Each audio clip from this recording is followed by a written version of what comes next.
It's the final countdown. It's grand final day here for the VOT Stage 1 playoffs order. Bonkers. But before we get to that matchup, of course, it's the countdown with myself and Rob. We're going to just have 30 minutes to have a bit of a laugh, talk about some of the things that happened yesterday, and maybe give our armchair expert analysis on the grand final today. It's going to be a long day today, Rob, and we kick it all off. Yeah, I mean, do we kick it off in the right fashion? That's the real question. Of course, we do kick it off, but in which fashion, I don't really know. Of course, the best of 5 grand final, the only way to determine the victor, not only of course, the Oceanic Tour, but, you know, we look a little bit further, a little bit deeper into APAC playoffs, which the team that wins either order or Bonkers will go ahead and pretty much book their ticket straight to. So that's a pretty neat little trophy at the end of that, regardless of, you know, all the cash.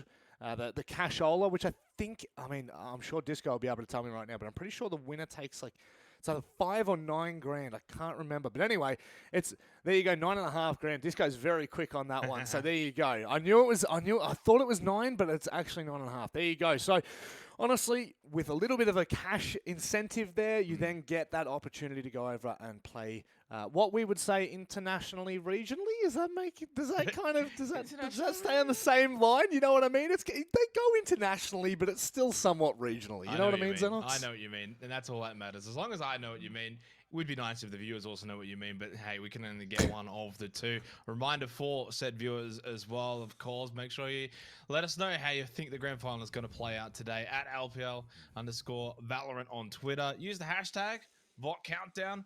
Let us know. It'll pop up on your screen just like our producer Disco has put out a lovely tweet. He's hyped for the grand final today. We want to know if you guys are hyped as well. Ordering Bonkers later on, best of 5, big one coming up.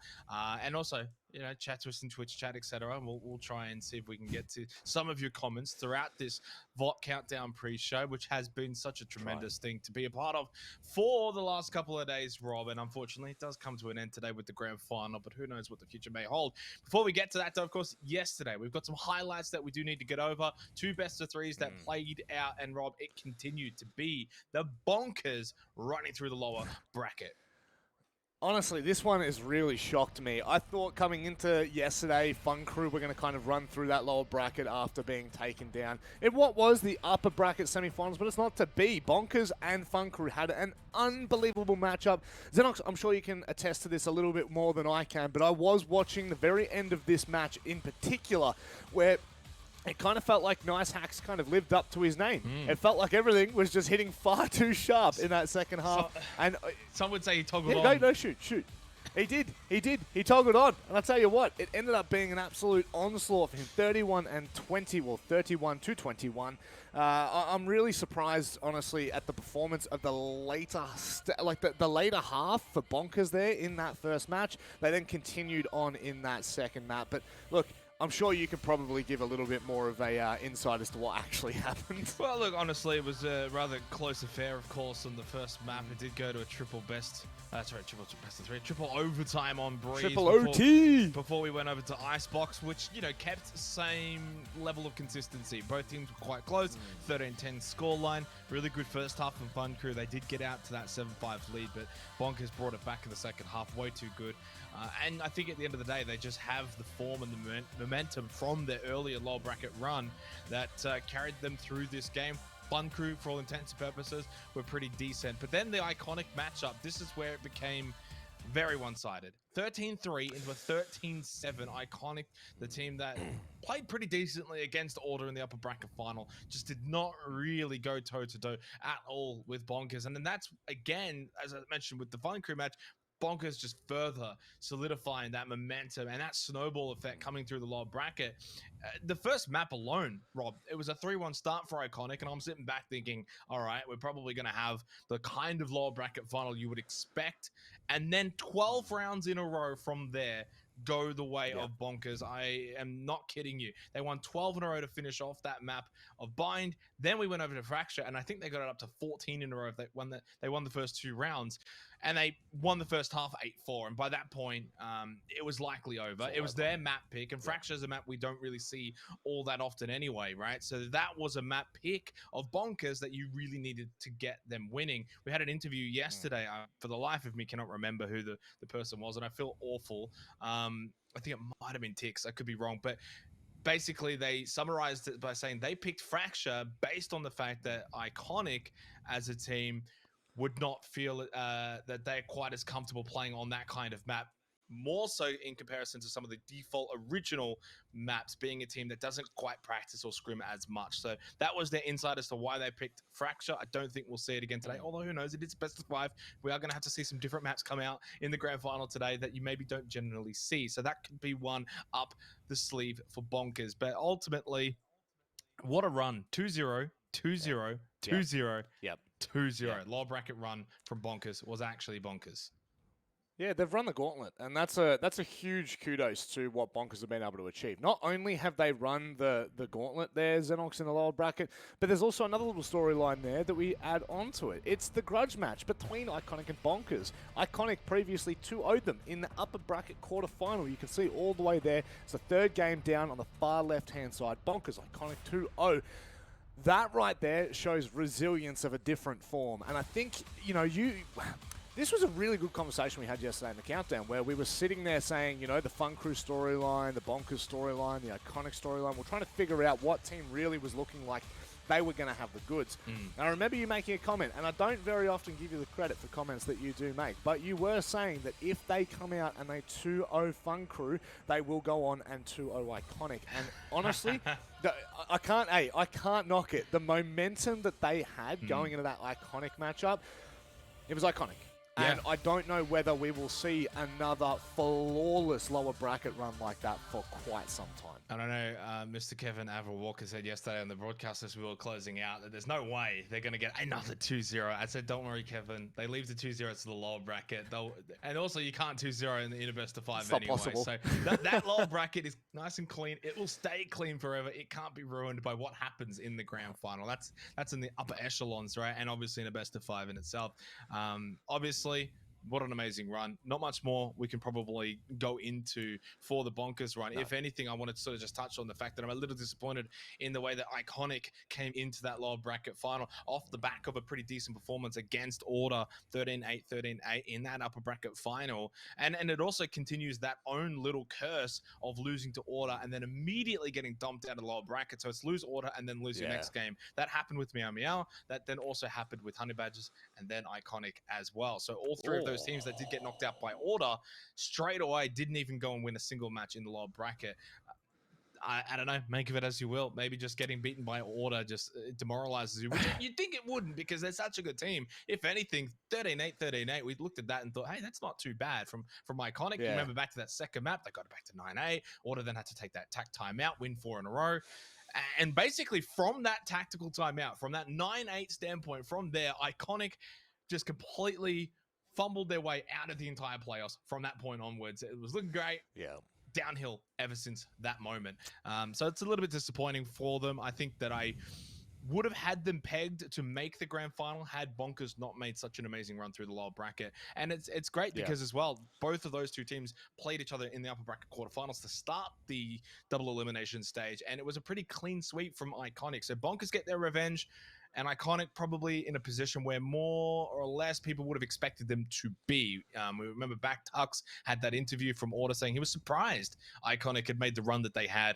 Maybe they end up in that position.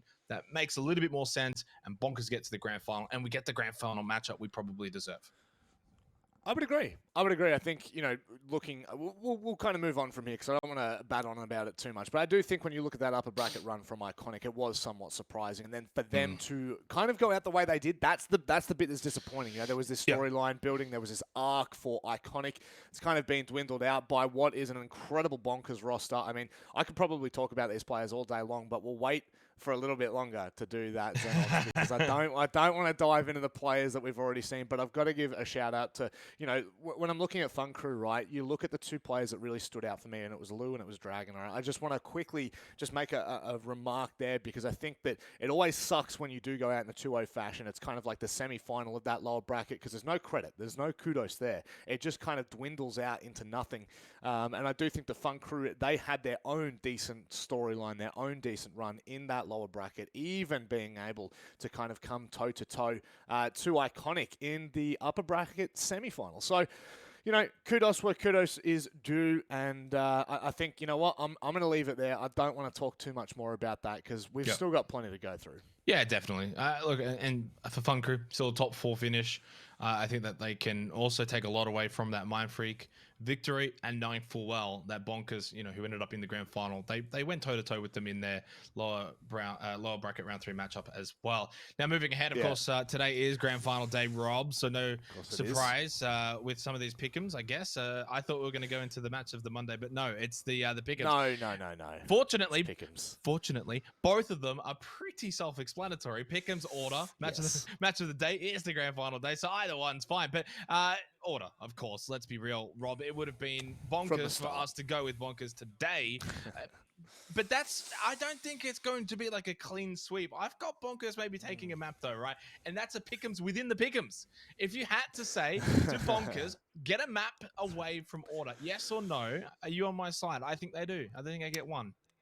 I think you have to give them credit. You have to see what they've been able to achieve in that lower bracket. They've taken on 4 teams, and 4 teams they have 2-0 clean swept. So there's definitely you can easily warrant it's got to be like a 3-1 kind of scenario. But the problem is, I just have too much faith in order. I think they're going to come out and absolutely demolish. So, that's my biggest issue here. This is what we went with at the very start of the countdown when we started all the way back on Thursday night, and I'm still sticking to that to this day. Now, of course, we're having a look at the pick'ems from yesterday's game. Funnily enough, we've decided just to match both results together, because everyone had predicted bonkers for the matchup against Fun Crew and then against Iconic. But do we think that it was that clear cut for both of those games, Xenox? Well, let you on a little secret, Rob.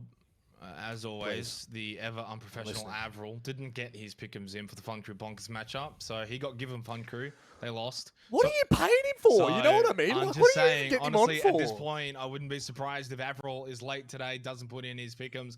They better give him Bonkers in over order. Who knows? Maybe it'll work out. But no, look, obviously Bonkers were the favorite team, and I think going into the Iconic match, by that point, you pretty much backed them in on that, run of form that they had been able to pick up over the last couple of games in that lower bracket run. If the fan vote obviously was well and truly on their side, so pretty much everyone disregarded Iconic's upper bracket run and actually looked towards Bonkers and their lower bracket run. And I think in some cases, many probably expected Bonkers to be in that upper bracket more so than in the lower bracket. So that first result all the way back on quarterfinal day was maybe surprising for many. And so it was just all about that revenge. And obviously for Bonkers, they went into the lower bracket final absolutely switched on and fortunately paid dividends in terms of the pick'ems. They were a very easy pick in the end as to how good they actually were.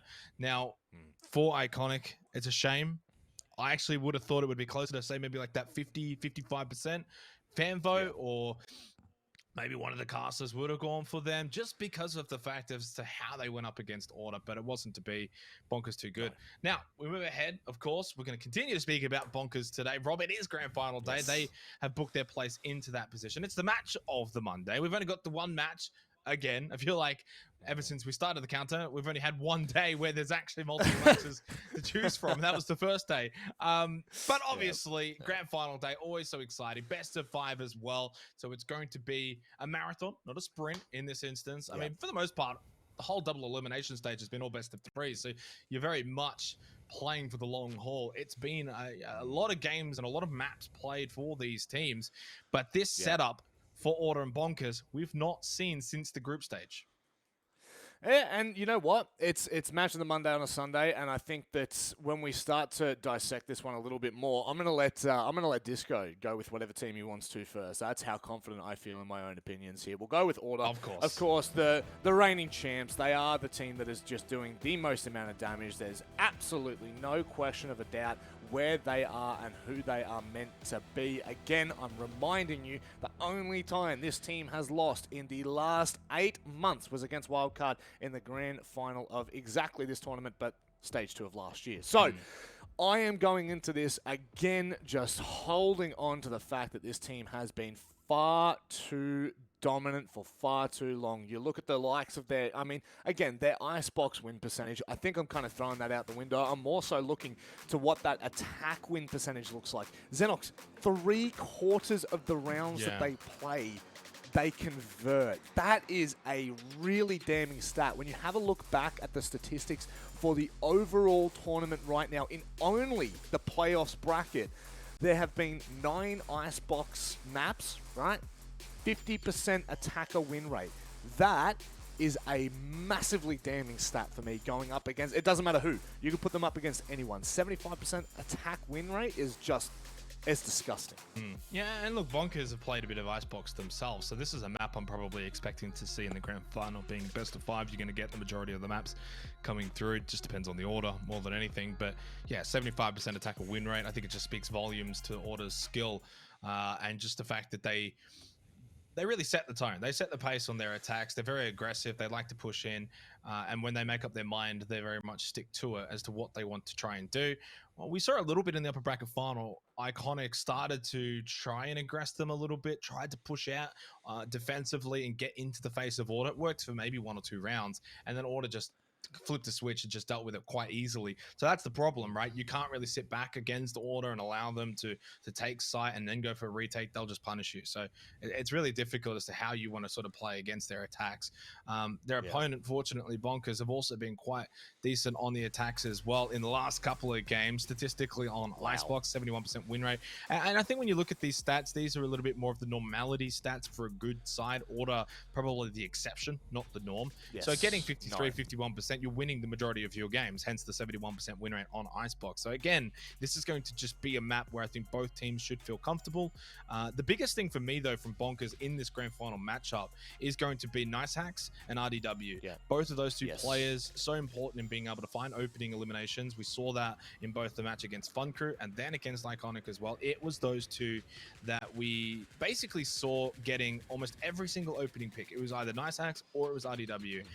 And generally, Bonkers got most of those opening picks as well, and that just helps you be in that position where it's 5v4 or 5v3 and you're just constantly at an advantage. And if you're doing that enough, you're just going to win most rounds more often than not. Statistically, that's just the way it's going to play out. Yeah, you're going to drop some every now and then where you do find that opening kill, but Nice Hacks generally playing sort of that jet roll with the operator, etc., able to get that pick, dash back to safety. RDW can flex on. We saw a lot of the chamber yesterday. We even saw him bring out the KO. So we know that those two need to basically play perfectly if Bonkers are going to get maps against Order today. But then don't discount the other guys. Scroll had a massive game on the Sova. On Bind, went nuts.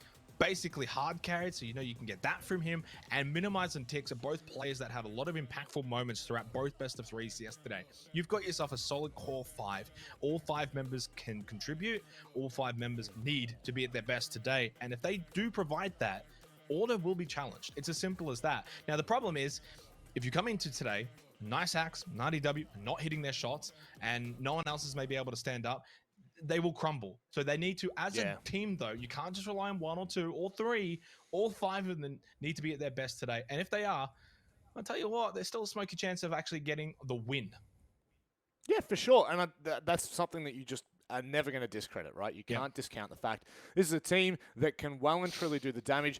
I'm going to look toward this kind of matchup between Nice Hacks and Autumn, you know, both kind of entry fraggers. I genuinely think that I'm going to back you in here. If Bonkers are to get a map, if they are to try and take the fight to Order, they have to do exactly that. They have to be looking for every single little opening. They've got to try and chip away at Order's defense or attack, however, whichever way you want to look at it. The thing for me is getting yourself onside early, making sure that you're not on site, onside. I want to make sure I say that.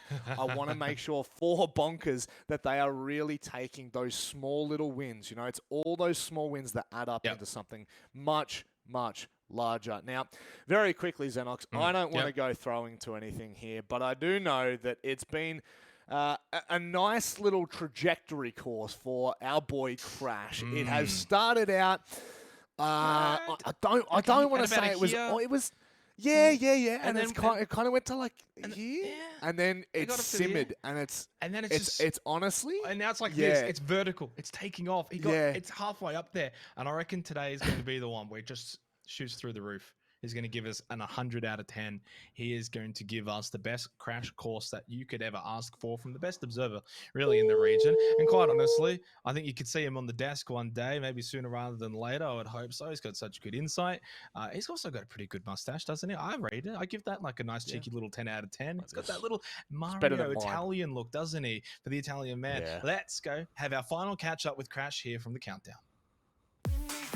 Hey guys, it's Crash, and welcome to the final episode of Catch Up with Crash for VOT Stage 1. This is the show in which we take a look at some cool strats from VOT and we get to break them down for you guys to enjoy. For the last installment, we're going to be looking at a really interesting pistol round to come out from Iconic on buying up against Bonkers to set the momentum early. So to start things off, we see a very, very heavy B lean coming out from the side of Iconic. Panic is also left alone on an island here. He's going to be having a lot of impact this round as well, even if it's not fully seen on the scoreboard. So Minimize forced off the line here, and he's looking to take a fight here. He thinks he needs to get the fight here, but looks like he gets punished by Punda. Opening up the round with a man advantage, they could have slowed it down here, but no, they decide to keep going with this momentum and execute the strategy flawlessly. We need to pay attention to this Viper's Wall now, because this Viper's Wall is what's going to allow them to walk into elbow for free here, and there's also going to be a stun placed by Panic to allow them to take the fight onto the guy in elbow if they are playing that very aggressive line. But there's no one playing there, but it's fine. Relay bolt comes out from Nicehax, finds nothing. Tix is sitting behind his smoke thinking, all right, cool, I'm in an off angle, they're not going to expect this. Joke's on you guys, they're actually pinching you. RDW gets caught in the flip side as well, so that's where Panic's position comes into play, and now it's already a 3v5, and Scroll goes down as well to Duddy Boy, and Punda taking that fight towards CT spawn, which is something you never really expect. Look what they've done. They've just completely wrapped around. Mike and Swell coming from elbow, and Punda and Duddy coming all the way from CT, also walling off CT in the process. So the whole idea of this strat was just to completely pinch the site. There's so many layers to this strat, and it completely set the tempo for Iconic going into this early game of behind. Really well done from them. This was disgusting.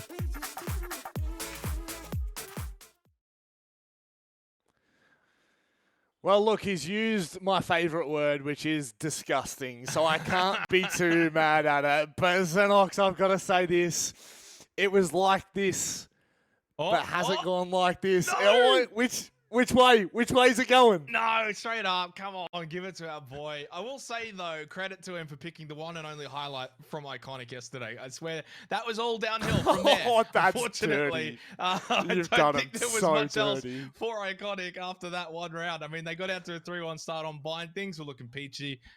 And then they lost 12 in a row. So, yeah, look, nice little play to break down the toxic screen. Definitely helping them out a lot on that play. Generally, well-executed play. And as I said, that was probably about it from Iconic for the rest of the day. But no, thank you so much to Crash throughout the countdown for helping provide some actual expert analysis. We are just the armchair experts. We do need someone on the show to help us out. Maybe next time when we do this again, we can maybe bring him on a live discussion as well at some point. Maybe catch up with Crash on the couch or something and go to like a little pip angle of him just sitting on the couch, on the ob sticks, getting ready to go on the day. Who knows? But no, big thank you to Mr. Mario. Hopefully he has a good day today on the ob stick. It's going to be another long day for him. But yeah, I'll give him an 11 out of 10 for that one. Pretty decent. Let's move forward, though, of course, to our next segment, and it's a bit of a fan favorite. Usually gets the Twitch chat going. Who am I? Which Valorant player have we got here? Now, we've got a special treat for today, Rob, because we haven't been given even a single glance as to who this is. None of the clues have been shown to us. We haven't seen the silhouette. You can't cheat this time, because last time you were scouting out those headpieces to see who had that really long head, which it wasn't a long head. It was just a hair of Minimize. That was... well, they did him dirty. They really did. Let's go and have a look at who this person is, or at least a chance. Wow. This is a tough one. They're a popular drink from Canada, apparently. What? They joined their team in June 2021. And guess what? Of course, they're playing on one of the teams this evening. Rob, you've seen the clues. We've got some time. We've still got 6 minutes, but we've got about 4 minutes maybe for this segment alone. Got any idea who this is? Well, All right, here we go. Process of elimination. All right. Oh. Autumn, that's a time of year, so we can take that off. He's not a popular drink from Canada. Join the team of June 2021. So we got to look at autumn. We got to look at bonkers. We got to think about who it could potentially be. We know Texter and Tux have been on this. Yeah, go for it. I know. I think I know who it is. Oh, really? Right? Texter and Tux, right? They've been well since before June 2021. I look to bonkers. Ooh, I just have a feeling like disco.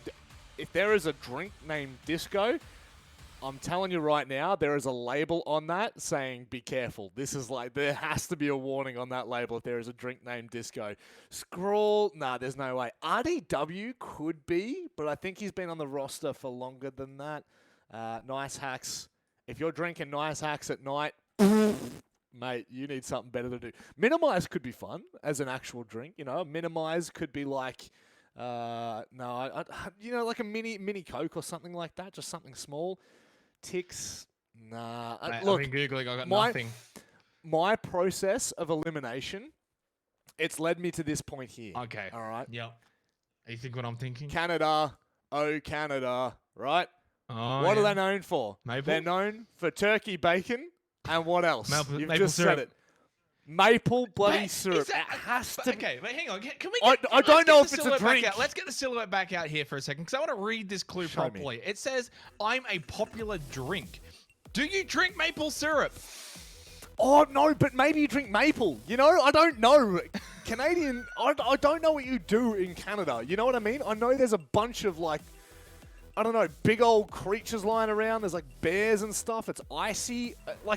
It's got to be maple. Is there a drink that's just called maple, though? There must be, right? I'm definitely thinking it's maple. I'm on the maple bandwagon with you. It is. No, 100%. It's got to be. It 100%? has to be. Yes, I'm putting all of my chips on maple. Do it for me, Genox. What? Genox? I said do it. Yeah, I'm excited. Okay, let's see who it is. I'm pretty sure it's maple. Let's go and see and get it confirmed. I've got it is indeed maple. Make sure you don't go out and buy a bottle of maple syrup and just chug it. Please don't do that. I don't know. Maybe there is actually a drink called specifically just maple, but I'm having a look. Obviously, that was a much more difficult one. I will say that. Besides, if we didn't get that Canadian clue, if we didn't get that maple clue, I think I was dead in the water there, to be honest, Rob. But it did kind of give it away a little bit. We've got now the best bits coming up. This is a new little segment. What's on a segment? It's just a little bit of a recap of the countdown over the last couple of days. Hey, mostly the best bits of Rob. Who can say where the road goes, where the day flows, only time. And welcome to the countdown. It's Mannix and it's Xenox going to be running you through everything. Valiant effort of a breakdown. No, nowhere near it. You can't tell me a double fake where you lose two of your players is a good idea. Crash, my boy, you've done me dirty there. They both went for Mind Freak. Can you believe it? They're both wrong. Avril, come on. Expect a little more from you. A bit more professionalism, as we like to say, Xenox. It's not a 10 out of 10. It's a 9.9. The reason why I'm giving it a 9.9 is he called that a cute little setup. It's not a cute little setup. That is a demoralizing play that just is set up in the stones for ages. It starts with an M and ends in Inama. But this is what he does before he gets on every single broadcast. He comes in and he makes a lot of noise when he comes in. That is all we have, ladies and gentlemen. 10 seconds left before we get underway with the main show. Thank you very much for joining us here on the countdown. We will see you tomorrow, but Xenox won't, because he's going to be right here now. Oh, some of the best bits over the last couple of days, Rob. Now let's get straight into the TLDR for today's episode. Quickly. You've got 60 seconds. Very quickly, give us the run-through of our final countdown. Let's get underway straight away. We started out. We looked back at yesterday where we capped capped off an unbelievable run from Bonkers in the lower bracket. It was the gauntlet. It was a clean sweep in 4 different matches. They set themselves up for success, and they have now booked themselves into none other than the grand final. They have an opportunity to go to the APAC playoffs, but they're met by none other than Order. Very quickly, I'll go back to the pick'ems because it was all over the place, but it was Bonkers. Everyone dug deep. Now, digging deep, Bonkers will have to do because they're coming up against the very best that there ever was and there ever will be. It's Order. They're taking names. They're kicking butt left, right, and center. We then moved on to Crash, who gave us an incredible breakdown as per usual. He kept us up to date with the latest plays in Valorant. My boy, my man, he's done us incredibly well. Caterpillar mustache and all. Who am I? It has to be Maple Syrup. Maple, the boy, the man, the myth, the legend, and now it is only time for the TLDR because we are done and dusted. Xenox, it's over. We're done. We are finished here. Thank you, everyone. Over to Kevin for the grand final. Thank you, Jake and Rob, for that fantastic deep dive into Oceanic Valorant. My name's Avril. Welcome to the Stage 1 VOT Finals. I'm so excited to get into the action. Over the course of the stage, I've had the opportunity to work with some fantastic people, and I've actually heard that they've given their thoughts on the tournament, what's been happening, how it's going, and what they're looking forward to. I haven't seen this yet, so let's go ahead and take a look at it. Oh man, tournament this year has been absolutely awesome. 2022, we've been starting fresh with a heap of new teams, basically. The broadcast's been going well, been watching heaps of the other fellas, do a real good job. But I've struggled a bit. I've been put with Avril this season, and it's just been a shit show. I can't get any words out. The man just won't stop bloody talking. Oh man, I really can't wait to work with the best caster from ANZ who works on the Overwatch League and really learn from them, like hone my craft. So it's going to be fantastic to work with Uber on some of these Valorant shows. Oh, we've actually got Avril on board for the playoffs. Avril. Oh god. I hate that guy. When I observe a game, I try to follow the action based on what the classes are talking about. So, if you watch a game I observe and you think it's awful, it's probably because I have to listen to Kevin's direction, unfortunately. Oh, me and Kevin did the first ever Valorant OCE event back in beta, but then the next time I was going to cast with him, he got sick. He probably just prefers ditching us and casting with people in NA. I think Xenox got married, so look, big congratulations to him. Kev, obviously, meaning well going down to the wedding. It was great. And look, he brought something home for everyone as well. It was a great time. He brought home COVID, and we all got COVID. You can only understand how much we love him.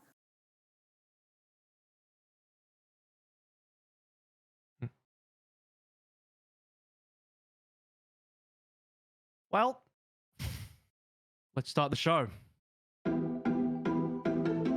It's going to be an amazing year for the Oceania Tour, isn't it, Avril? And of course, the main thing up for grabs is that APAC Masters slot. That in itself is the biggest takeaway for this year. Tux and Disco locking it down right now. They don't even phase him yet. As well, that's a tan coming through from, I think, a camera. Oh, what is this? That's the biggest net I've ever seen. On the pink shells. Order. Right now, if the team wants to beat us, they will need it here. Disco down belong. He's got Autumn over his shoulder, and that's the round. they have to play like above and beyond. Towards the back end of Blind. Autumn has an easy one. Why not? Order through to the grand final. Bonkers. I told you guys we were going to run the gauntlet, and it's done. The Eco 1, you talked about how to control the sheriff, so you talked about the Ecos coming up through. Oh my goodness, Flawless trying to back on out. And Memphin's really building to take on the Kings of Oce, so watch out, Order. At least straight away, Bonkers somehow win out anyway, despite the Viper's pit. It does nothing at all. That is the series. That is a grand final position for Bonkers. Pain picks up 1, 2, 3. Beautiful stuff here coming out from Pain. They'll know exactly that there's a player here potentially trying to come up with a speed play. No, oh my god! The Viper's pit does get pulled on out. Clutchy dispatches of Easy, and there's another entry point. Even with all the Viper units still down here from RDW, Bunder. They do gather the information, and Myth has actually moved around onto the other side of this poison cloud. It's great on the whole. Another picked up by Myth. A third! A shooting! Oh my word!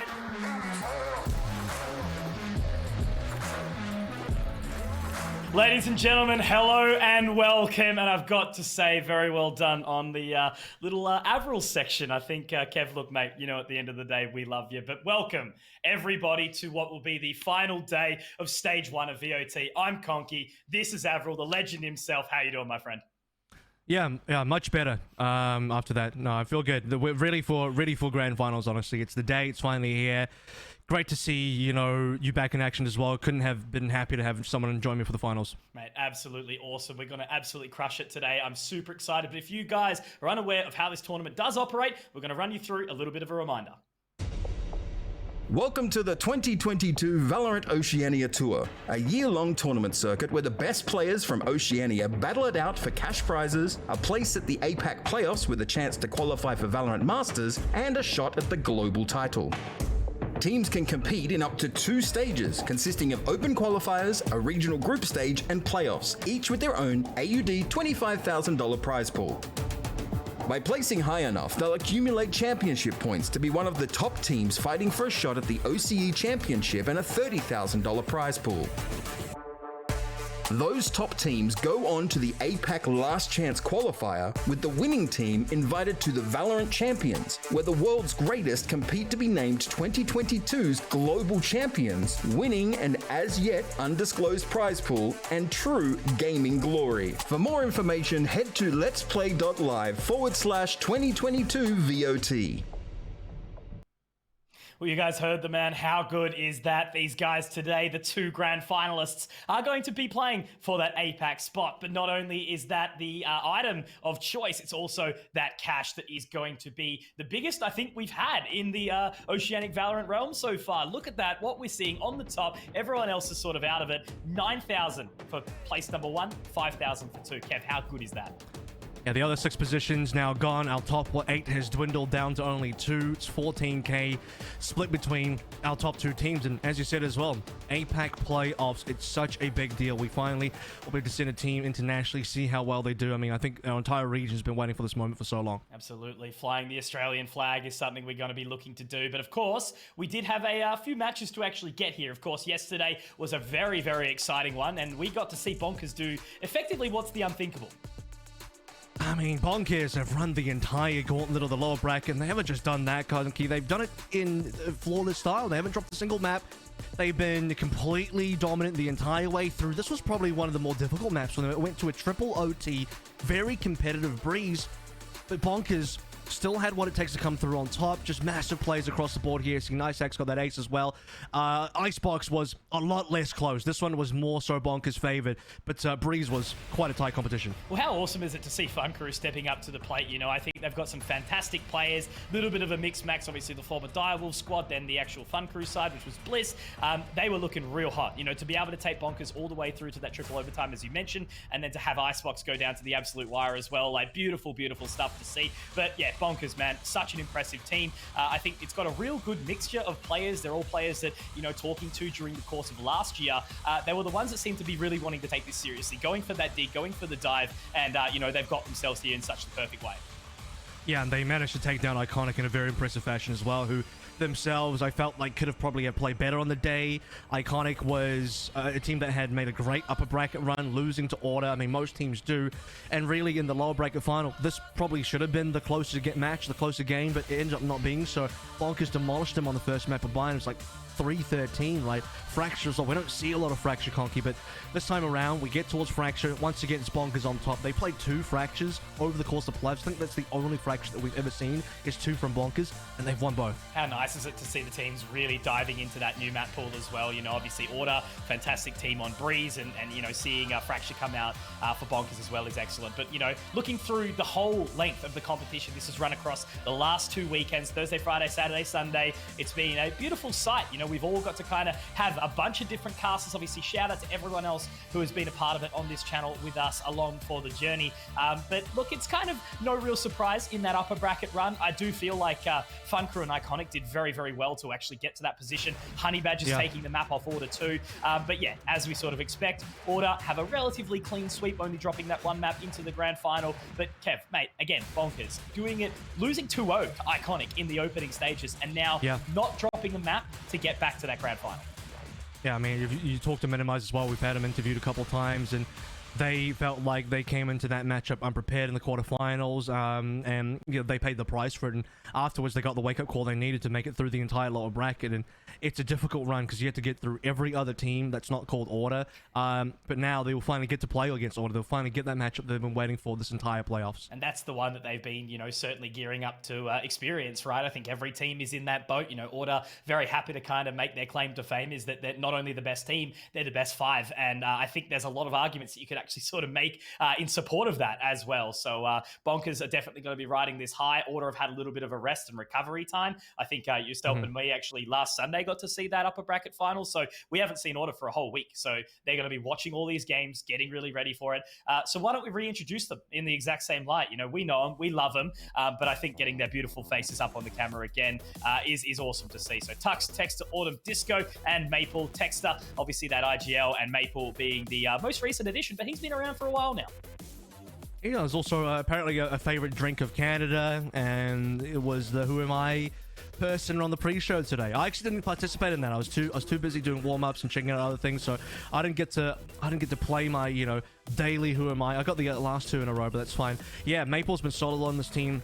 Great 5 players. I mean, Tux has said for some time that they probably have the best 5 players in the region in a single team here, so they're very confident, as they should be. They've gone undefeated for so long. It's been since April was the last time they even lost a matchup, so I mean, they are only used to winning at this point. They've only won, and losing, I mean, it hasn't been in the equation. No, and look, that April loss was also with a different roster too as well. So, they've just continued to compound on themselves and get better and better and better, learning every single step of the way with their coach, obviously, in Dick Stacey as well. And before that, we actually sat down with Tux to get his thoughts on this grand final and how the team's looking as they run into it.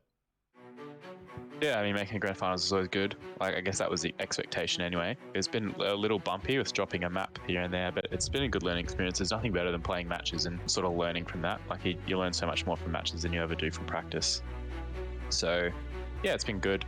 We're playing pretty well. I think we can still hit another level, but yeah, we're happy about it, and I guess that's what we're playing for. That was fine one onto Maple, but if they continue to push onto site here, you're going to have Tux coming in behind anyway, and he cleans up.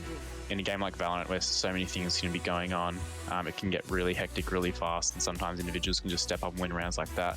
It is fine, we can see the resurrection in, but, shortly lived as what is going on here. Tux, Disco, and Maple for 3 in a row. Jesus Christ. I think Bonkers, they play the best as a team, and I think they have, the highest peak of individuals, like Kix and Nice Hacks can all play really well. Scroll has been playing really well, but then Iconic is, at the same time, they have a pretty high peak. And also Fun Crew, they have Lou and Dragon, who have been playing really, really well. Those 2 players have had a bit of a breakout tournament. I think they've stepped up massively. And like I said the other day, there's not much consistency amongst the lower teams because they're all new, so they're all still gelling, and they'd be learning so much every match they play. So we're very confident on any of the 5 maps that we'll be playing in a best of 5 grand final. So I guess we'd expect a 3-0. But even in Valorant, you lose a pistol round, you potentially start off 3-0. You only have to win 13 rounds, so the games can get really close. I still think anyone in our team could replace anyone else in any other team, and the team would be better. As individuals, we probably understand how a team environment should work and how professionals should act accordingly and how we should practice and receive and give feedback and review. And I think that would benefit any team, the experience that we have as a team and how we approach the game in practice. But all 5 individuals are extremely skilled, and we know that. And we also know we have a really great IGL in Matt and a really great coach in Ollie. Everything that we're doing right now, we're constantly getting better every match, even though we win. We still find a lot of things that we can get better at. Right now, if a team wants to beat us, they have to play above and beyond. And that's pretty hard to do when you're playing in a grand final under a lot of pressure to go overseas. What an absolute way to close it out. If any team wants to beat us, they have to play above and beyond. Now, Tux, I've known that guy for quite some time, coming from a different title, and it is just always such a pleasure to hear his mind. Super professional, definitely a pinnacle of our scene, and I'm super excited to see what they're going to bring to the store for this grand final today, Kev. Yeah, I mean, Tux has provided some really good insight over the course of the tournament so far. Whenever we've heard these interviews with him, a lot of good things to say, and he's right. You do have to play to the absolute peak of perfection to go up against Order, because that's where Order have been this entire playoffs, this entire year, this stage, last stage, you name it, 22 match win streak. To tank them down, you really have to be the very best of the best. And I think they're pretty much the best to be representing at this point in time as well. You know, we've got a big footprint to make internationally finally. So for Bonkers to be, you know, needing to step up to the plate and actually play against them and try and prove that they're that spot, they've got a big order to fill. But I think given what we've seen so far from them, they are definitely a team that can do it. So why don't we have a little bit of a look back into what these guys obviously are and their roles. And it's Minimize, Scroll, Tix, Nice Hacks, and RDW. Minimize obviously at the helm on that IGL. He's the guy we get to hear with regularly. And, you know, Tix probably one of those newer players that's really sort of come up into stardom as of late. You know, it's a very big step to make his way into this sort of, now what, top 2 position. But Scroll, Nice Hacks, RDW, we've seen him around the bend. Definitely a big mishmash of players, but it is looking the strongest so far. I think this is the best team that we have to take on Order. I mean, I said this yesterday on the cast with Xenox as well, but I'm not interested in having a sloppy team coming through to face up against Order. Really, between the last 3 teams that we had in that lower bracket between Iconic, Bonkers, and Fun Crew, there needs to be one standout team that is head and shoulders above the rest, that can dominate the rest of the competition, because guess what? That's what Order would be doing if they were in the same position. So you need that one extremely good team, and we got it. It's Bonkers. Absolutely. They have been taking it seriously. They've been practicing hard. But we also spoke to Minimize before the show as well to get a little bit of an insight into him and how they're ready for this competition. Yeah, look, we had to beat a lot of good teams to make it to where we are. So the confidence is through the roof right now. Yeah, look, the momentum's built up pretty high. And coming into Order, we had a close series against them when we played them in the groups, and I think we've only improved since then, so we're pretty confident that we can go up against them toe-to-toe.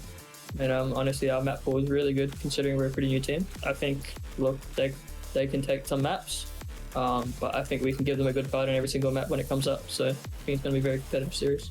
In their 2 rounds on the attack, of course, did not play into this round. It was pistols only.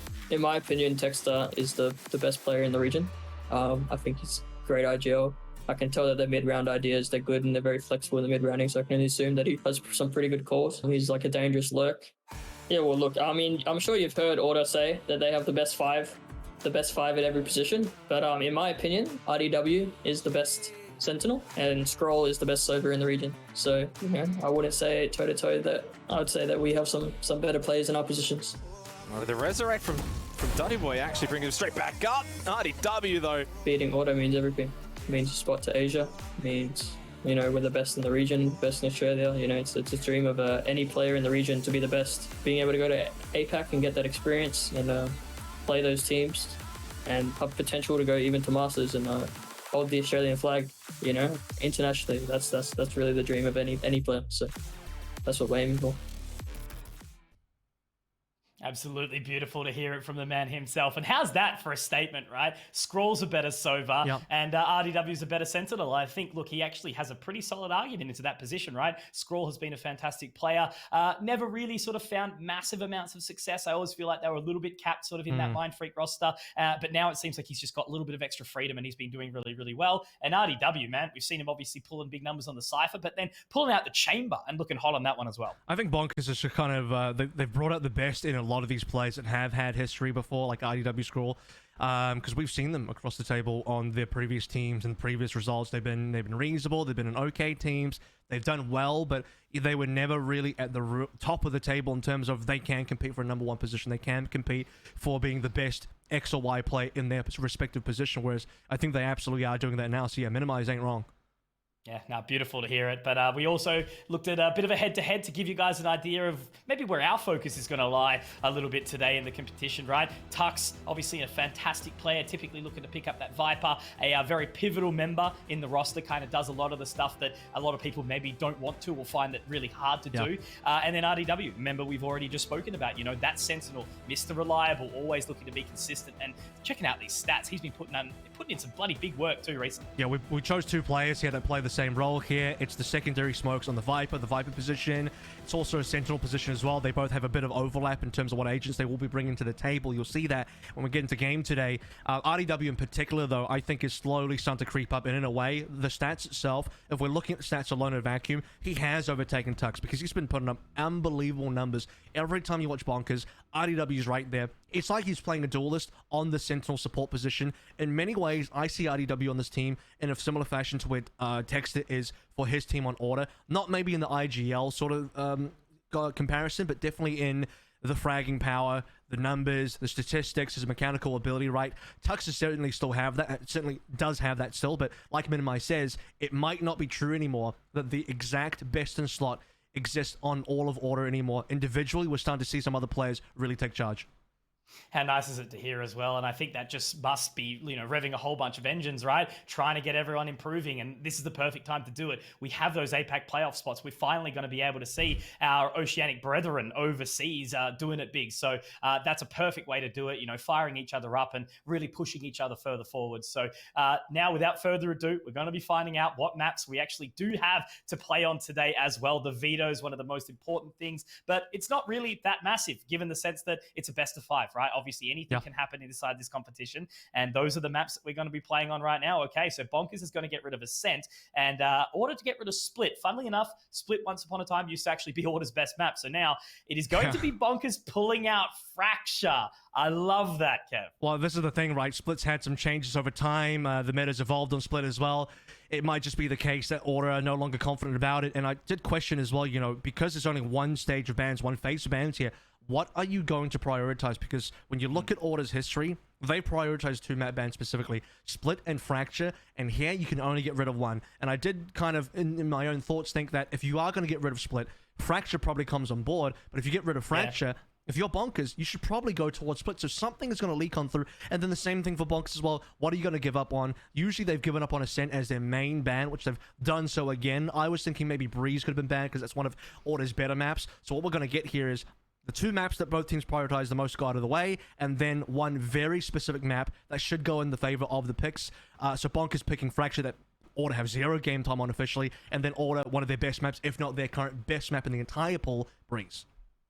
And Breeze is one that Order have pretty much walked over almost every single opponent that they've had to actually come up against as well. So the rest of the pool, pretty comfortable for all of these teams. We've seen it, over and over and over again, especially like Icebox and Bind. That's just becoming such a regularity in the world at this point in time. And Havens and Namestay too. But we had a couple of conversations over the last little while about some predictions. And we're also interested to see what you guys actually think at home, who's going to be pulling this one through. Kev, I think you and me have had a bit of a conversation back and forth on, what it's actually going to be, and it should be no surprises, right? Like, I say this with all love. Order, they're a team that have been working at this for so long. They've been trying so hard to make it happen. They've stuck at it as well, even after a little bit of a bumpy and lengthy year last year. For them to now finally get here, full throttle into that upper bracket grand final, now the grand final, they're the team that I think is going to be the best fit. But with that said, Bonkers, I think, is going to definitely take them to task. I think, for me as well, you can't go against what has been established, and until somebody breaks the streak, breaks that combo, and really shows that they are going to be the team that will beat Order. I'm not just saying from a hypothetical sense, like, oh, Bonkers look kind of good, maybe they could do it. No, I need to see this. I need to see them actually do it. I need to see Order being taken down before I can really change my my backing of that. So for now, Order, they haven't lost since June of last year. That streak may continue today, and it will take everything that Bonkers have to be able to try and break it. Yeah, for sure. And look, I think if they do, what gutting feeling it will be for Order as well if they're unable to sort of take it all the way through here. It's definitely, they've set up this roster with 1 goal, and they've done that literally since the exact start of the game. But look, no point talking about it anymore. We're moving into agent selections now. It is the grand final of stage number 1, ladies and gentlemen. Conky and Avril bringing it through to you, and we are going to be moving into Fracture. It's going to be exciting here for me, Kev. I haven't really had too many runs on this map, but I have actually had a couple of dubs, so hopefully that does translate somehow, some way into this one. But checking out the agent competition so far, it looks like Autumn is going to be picking up that Raise Maple onto the chamber, which I love to see. And Bonk is still sort of settling in to see what Tix actually wants to pick up here. And it looks like it will be the Astra. So a staple Astra across the sort of board now. And obviously the Vipers as well. Oh, man, I'm so excited. How good is this going to be? Map number 1, Grand Final, Stage 1, VOT 2022. Bonkers versus Order. And looking over towards Agent Select as well. Couple of questions that I needed answered. We haven't seen Maple basically really play anything other than Sova. He hasn't needed to. Sova's been the mainstay of meta for so long on almost every single map. And the only other map that you don't see Sova on is Split. That's an auto ban from Order every single time. So we're finally getting to see what else Maple can bring to the table.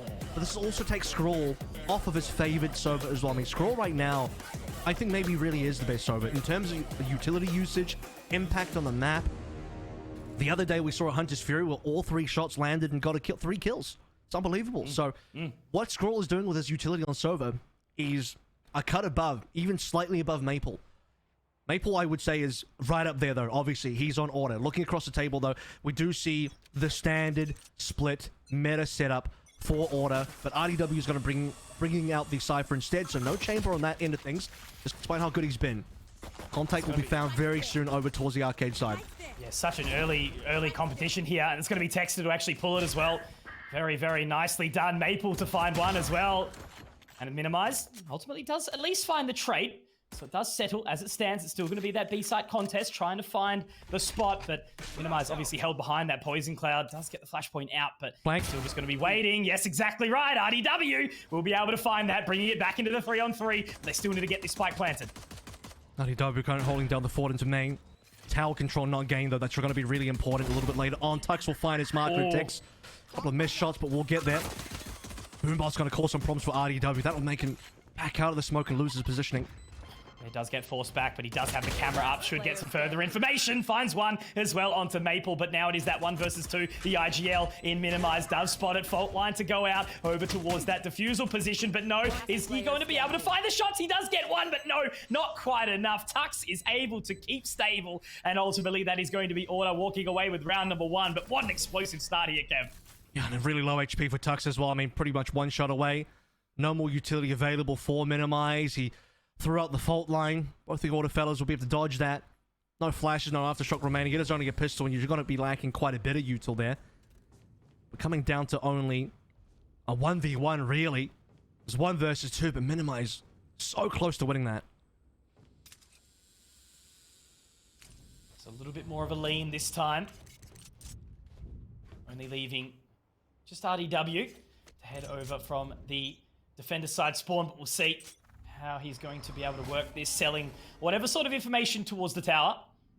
But for now, it is a relatively slow start here. Texter just watching over towards main, but he actually gets caught. This is a little bit awkward, but he does manage to find 2. Looking into the face of adversity there, Texter gets pulled into the old well, but does find 1. Minimize gets a very nice trade, but Disco's there moving on that breach. We'll be able to get the aftershock out as well, and that'll force Tix away. So it looks very, very easy so far here for Order. Yeah, that was one of those classic Texter moments as well, where you think he's in trouble, he's been grabbed, he's been stunned, he can't even escape the grab. He pops his own grab down to try and save his life, but ultimately, I mean, the fact that he gets 2 kills while stunned and grabbed is unbelievable. That's such high value off a single player. For surviving on the Order side as well means you got a pretty clean anti-eco. Yeah, nicely done. So it is going to be that bonus. Texter, what's he going to invest into? Obviously, the only man to go down in that round. It's Spectres across the board for everyone else. And looks like he actually may even hold on to the Classic for the time being here. No, it is the Sheriff. Okay, very good. He's been purchased over. Definitely needs something to throw back into this round, as obviously it's going to be the Vandals and Phantoms to come out for Bonkers. But once again, only leaving RDW just in that position. Cam out, trying to sort of spot down towards the arcade, but the rest of the members on that other side opening up for Nice Hacks. Very well done here. Texter caught up as well. The K's going to get him, but they're moving quickly into A main. Yeah, Tex could be in trouble here. He has to move away instantly. In comes RDW. Oh my goodness. No! RD for 2. Gets stunned up there. Is traded, but huge damage. Onto the defending side. Only 2 members remaining. Just picks up a weapon. That's going to be recovered. With Texter down, it's a 1 versus 4. My word. Onto the wire. Just goes all the way across. And now Disco with a very, very big task here on towards that site of A. Let's get the flashpoint out, but he's low bullets as well. We'll have to reload in just a second, watching up towards the rope. Crawling on up, creeping around. Might be able to find some. Tix, though, does ultimately hear the reload, so he can focus his position towards. But it is just going to be that slow walk in, basically, you know, an impossible task here. Basically just has to keep as live as long as possible, really. This will be exits for sure. He's actually outmaneuvered Tix. He's hoping he's actually going to try and save, which I'm not sure if that's the right call to make, because you want to be doing damage on this round if you're Disco. You even just a single kill, you're going to buy up in the next round anyway. I don't think the economy is the issue for Order just yet, but trying to get away guns from the Bonkers' hands, force them to rebuy is very important. not going to go for it. I think exits could have been the minimum there. Again, a 1-for-1 trade. They'll handshake it off. 4 guns to the 1. Now the rest are order buy up. So what have they got in order? Looks like Maple will be...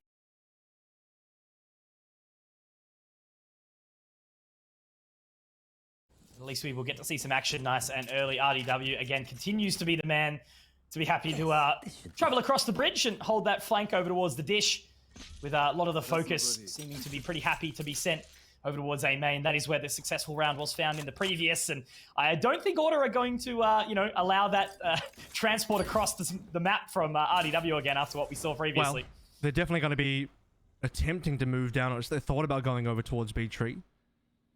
Quite aggressive over there. Pop some util. Would have been a double blast pack and a fault line, you'd imagine. The other thing about RDW swinging down the ropes there as well is it's very easy for him just to die there. I mean, at any moment, Order, if they turned around and looked at it, they could have just killed him.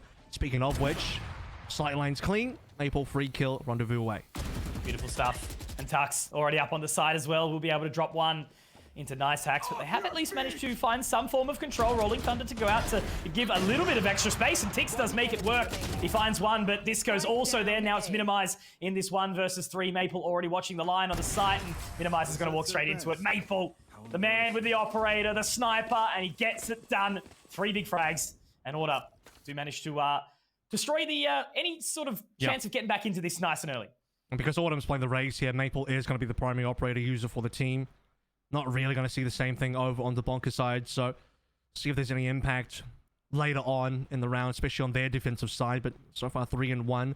In some ways, you'd expect this. It's the gun round back from Order. This is where their economy starts to look a bit better as well. The fact that, okay, because Disco had saved, he drops the gun over for anyone that did go down.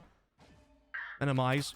Wishing he had a rifle at this stage as well. A bit more aggressive movements coming through from the Order, and as they enter A holes, just taking control of the extremities and early pit. Super funny, still just trying to get my head around, obviously, Maple on this operator. But he's looking very, very nice so far as Autumn continues forward, gets 2. Already that control as well, denying any sort of aggression back to come out of Bonkers. So it's going to be onto RDW. Once again, just moving outside drop. He's taking control of the dish again, but that was where the focus was set earlier on. Texter does seem to be aware of it to some degree, but it looks like we are going to get the zip wire back over towards the bridge side. These members looking to still head over towards that B position, drop again with all the control taken a hold of, and inside, obviously, main as well. Tux, he's very forward. There is a trademark right next to RDW. When they pull the trigger to go, they have to go instantly. Watch for the star right on that drop. Texter's going to grab well. Almost instantaneously. There's already been a smoke being placed. They should know it. Nice Hacks gets over with the double packs, but the other 2 members kind of stuck above right now. Nice Hacks alone. That's not where the spike is. Spike being held by Scroll. He does manage to get moving now, and Nice Hacks actually does manage to fell Texter. But that is going to be the Rolling Thunder available to be sent. Disco chooses not to use it just yet. Somehow, in a way, it's already gone back to that 3 versus 3. The neural theft comes out as well, so they should get that information. Scroll the only person on towards the site here. Obviously, Tux being found earlier. Going to make it a little bit challenging, but there's that Rolling Thunder. He's looking to hold it. RDW, though, it doesn't matter. He's going to be stunned, but he can look in the face of adversity and hold this one down. Now Maple creeping with that operator, but he's going to be taken down, and now it's all on Autumn in a 1 versus 3. They're looking to contest. The blast back does manage to make it a little bit awkward, but he does look to find one, but it's not going to be enough.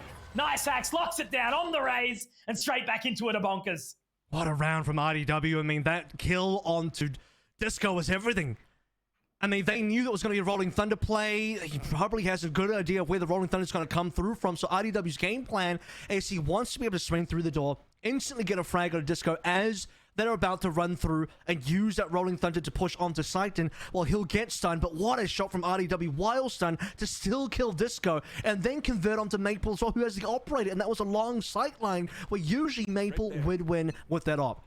Unreal gameplay from RDW. Oh, incredible stuff. And now just looking at the economy situation as well, Kev, you know, we've got Maple only down to just his sort of sidearm at the moment to try and hold on with that. Obviously, he's got the tour de force as well. So at least he can do some damage, but Autumn, you know, only down to that Sheriff. So this is the opportunity for Bonkers to really do some damage, to break that economy and to move forward in the rounds.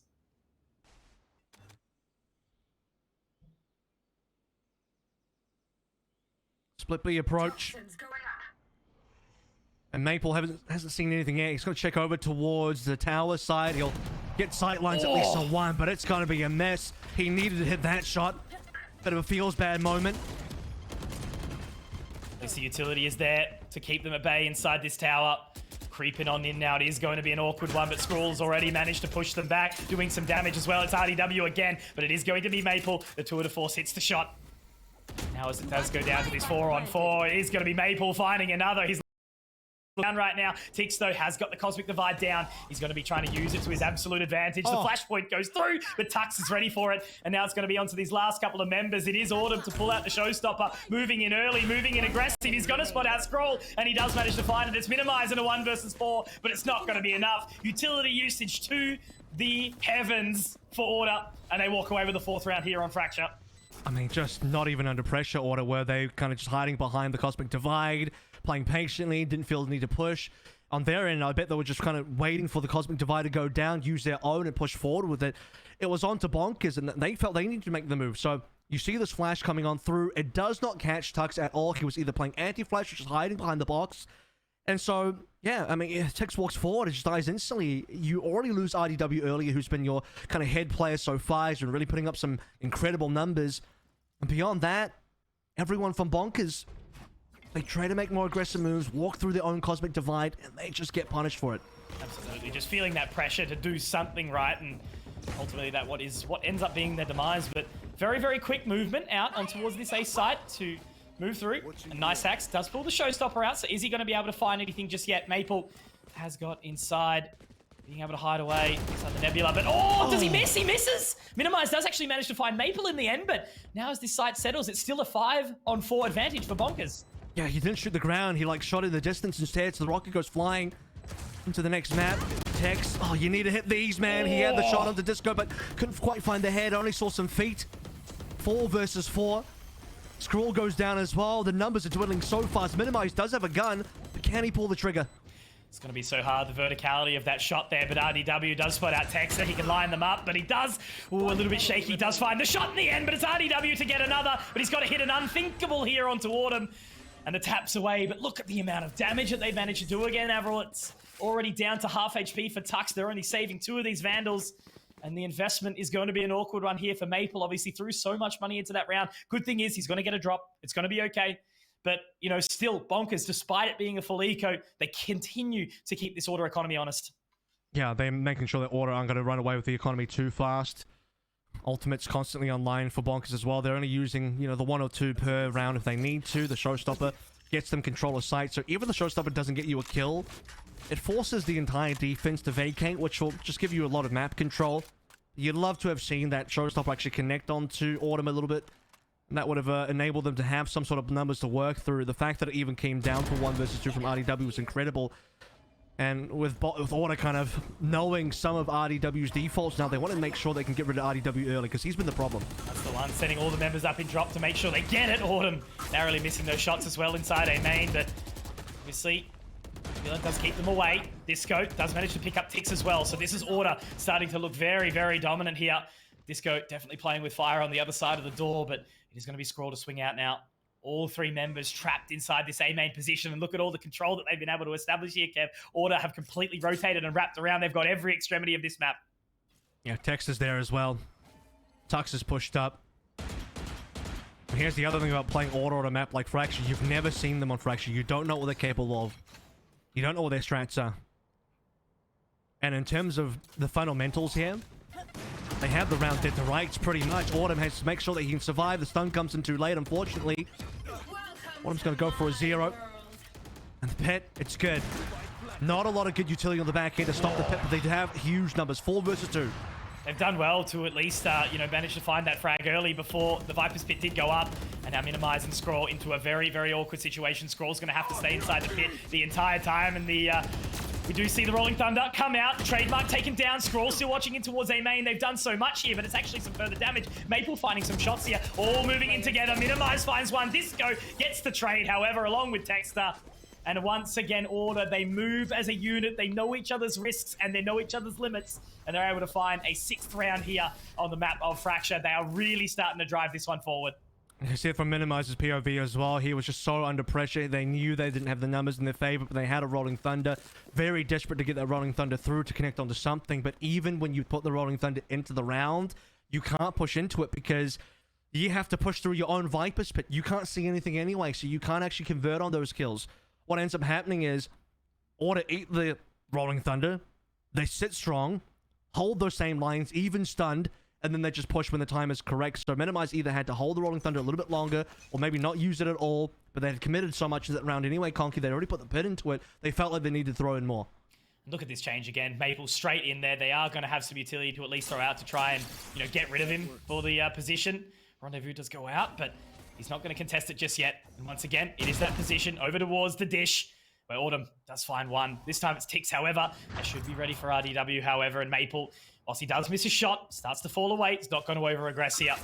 So RDW gets spotted out. That's the information needed, and Maple finds another. Texter already pushing in. It's a complete overhaul here from the Order side right now. They've got everything to work with. Good shots, though, from Scrawl and Nice Axe, and they actually managed to bring it back into a 1-on-2. I might be eating my words here. Spike recovered, but it's still not a position where they can recover a rifle just yet. Nice Axe is just going to have to sit here and wait.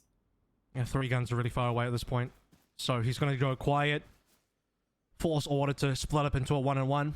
This way he isolates a 1 versus 1, but versus somebody as sharp as Texter, Nice Axe is going to have to get the 1 dig of his life. Texter on elevation here as well.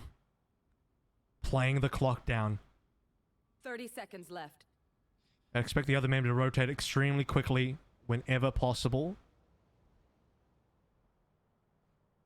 No mistakes coming out from Order just yet. Nice Axe clearing absolutely everything. Boombot to go out to gather some info. But Texter is going to be ready for it. Does actually get the Nova Well out as well. Oh my god. Hang on. Very nicely done. Just a little bit of utility is all it takes, apparently, for Texter to manage to pull that one in. The Nova Pulse, the Gravity Well, they get it done. And Texter is going to allow Tux for that defusal as well, so he can get his ultimate points up too. Very, very well played as a teammate. Just the one-on-ones, nice and relaxed, and waiting for Nice Axe to make the first move. Yeah. And as long as you're not taken out in that 1 versus 1, which will put your teammate in a really tricky situation, shouldn't be too difficult for a team like Order to be able to navigate through. So we have 7-2. That's already the half won, technically speaking, for Order. Timeout being called by Bonkers here. They need to try and find a way to recover 3 in this at the minimum. That's only 3 rounds left in the half. Had some good rounds. But 4 defuses as well. It's not like Bonkers have struggled to get the spike down multiple times. I mean, trades going heavily in the favor of Order. Go back to the 2v4 as well. Really difficult position to play in. A lot of rounds that I think have come down to low numbers. I mean, we've had 1v1s, 1v2s.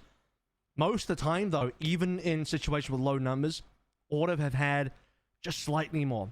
Whether that be in a 4v3 like we saw on, B as well, the Cosmic Divide situation.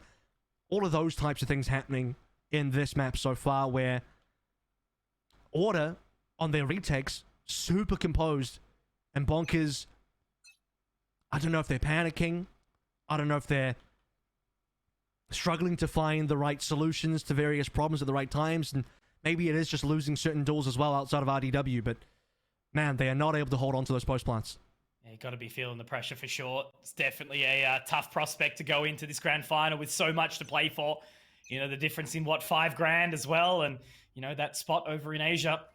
Definitely good stuff to see. They run the set default once more, and I guess the good thing is here, obviously this is Order's very first run on this map in competition, and clearly they've got a few innings in here already from what we can see with their structure. Moving on in, Tux finds one, the contest is already secured, and Texter moving on in, they don't even get the showstopper out, and now the Rolling Thunder to go through. It's going to be awkward all the way through. Every single little bit of control is going the way of Order right now. You can see that they're not scared of using ultimates here. Disco even throwing the Rolling Thunder just because they need to continue knocking down the economy of Bonkers. You can't allow Bonkers to have any sort of comeback here. So, as soon as you take that inch, if you're Order, you need to continue and take the entire mile just to shut Bonkers down as hard as you can. Nice Axe pulling out the showstopper, instantly dead. No chance to even loose that rocket. And once again, they just slow it down. Poison Cloud to make it a little bit awkward. Now Scrawl rotating away. Nothing on the flank. Obviously, the tripwire is still down from RDW earlier on. It's just Disco to continue to hold this position. They are looking to get moving. RDW does at least manage to spot it out here, but Scrawl, he's going to get already aggressive, and that's a little bit of a blunder there from Tux. Disco now forced onto the side. RDW is going to have to try and get the shot here, and it's going to be Scrawl again. Texter does manage to at least equalize, doing plenty of damage, but the time is ticking. Tex has found 3. He's done absolutely everything, and the spike is in the hands of Scrawl here, Kev, but it's going to be a tough one. I think I'm just going to continue to run with this because the pressure is nigh. Scrawl onto the other side. Maple just holding the line, and no, they whiffed. They can't quite find it. Maple jumps up in the drop. Scroll, this would be for the 4K. Absolutely everything. He moves close. He's putting the pressure on.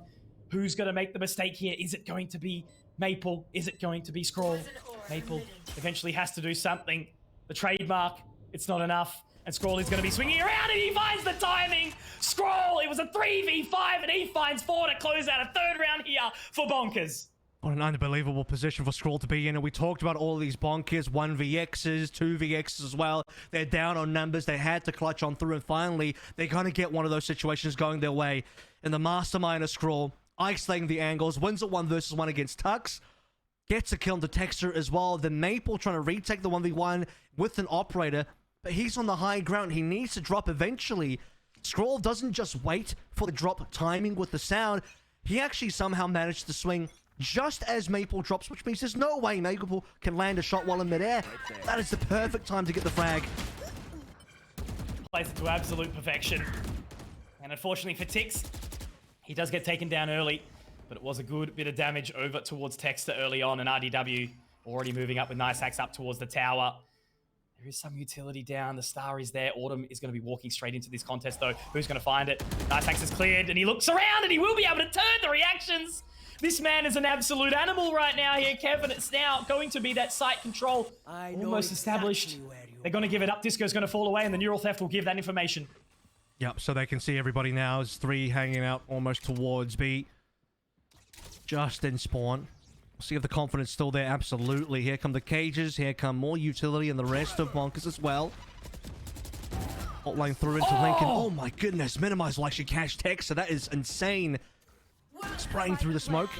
Maple sees nothing. The pit comes out again. It's going to make it so tough. Maple has barely had an opportunity to find that line. Tux, though, does find Scroll.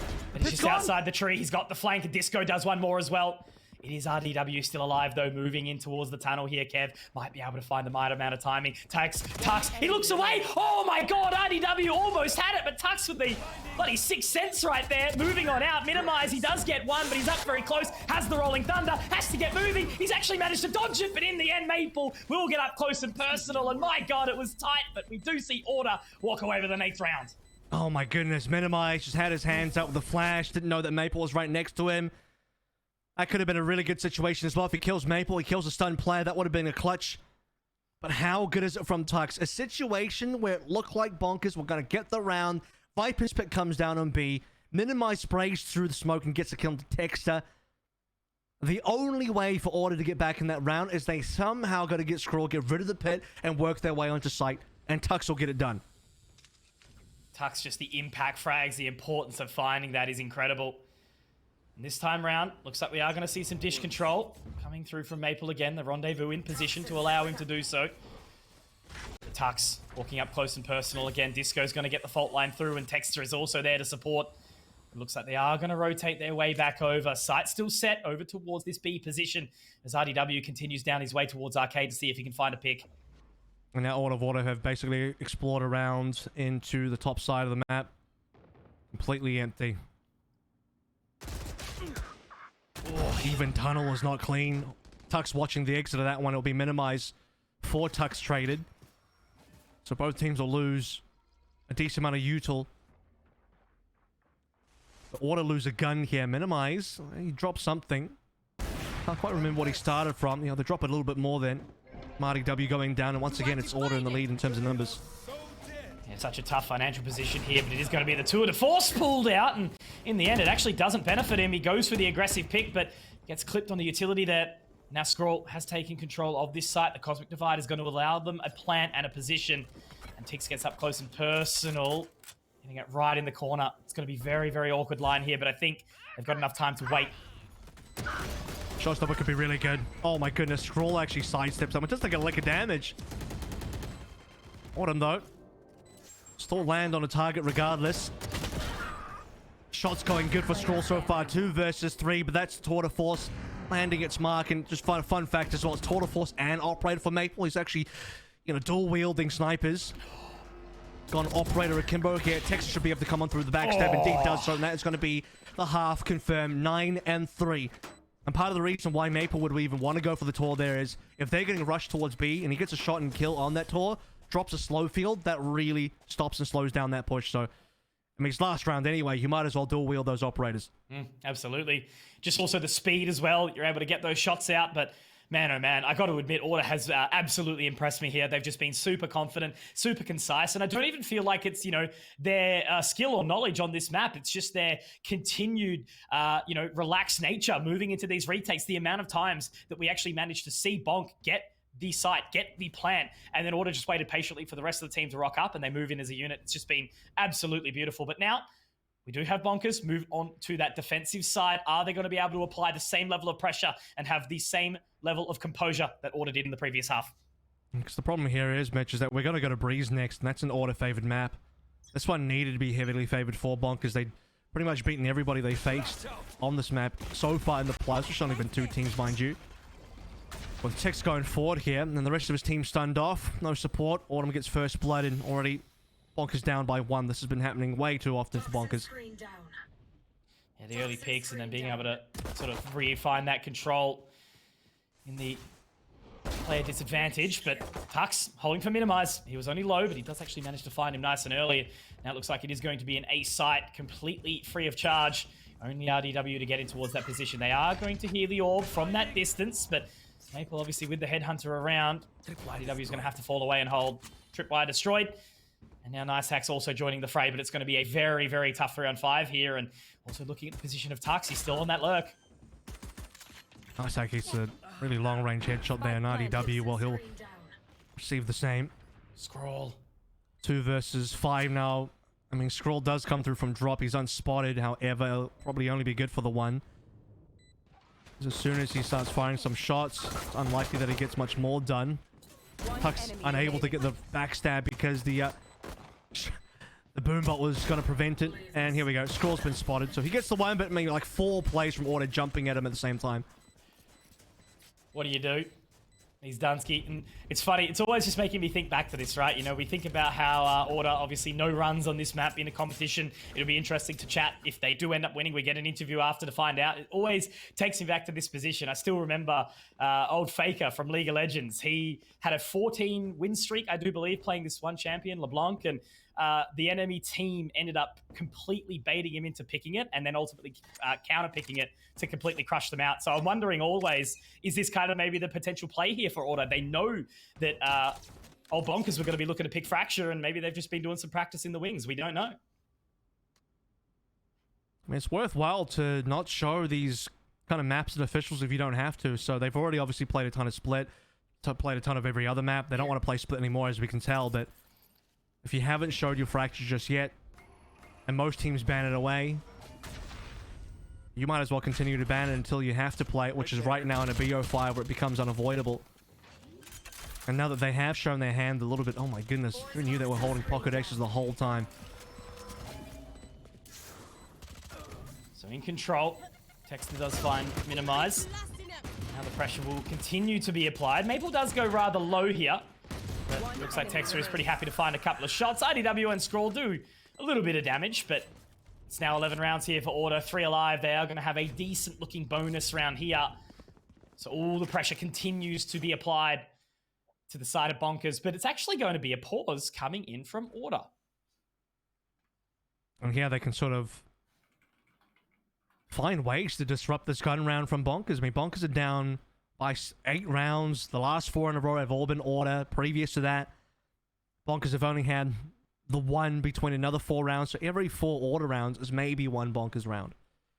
Is kind of where the round history has gone. Bonkers need this. They need this gun round badly. Order know it.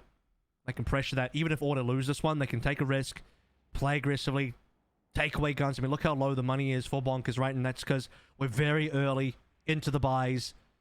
3 light armors. You can absolutely shred those with the Spectres in the right position, so... Order might just speed up. They'll talk about it, they'll think about it, discuss where the vulnerabilities are in this Bonkers defense to make an aggressive play. Just a perfect time to take that pause as well. You know, it's like a big breath of fresh air. Just relax. Keep it cool, calm, and collected. Work out exactly what you want to do, as you mentioned, and just try and force the narrative.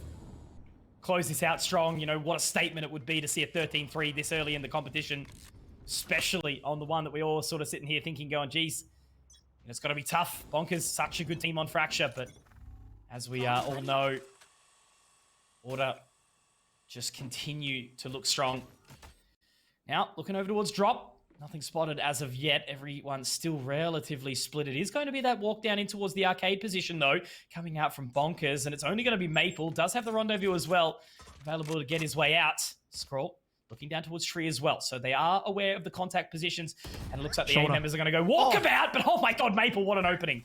Yeah, Tech saw the shoulder of Maple, but Maple still finds the first headshot regardless on the Headhunter. Scroll now in position. Nice shot. Most likely is still going to be a weapon picked up. It is. Backing up. Look at that. Completely in the middle of the site there, minimized, but Scroll goes down and helps him out. Now Maple on the other position. We'll bring back those rendezvous, but look at the flank already as well. But it looks like they are pretty comfortable, happy to walk away, happy to leave it. They know that there should be some A-site control. Yeah, exactly right. There's the info now. Should know. RDW gets into position. Is he going to be able to deny it? Yeah, he's got one. That spike confirmed as well. Scroll gets the lurker on the other end. And this is going well for Bonkers. Played it super patiently. RDW knows exactly what he needs to do. Minimize the swing through from that link in spawn. And it's 4 alive. I mean, that's brilliant stuff. Tix will die early in that 1v1 exchange where he faced up against Maple's Headhunter. But beyond that, Bonkers played it super well. Didn't drop away any further guns. That's going to give their economy a lot of love. Absolutely, and it's like a first good sign, right? That first gun round where they just looked very, very dominant, and of course it was only just against the bonus, but it was like their positioning, their counterplay, I suppose, the way they were able to kind of approach the round, and they went for that full flank, but they didn't continue to press, They didn't give up the A site for free. RDW was already there, had the tripwire down, had the utility available, but now it'll be that true test. How are they going to go up against the Rifles of Order? Should just be Rolling Thundering this. He'll trade the Rolling Thunder for the pit. Get rid of Scroll. Easy money. Right there. Thinking about the positioning. I mean, if Disco doesn't do this, then they are going to, in fact, go to Arcade instead, where the pit is not, but you still have to expect the defenders are going to be there. Tower control is going to be monumental.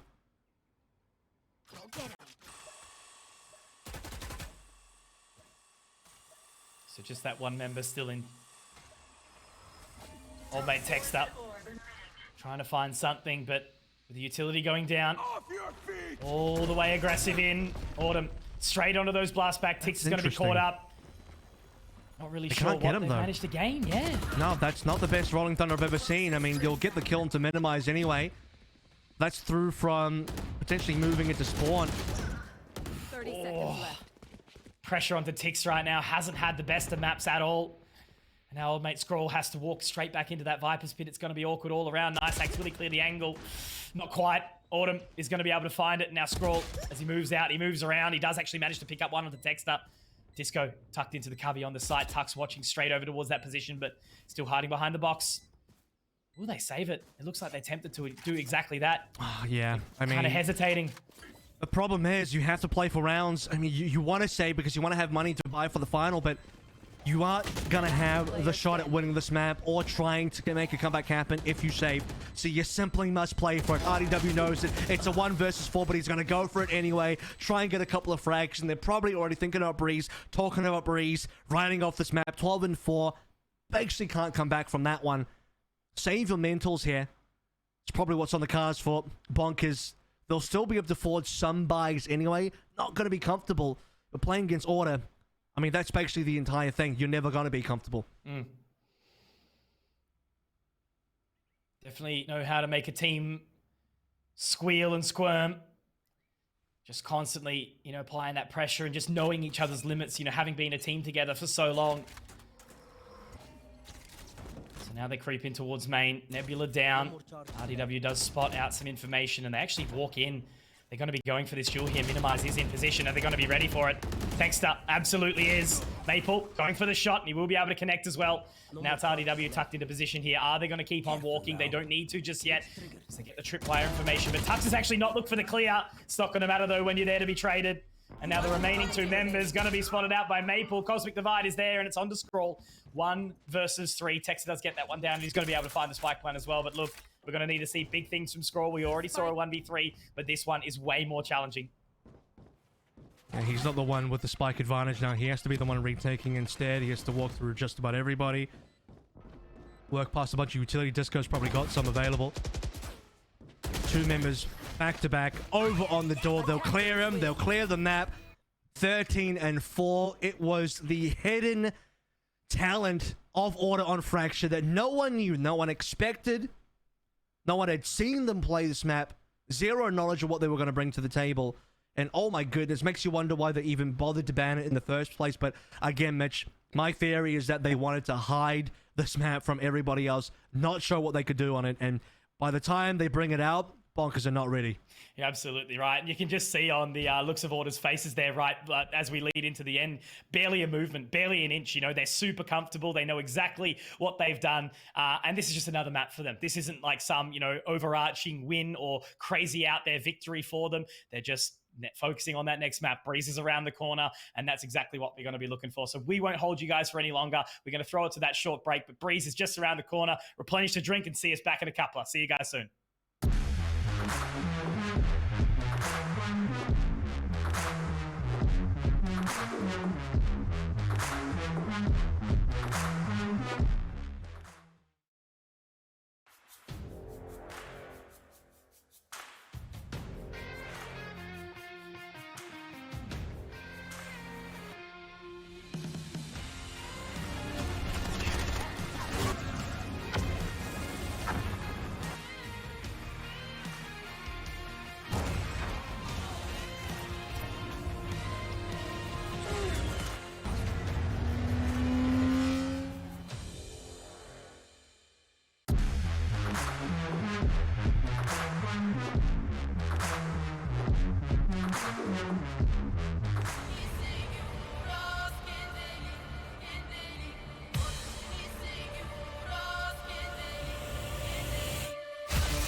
And we are back in action for the grand final of stage 1 of VOT. Today, we are going to be crowning a victor of this stage and obviously finding out who's going to be joining some of APAC's finest over on LAN in that position. It is Conky and it's Avril. Kev, mate, I tell ya, what an opening from Order.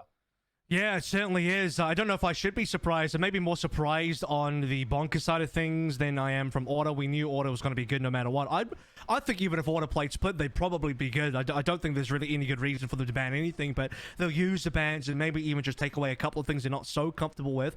Now that we know Fracture is phenomenal for Order, the news doesn't get better for Bonkers because we have to go over towards Breeze, which is going to be one of Order's best maps. I mean, at least I think Bonkers, they're not too down in the dumps. There's still got a bit of human left.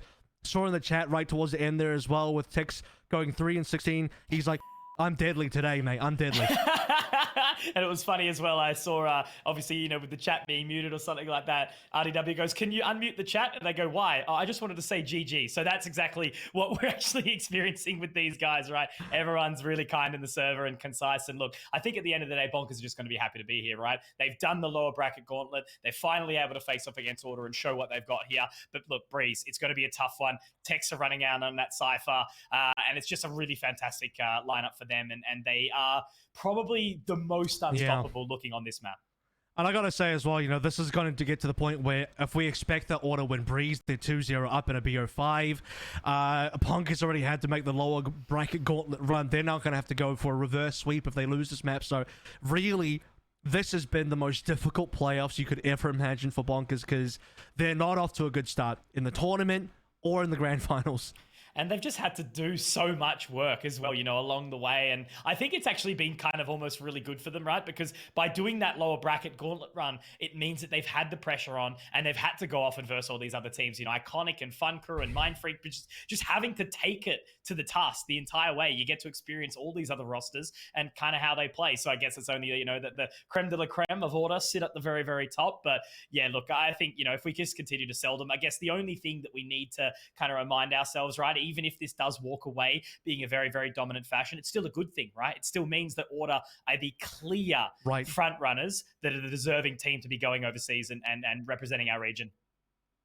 I mean, if you're taking on the very best of the best in the APAC playoffs, there's no room to be an average team. And so I expect the best. I expect that, you know, we do have to throw our best team out there. Similar thing to what I said going to this grand finals. I'm not interested in having any average teams, any below par teams come and face up against Order because I need the best to be here. I need the best of the best to face up against Order to deliver a proper good grand finals. And the same now applies for the winner of this grand finals going to the APAC playoffs. I'm not interested in an average Australian team or Oceanic team here, Mitch. I want the very best Oceanic team to go to APAC playoffs and show what we're capable of. And it shows what a little bit of dedication can do, right? You know, Bonkers is a team that is the most mishmashed roster in the sense of, sure, they've got some phenomenal players, obviously in RDW and Scroll, and Minimize has, you know, always filled that sort of void. And we know how much practice he actually puts in, sitting there watching the international matches and bringing that knowledge back to his team. It should show other teams of what actually can be done, right? You know, Honey Badgers came out of absolutely nowhere, took a bloody map off Order. It's just an exciting year ahead. You know, there's going to be, as far as I'm aware, a little bit of gap between this next stage. But it doesn't matter, right? Because it's just perfect opportunity where there's going to be more competitions popping up. There's going to be more opportunity for this kind of stuff to happen. And it's only going to say, like, again, if we sort of already run towards that idea of Order potentially being the team to go over, they do some damage. Eyes come back onto the Oceanic region. It's time. It's time to get moving. It is. And so, you know, we were hoping for that last year, hoping for it again this year.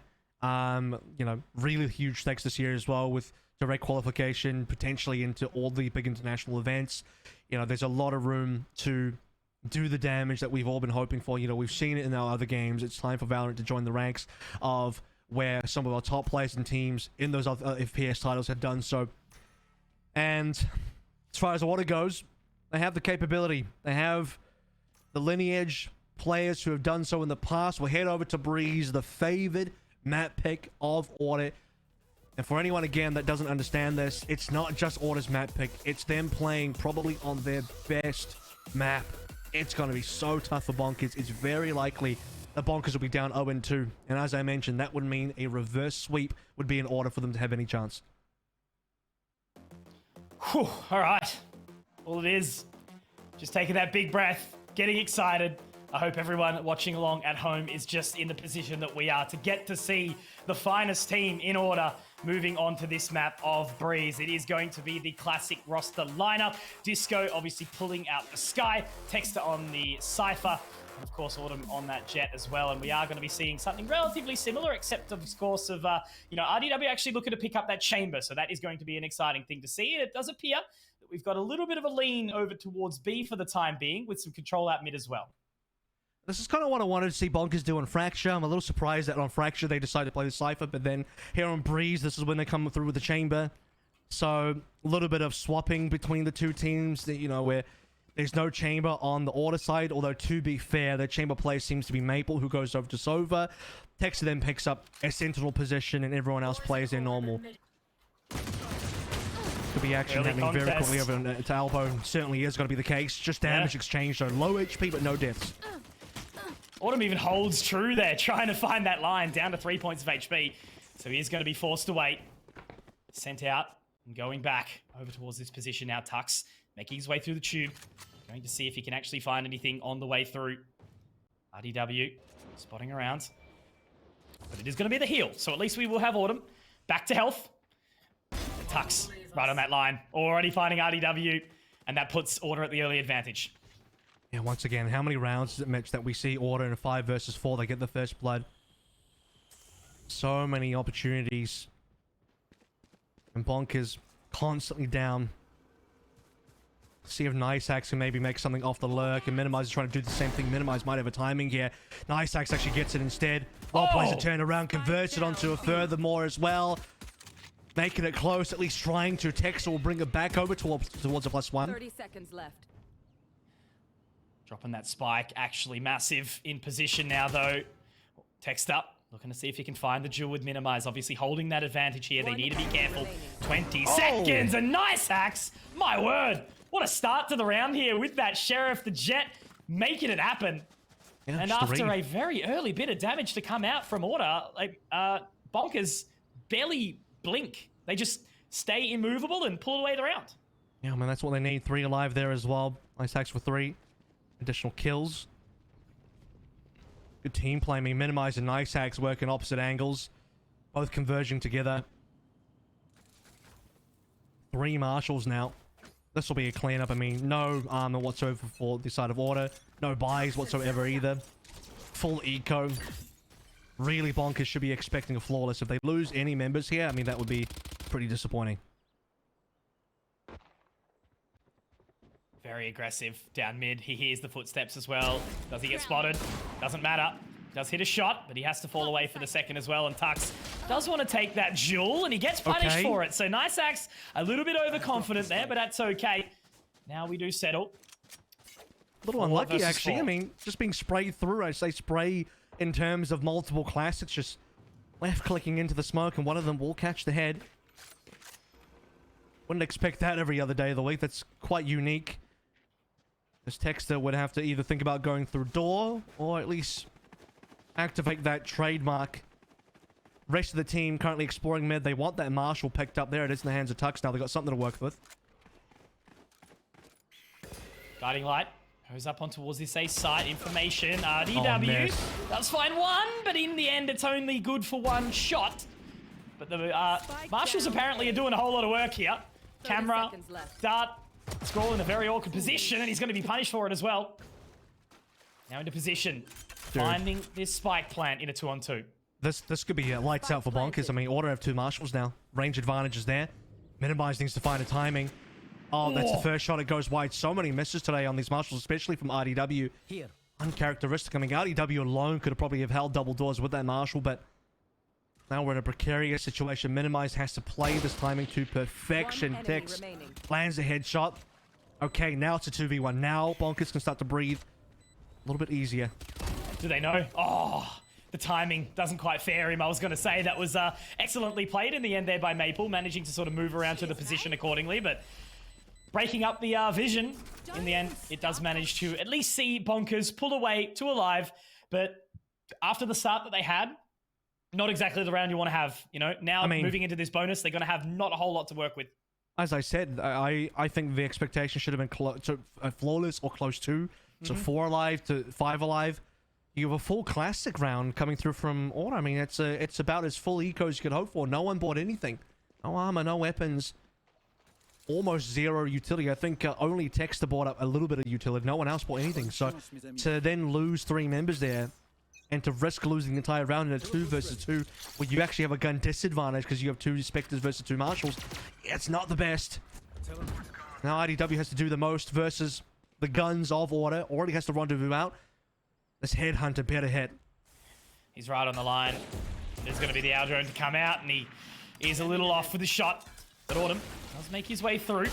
Starting to get down towards that site now. RDW, he's very much on the line. But the regrowth will come out, give some healing. Scroll, very nice shot there. Guiding Light goes out. Will he find the cross? He does just narrowly miss that shot, but still, they've done a lot of damage. They put in a lot of pressure. Texter, though, does find one. It's going to be traded out by Tixia. This is the damage that you need to see, but it will be Disco to at least find one back. RDW up very, very close and personal. Misses a couple of shots. Disco able to capitalize. Ardy, we know how sharp he can be, but he does miss a whole bunch there. Maple now gathers the info. Disco with 3 and Maple to close. Much better result there out of Order. It gets a little bit dicey, but they ring true. I mean, there could have been more guns dropped that they actually hold on. Tex getting that timing on towards Texter as well, who had no idea a second member was going to be there. Tex getting that frag. I mean, you could imagine a situation where he actually converts off that gun, goes in double doors and finds a kill, but attempting to at least work timing with nice hacks. They both come in, one from each different angle, but neither of them will actually land a shot, so a little bit unfortunate. Scroll at least does some decent damage. Unfortunate for RDW, as we kind of mentioned, or we expect him to be a little bit sharper. He was that yesterday. I mean, RDW yesterday would have nailed at least 2 of those, but currently just on the 1 frag. So still warming up for RDW, I think, as the timeout comes through for Order. They want to make sure they have a clean gun round. They'll be going up against the Bonkers buy as well. Potentially expecting a nice axe operator. There's enough money on board for it.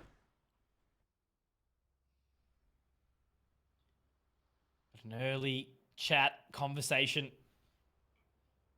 It's going to be a very, very pivotal and important round. Very much looking forward to seeing nice hacks, obviously, on that operator. But look, early days, you know, it's a nice start to come out from Bonkers, like still just damage being dealt, being expended. But obviously Order, as we know, you know, just super, super solid. How many teams, you know, get what, 3-4 rounds against this roster and kind of call it a day at that? We're hoping for really, really big things come out of Bonkers. You know, I was watching the pre-show, Xenox kind of saying that he was hoping to see at least 1 map taken by Bonkers, and I think, you know, I'm in a similar boat. It wasn't Fracture. Unless Bonkers pull through something big, it might not be Breeze either. I mean, it would be an upset one on Breeze, that's for sure. Order now coming through over towards A, working the Toxin screen. No utility down to stop them. Seekers. Oh, that's a good flash. So minimized. You got to connect on those. Can't quite find the kill. Nice axe over towards the double doors, looking for something also, but the kills so far are all going order. They're just nailing every single frag. It's only Tix. And the guiding light will spot him too. Now Tux can pretty much just walk straight up. Look at that. That's just incredible. The disrespect level coming out from order there. They were all over the site. That looked like a pug round. They were just straight through. And whilst Minimize did try and make the impossible happen, you know, he managed to blind up the two early members, but old mate Tux was right there. And he walks away with 3 in the round. The Viper getting it done. I mean, it's unfortunate they didn't have more members to swing with. They had one person working off the flash. It was only minimized with his own flash, like we sort of mentioned there. No connections. Unlucky. There was a solid flash as well. I'm not too sure if there were any anti-flash. It looked like he caught three players red-handed. Nice hacks with the operator. Couldn't quite find anything. Drops it on the ground. Now the best they can work with is Scroll on the Marshal, which, to be fair, Scroll did land a shot early. He'll need to do that and more, because the economy of order has started to kick into overdrive as Bonkers just scrape through, you know, no money. Information gathered. Text up, now spotted. He'll get the cage down and start moving around. Nice axe. Does obviously have the blades pop, but he spots out that tripwire and he's not keen to move through. He'll have to break it if he does want to try and get around there. Could be contact. Yeah, it's going to be a tough one. What are we watching? Texter moving up. He's actually going to go straight onto the other side of the tripwire. Does get the reset, does get the shot. Now he can get moving. And he got a gun. Yeah, he's done heaps here. Making it all happen. But they're so far around this site. It's actually going to be planted for the double doors here. It's going to be a tough retake. Oh, that's an important kill from Disco to Scroll, because that's actually going to lock down some angles towards the defender spawn. I do still like this retake. No, I like it a lot less. No, it's Disco again. He's gotten away with so much. I was going to say they have a double entry on the retake because they have spawn and a main. And it's only minimized to at least get rid of one. But Disco's gone for 3 so far, and now it's a full retake. 2 members from Caves. It's going to be so worrying here as Disco's looking for more. Does spot out the head of RDW, does a lot of damage onto him as well. And now they move up nice and close. Disco is going to be looking for that final frag. Or nice hacks, pulls out something incredible. Very nice shot in the end with the Blade Storm. But Disco with 4, closing out in dominant fashion. Walking away with that 3rd round here on Breeze. Taking the lead back. Man. But of course it was just an eco from Bonkers and they still managed to take it down to just 2.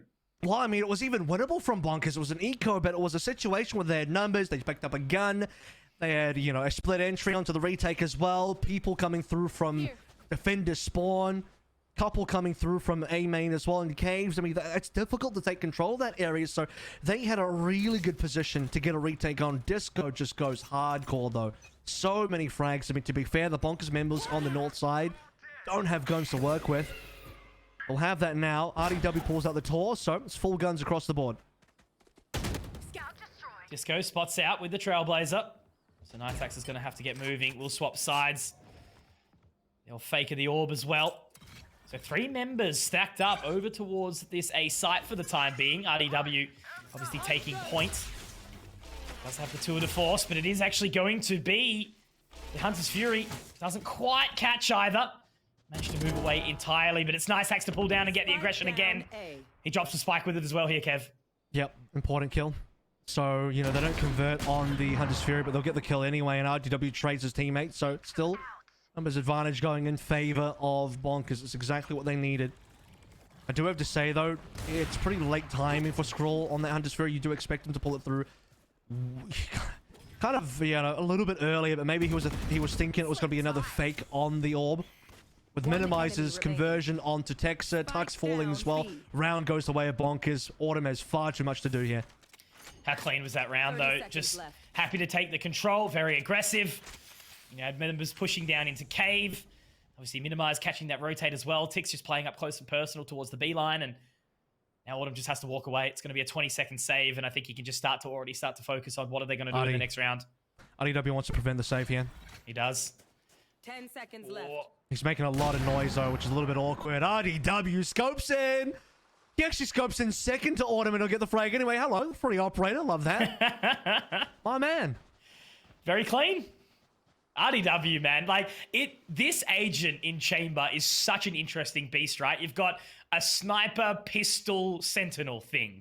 And how it's able to replace Cypher to a degree is so beautiful. Wow, he has the fragging power that Cypher doesn't. Yeah, You lose a yeah. lot of the intel, but I mean, trademark and trips about the same value. I would actually argue trademark's a little bit better because it has an AoE slow, but easier to spot out.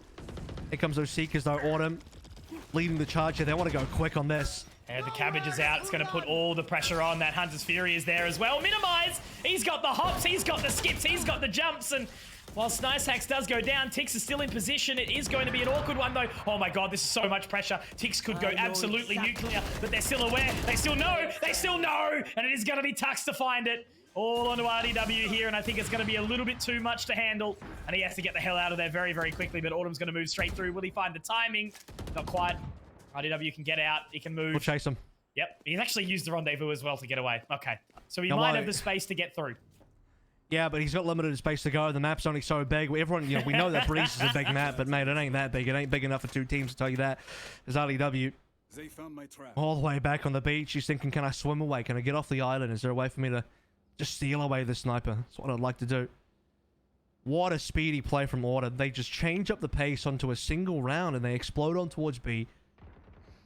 Seekers coming on through. Split entry from B main as well as B tunnel on the link. Catching everybody out and just no responses. Disco the only one dead. Are they letting him get away with the operator? Wow, the respect being given. What's the money look like? It's good. Okay, so with that operator being held, they've actually got a really sort of solid looking buy to contest this as well. So I've got to admit, obviously this map, it is a little bit defending sided, but with it being played out the way it is, Bonkers, I'm feeling a little bit more confidence in them this time around. Like, they have this buy, they force Order back a little bit if they can find the round, but they've got to make sure it happens now. Again, if you give Order any space, they'll take it. I mean, let's see what happens here with the operator, because if RDW gets Valley on this op, that was a huge mistake for Order to allow him to get away with it, considering that Order had the money to be able to chase down Nicehax looking for the flank, but is being watched by Tux. Minimizes there too. They've actually moved through all the way. They could find something massive here. Maple's in the owl drone as well. 1 and 2. The second will be found. Minimize. He's happy with that. He's going to get the hell out of there as well. Text him in. Yeah. He's the lurk. He's always the informational player. So he's got to be careful. Minimize here. But he knows. Look at that. Looking around already. Will they find the contest or not? Spike down B. Easy shots. Both players. Autumn will get it as well. Bladestorm convert now. 2 versus 3.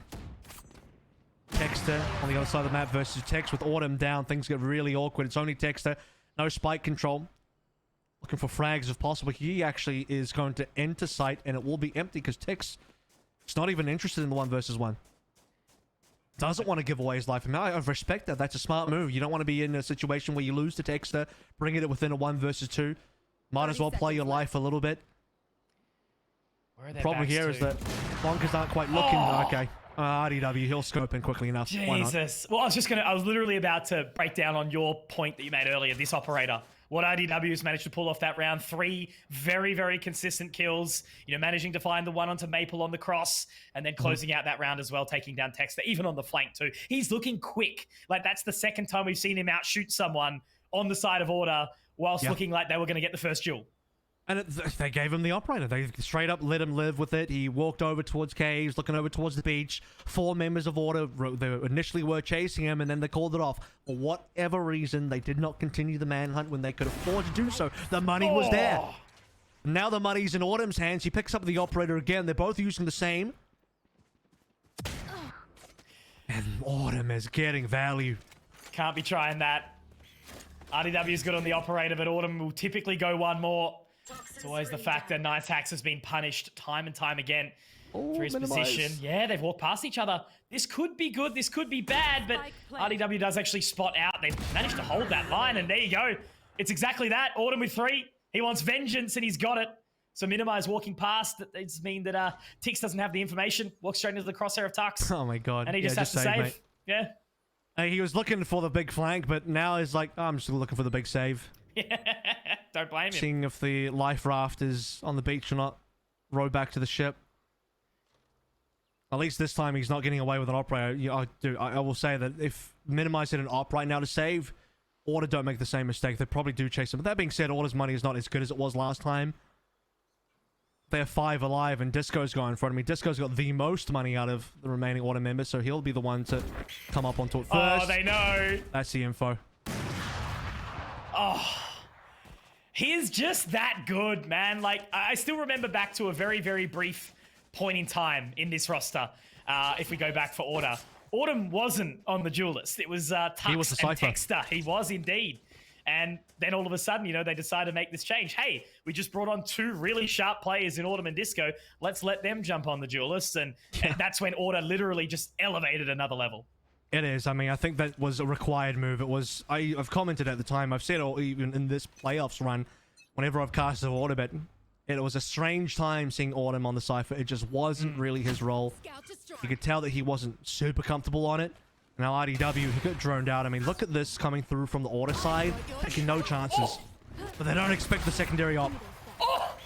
Go on. Get the second, get the third. The pressure's on. They actually move away. They don't want to give it to him at all because look at Texter now.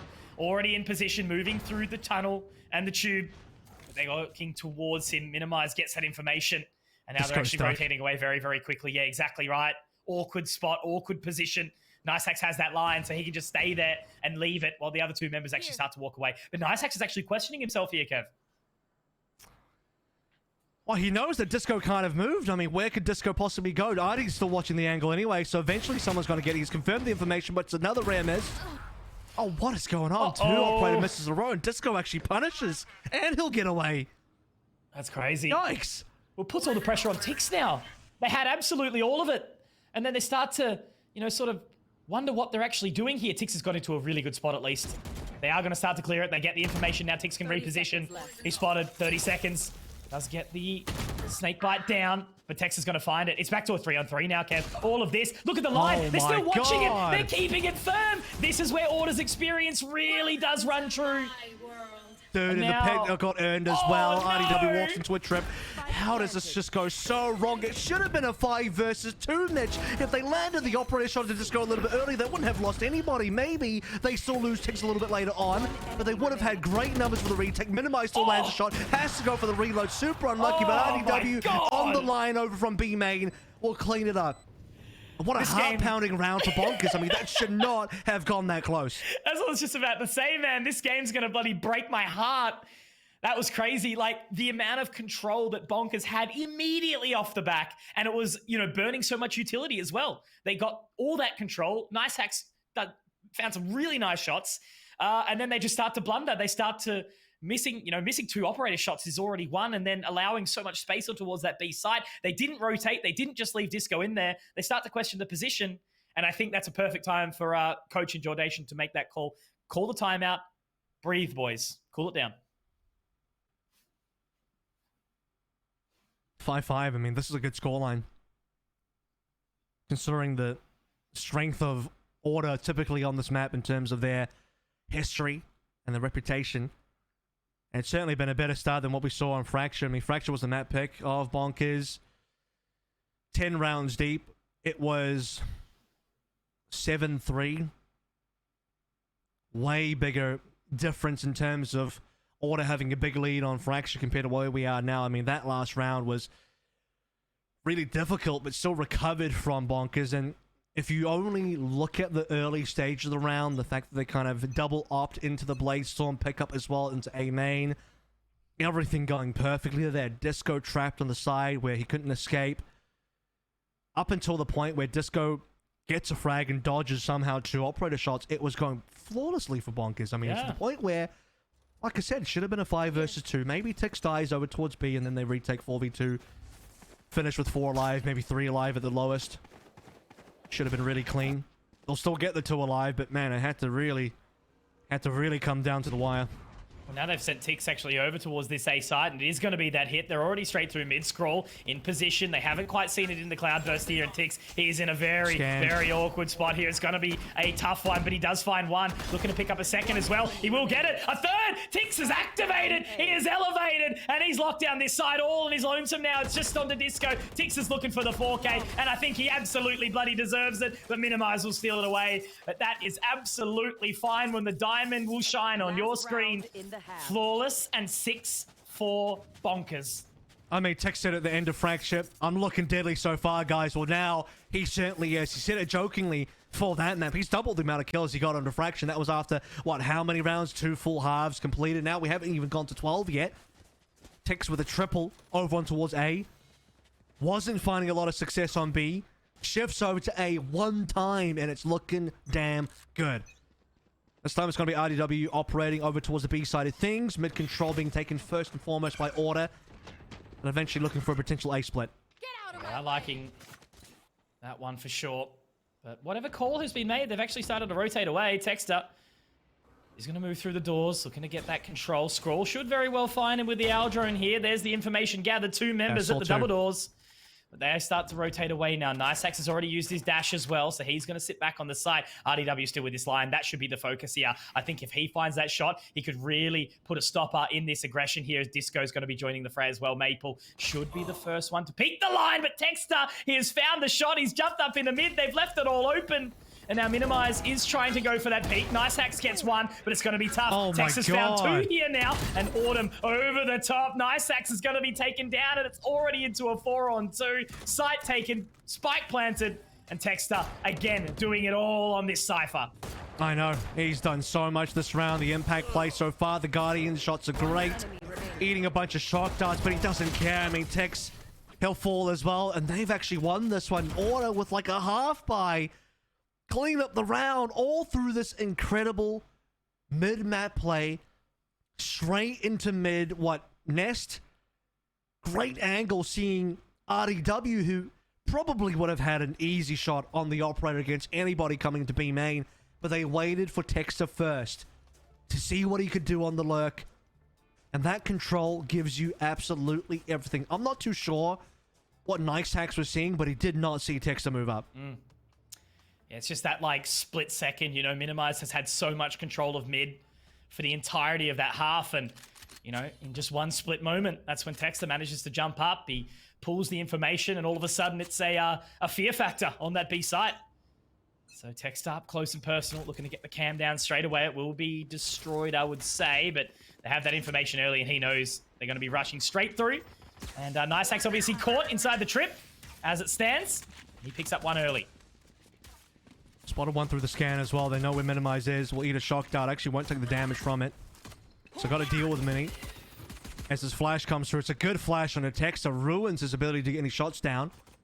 Still is a 5v3 though. Some damage found onto Tux, but that's about it.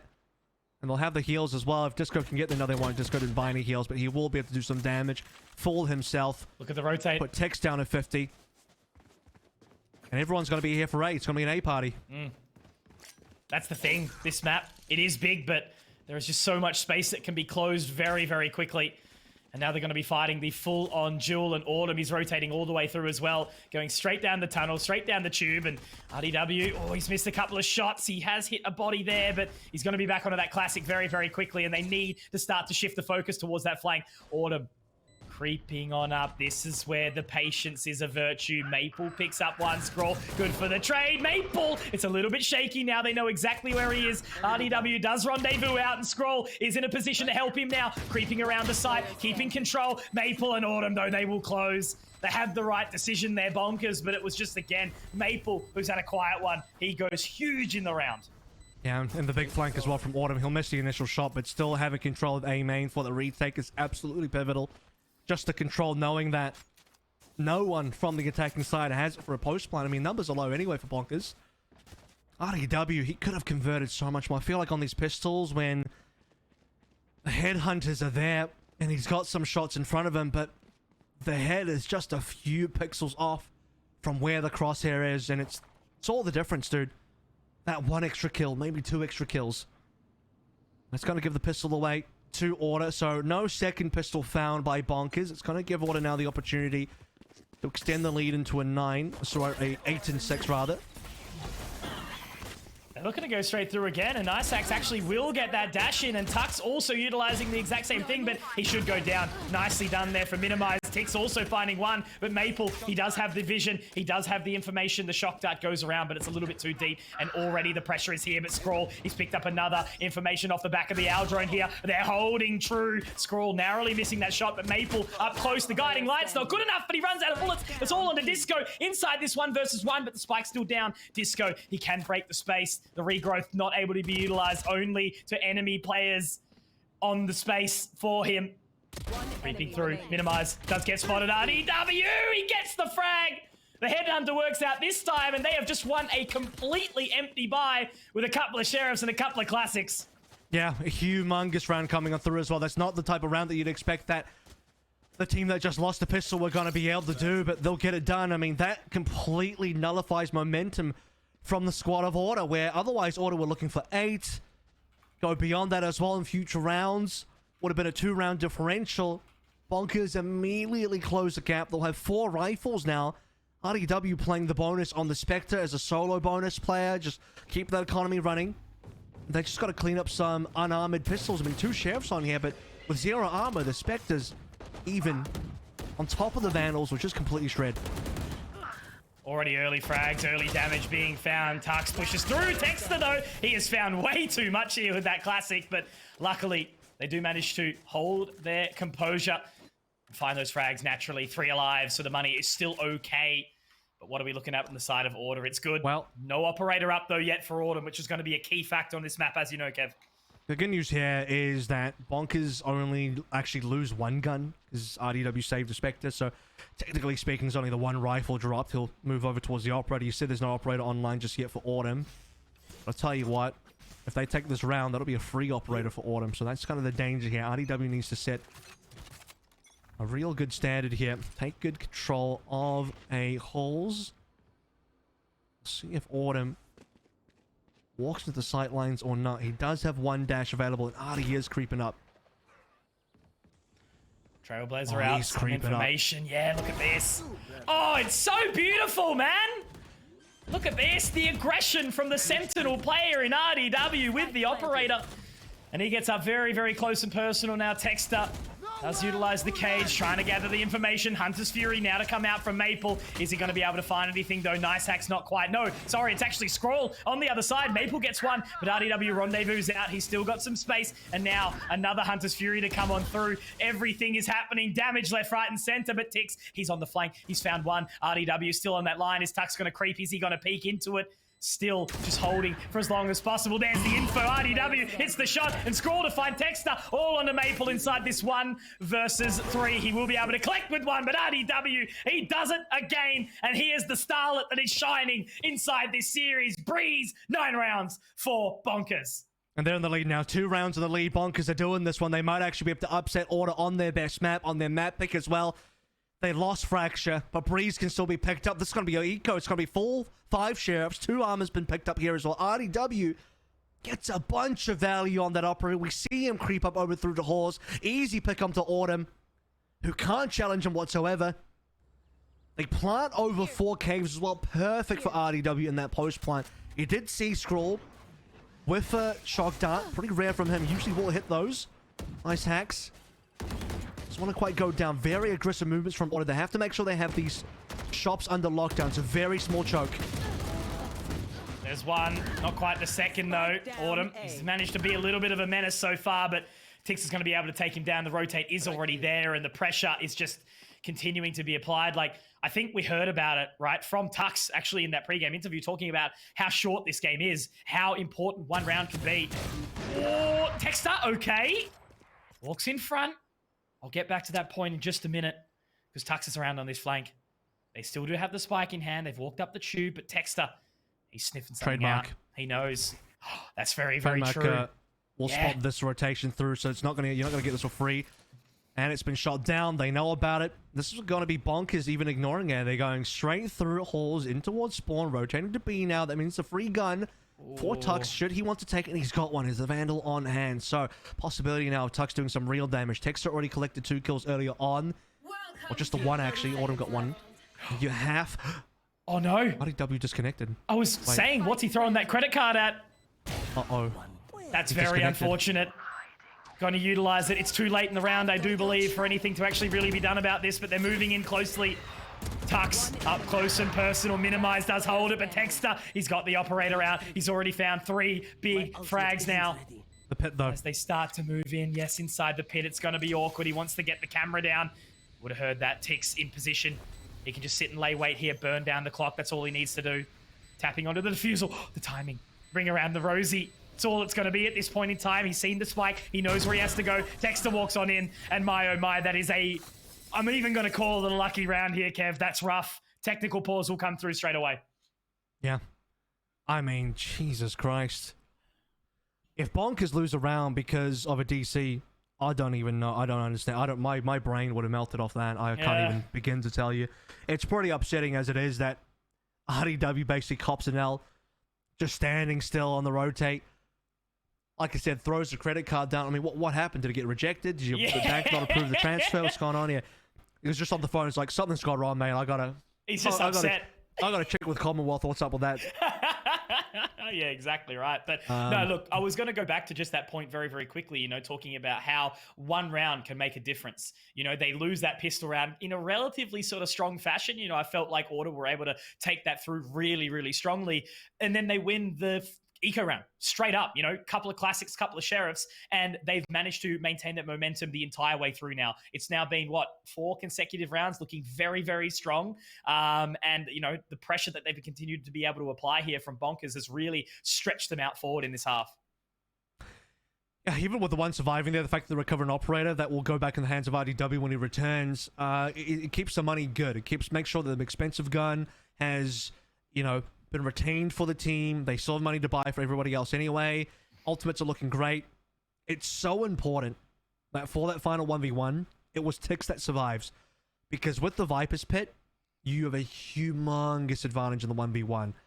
Texter playing inside the pit, Decayed down to 1. You don't even need to land a headshot. You can spray through, you can get it. The only way Tix loses that is to really unfortunate timing. Yeah, exactly right. Just bring around the Rosie as well for that entire position. Which, you know, it can go poorly. You know, that can definitely go bad. You do have to kind of credit, despite the DC, that Order were able to get damage done on that eco anyway, and specifically it came through from Autumn in shops, landing his initial headshot, then also Texter coming back in, rotating through into the same position that Autumn found his kill in.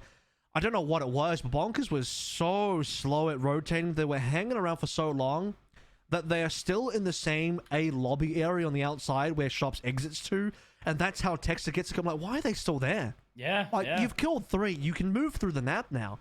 It should not be the case that Texter's allowed to rotate directly into your face and collect another kill, and then Tux finds a Vandal, and then they can actually get like this 2vx going on. So yeah. Yeah, no, I think it's maybe just that like little tiny bit of hesitation, you know, questioning yourself. But we are going to throw to a quick break, guys. I think there was some ready up, but maybe not some ready up or something like that. So hang on, are we sure, Fraser? 1 sec, they're saying? Yeah, no, okay. We'll throw to a break. We'll be back in just a second. We'll be fresh straight into the map.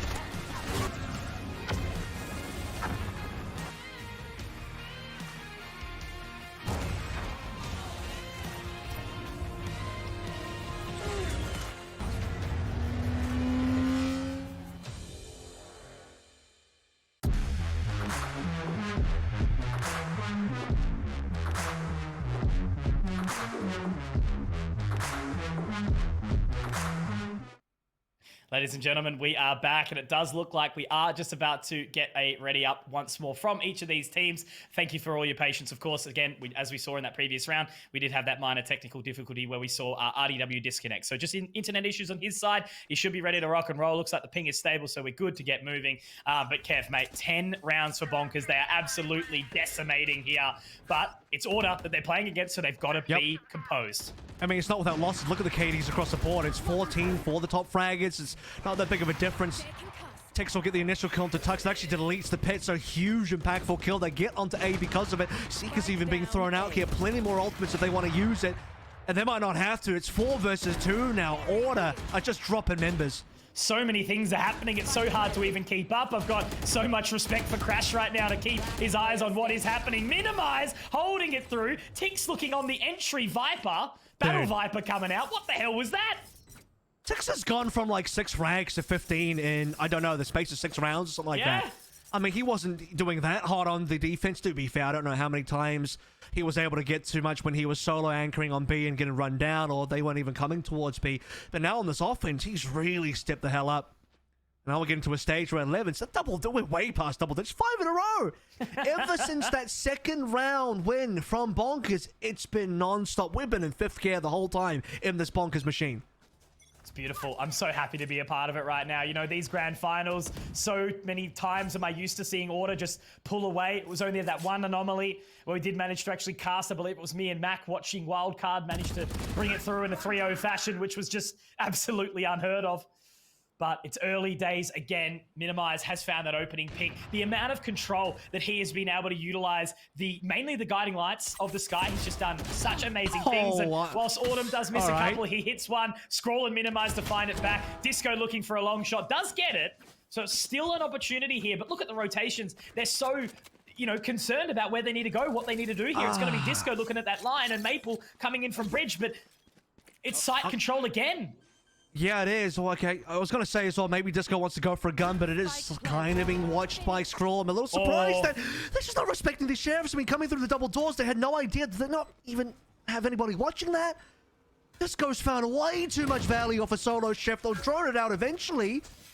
And thankfully, there's no guns being picked up just yet. Maple nearly lands a shot. He's on one, or rather, it's Scroll on one. Disco, with it all to do here, would have to win this duel versus Scroll first, but it's going to be the swing from Tix. And that's another 2K from Tix, right? 17 frags, Kev. He was joking about playing so god-awful on the opening map of Fracture, and now they are just 1 round away from Bonkers taking Order on their best map. I think this will be the first time Order will be losing Breeze, right? Am I right in that?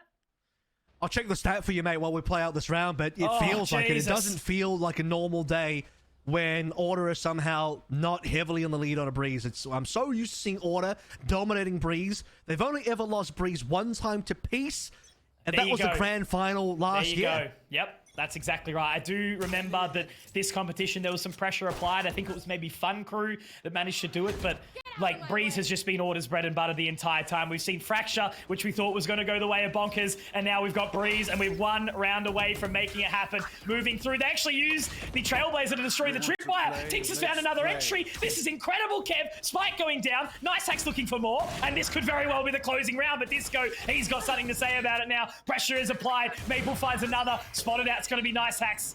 So RDW, it's going to be this tour de force. Is he going to be able to find anything? The answer is no. He does miss the shot, and now Nice Hacks has the pressure applied. It's all on the Scroll. He's inside main, and it's the denial. Order, cling to life for another minute. Yeah, 5 more rounds to go. They pick up some operators, just the one. That's what they need. Autumn, get it into his hands. He's been desperate for it. He's been gagging for the entire defense. They just never had money because they've only won the 1 round of the pistol. Oh, my. So they'll finally be able to scrape through.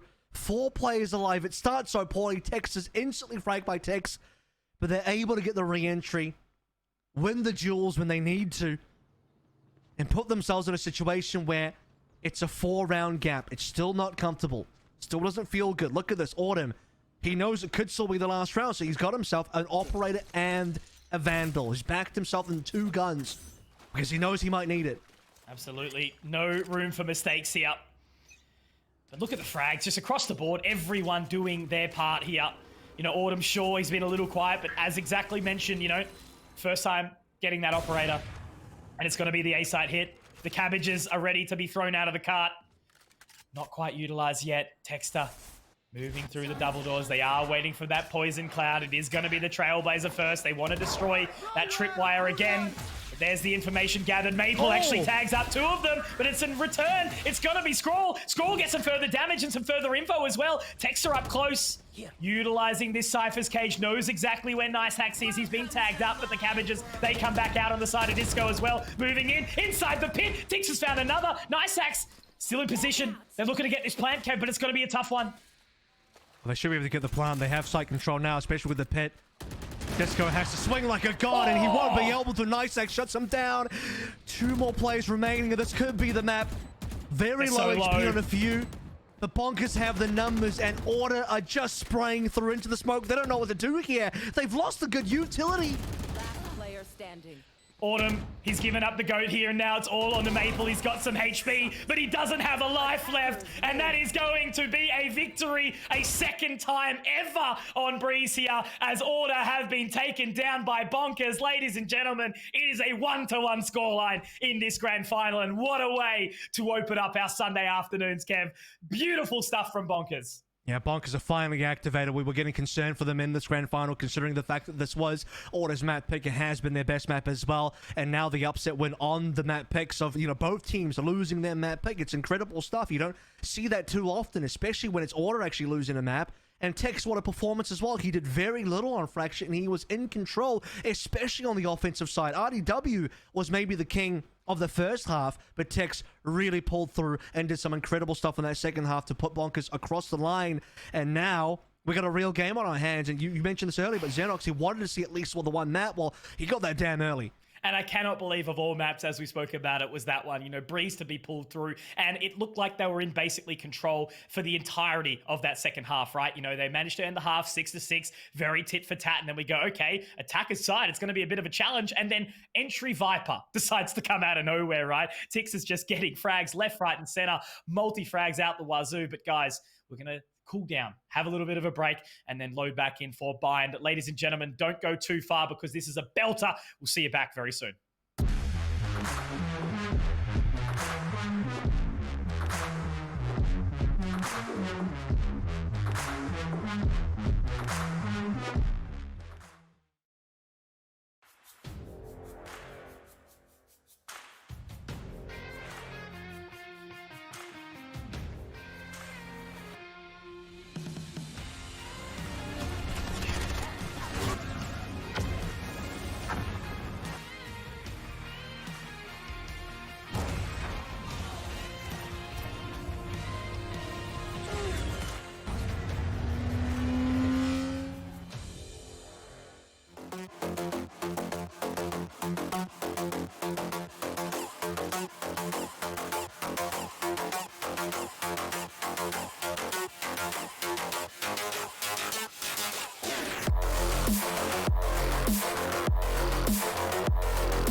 I hope you guys have had a little bit of a chance to rest because we certainly needed it after such an explosive map there. Just seeing Bonkers walk away 13 to, I believe it was 8 or 7 in the end 8. against 8. There you go. Up against Order is absolutely immaculate. We've had our series so far. It's now a 1-1. Incredible stuff from Order on Fracture. First time actually seeing them with a run on that in competitive. And now, of course, it is Breeze taken away. So we move into Bind. This is Conky.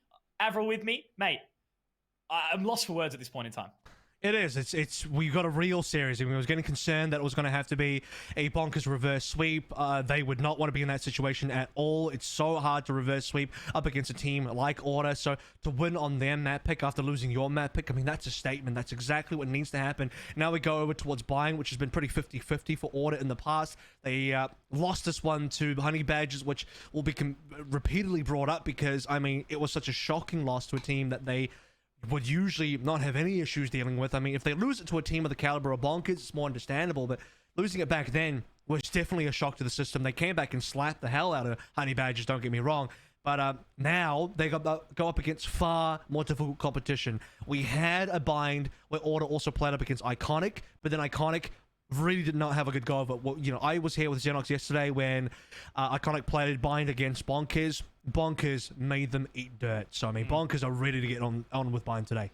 Yeah, and I think it was that bind where Honey Badgers actually took it away from Order as well. Just thinking back earlier in the competition where that was the Suave show, wasn't it? Get Suaved, pretty sure that I remember on that Viper, which was... Get Fulvist. Yeah, Fulvist, that's the one. That's what I'm thinking because it was Suave the next map. But yeah, look, that was an incredible run, right? To see Order actually get taken down on a map like Bind. Bonkers have picked it. Ultimately, at the end of the day, it doesn't really matter who's picked what in a 5-map series because the teams are going to have to pull it down anyway. But yeah, this is a perfect opportunity to Bonkers to show us that consistency because if they turn around and sort of fall flat in this one, you kind of get a little bit concerned for the rest of the series. But if it's close, if it's competitive, if Bonkers even pull away, we have a bloody good series on our hand, and Order has got to start feeling the pressure there too, because if they're unsuccessful, if they fall at the finish line, Kev, my God, they won't be happy. I mean, yeah, there's no way. I mean, it would be really upsetting for Order to make it to the grand finals after going pretty much flawless through the entire upper bracket, the group stage, everything, to then not win it through. What we are going to get here is the patented nice hack strategy of the Neon. I've criticized it, they've defended it, and to be honest, they've won with it so far. And here's the test right now. If they can beat Order on bind with this Neon, I'm going to shut up about it. I will never criticize Bonkers or Nice Hacks about it again, because this is the real test. Okay, you smashed some other teams with this, well done. You beat Iconic with this, well done. Now the real test is, can you beat the best of the best with this? It's to me, it's not the real deal until you can take it up against a team of the caliber of Order. That's exactly what we'd be looking for. And I'm going to say it's going to actually be a real funny experience for me. I've never actually casted a Neon game, so I'm super excited to be diving into this one. No, I've done one Fracture, and now that's my second one in the innings. Okay, but cool. look, it's a lot of fun. It's a lot of fun here, you know, getting to learn it all because I have played against a couple of Neons. It's made me very, very frustrated. Apex Legends inside this game, who knows? But it's great because it does create a versatile game.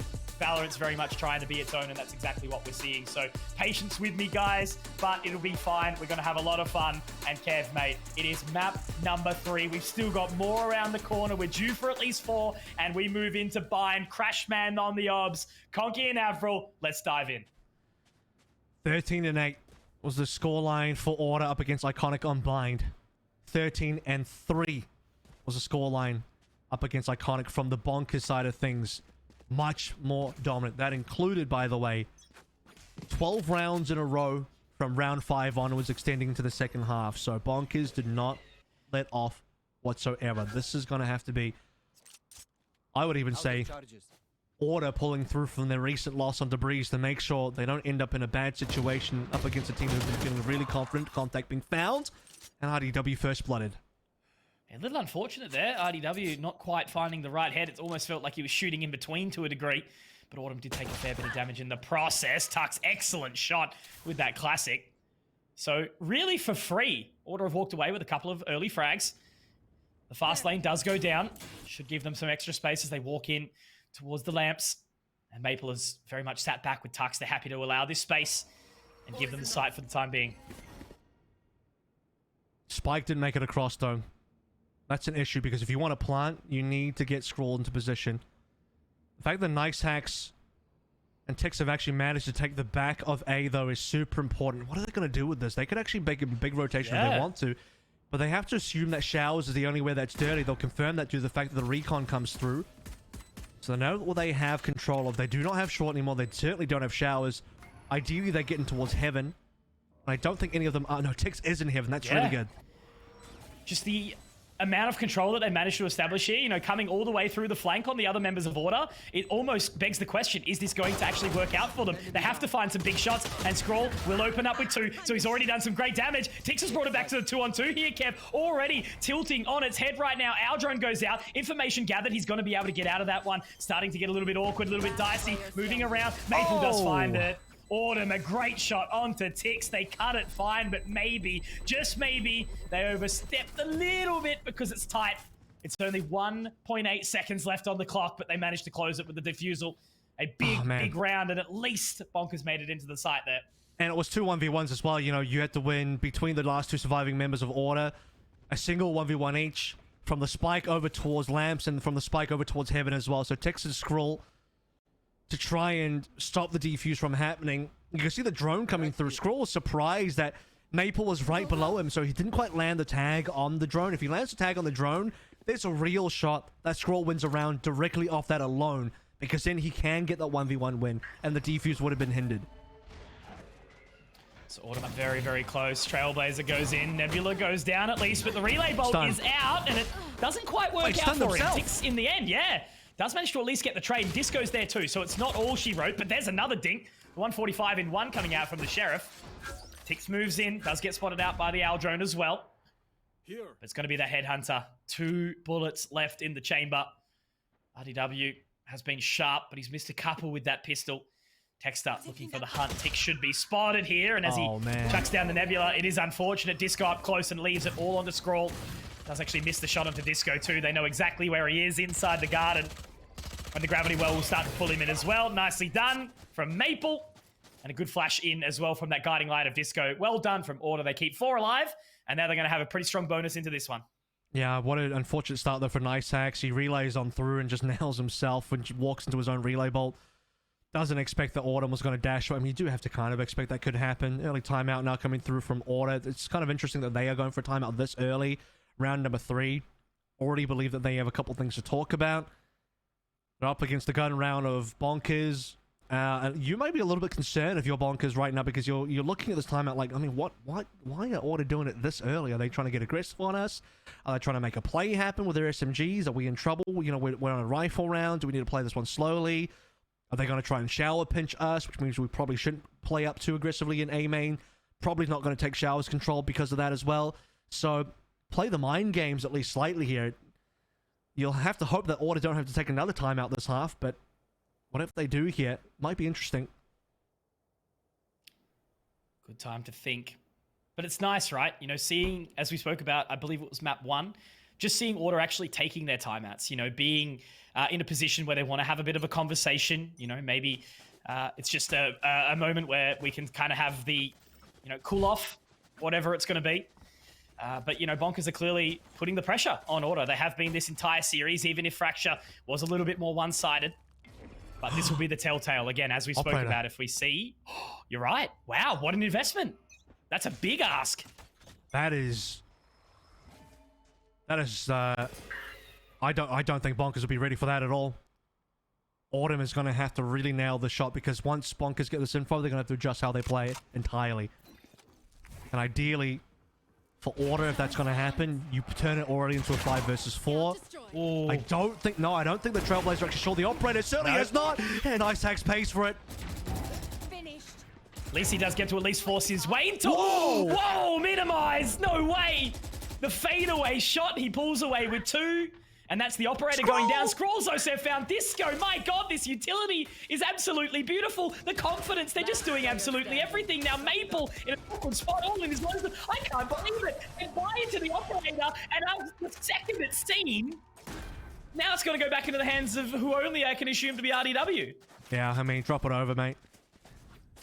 There it is, Artie's feeling. He already did some real clean stuff with that on Breeze. To be fair, Breeze is a very good op map for either side. Bind is maybe a little bit more tricky for the attacking side, but they'll take it. The only risk here is if Bonkers lose this, they give the operator straight back in the hands of Autumn, whereas if you play the rifle, you don't give the operator back in the hands of Autumn. But if you back yourself, then you don't lose the round anyway. Easier said than done. Autumn will buy up anyway. 4 rifles, 1 Judge. Judge could also be an issue considering the fact that Autumn playing very aggressively in towards Hookah. He's been flushed out of there multiple times, but I don't know if Bonkers. But I don't know if Bonkers will expect it to be 3 times in a row. Oh! It gets a little awkward. The heal will come out from the regrowth, but the relay bolt does just narrowly miss. So that's going to put the Neon in a bit of a predicament.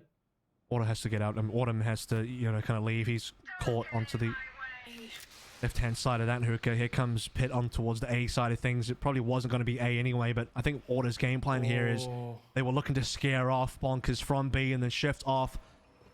Will they know Disco's here? Gain. Oh, Disco might have to just TP out. If he gets spotted, he's done. Oh, it looks as well. They use the owl drone to clear it. Now Texter's in the gravity well. It's so awkward. The fast lane comes through to give him the extra space, but Texter will be able to find it. Know exactly where he is. Texter tagged up as well. But he does have another star. He will be able to put down that Nebula, but he's tagged up and it's going to be awkward. Texter, what the hell? How's he got out of there? He's managed to now put Order back at the advantage and Autumn sitting at the back of the site. It's been so awkward. This guy's Houdini. I don't know how he's doing this one, but he just gets 2 frags over an Octo when he should be dead to rights. Caught by a Hunter's Fury. 20 Somehow seconds. wins up against everybody. Like I said, 20 seconds means it's going to be rough in terms of timing. RDW nails the shot. Autumn, so as a judge, the school would still be tricky. The timing has to be perfect here. They found him. Oh my word! Minimize! He's done it again. They've only got 10 seconds though, exactly as we sort of think about. Tux swats out 1v3. Can he hold the line or will he be able to hit this shot into RDW? Shoulders it out. This is beautiful, but Scroll rings true again and holds it down. My word. Like, 2 rounds I've already seen. Minimize has been the impact player, both of those positions, getting those 2 frags in Hookah, then getting the 2 frags on the site just then as well. Yeah. Oh, Jesus, this guy's an animal. Like, the level of confidence he's playing into for a relatively new player. Sure, he's got a little bit of a CS background, but moving into this and stepping up to the level that he has, not only to become the IGL, but also to become confident as a player as well. Valorant is his game. Oh, it's the thing, right? Everybody has stepped up at various times. I mean, look across the entire roster of Bonkers. 3 maps now, or 2.5 maps almost. You can name individual rounds where, people have certainly made their impact felt. So there's no free rides there. Minimize again. First blood, a secondary. Just take it home, mate. It's Minimize's world currently. This is his map. Texter was a magician previously. Oh, what a shoulder that he's been spotted on. No opportunity. I mean, what a read from RDW to scope in on market. They just have a 6th sense. Yeah. This is nuts to watch. Just how well they're playing, like all watching each other's backs, all moving as a unit. This team is looking polished. It's looking well-oiled. The flank spotted out by Tix there onto Maple. It is only an eco. I can't get too excited. And Disco creeping on in. The Nebulas are all up. It's going to be too hard for him to sort of find anything just yet. But RDW up on that line. He's going to find the shot even in the end. And Bonkers, they take the lead on what is one of the most challenging attacking sides here on Bind. Sure, it's got a little bit easier with some of those spaces being, moved open a little bit more. Short A, for example, being a perfect example. But, wow, they are playing to perfection. And that's off the back of Nice Hacks actually having not done anything really just yet on this Neon outside of the pressure applied with the relay bolt. I mean, he's going to play entry. He's going to slide on in. Put up the fast lane. Throw some relays and hope for the best. He's actually only 4 out of 7 towards the overdrive as well. And that's just because he doesn't have the kills just yet. But maybe soon. Maybe soon. Autumn onto RDW. That's going to be the first real impactful death. If he gets more, this is incredible. He's already found so much. The confidence, he's hopping around. Oh, if he hit that, I might have accidentally fallen out of my chair, but Tix gets the shot. Tux now on the flank. They've heard the teleporter. He's got the, oh my God, the Cosmic Divide, but Tux finds one. Tix in the 1 versus 4. Now swap over. Now Tux spotted. But it's going to be Tux to find the frag. Jesus Christ, Autumn, how are you so good? And they'll get the operator back as well. Double operator on the defense. Thinking about, no, just the one. It'll be enough. Yeah, the fact that you've got a Trailblazer and bloody Seeker's coming at you and you hit the shot above onto the fast-moving member of the Neon. Like, that's just insane. And then as well, then, you know, the 2 frags into the dash, nearly onto the third. Like I said, if he had that third shot as well, I probably would have fallen out of my chair as well. Bonkers might have flipped their desks over. Maple onto the Bulldog, and money is starting to get short. RDW playing for a judge on the offense. I suppose he's going to go for the Tor as well, so he'll have close range and long range covered up. Nicely done. The opening is found. The relay bolt also will force Tux into a very awkward situation. They should have that information as well, but Disco's already there, and there's another one rotating too. Scroll will line up, though. They peek at the perfect time. The double up the duo. Scroll and minimize, but Tux has done it again. And that's the second frag for him in the round. He's dropped the spike. And now it's a 2 versus 2. Let's go for the orb. I don't know if he's aware of that flank here just yet. Scroll moving in. He will actually give up the spike control. Sometimes this can actually pay off in this situation. Yeah, I think he's, he used the toxin screen. Got the orb off the back of that one, but there's no way you can hold the spike when it's that deep out of showers. 50 seconds. I mean, the good news for Bonkers is they have a lot of time to play through. And RDW as well. Rifle and the Tor means you got a lot of flexibility on how you want to play your angles and approach this offense. He knows that he wants to be the entry. Spike given over to Scroll instead. Who, you know, you'd probably want him to be the one planting. Are they going to check left? Yes, they are. He's actually picked up the rifle too, so he's done it smart.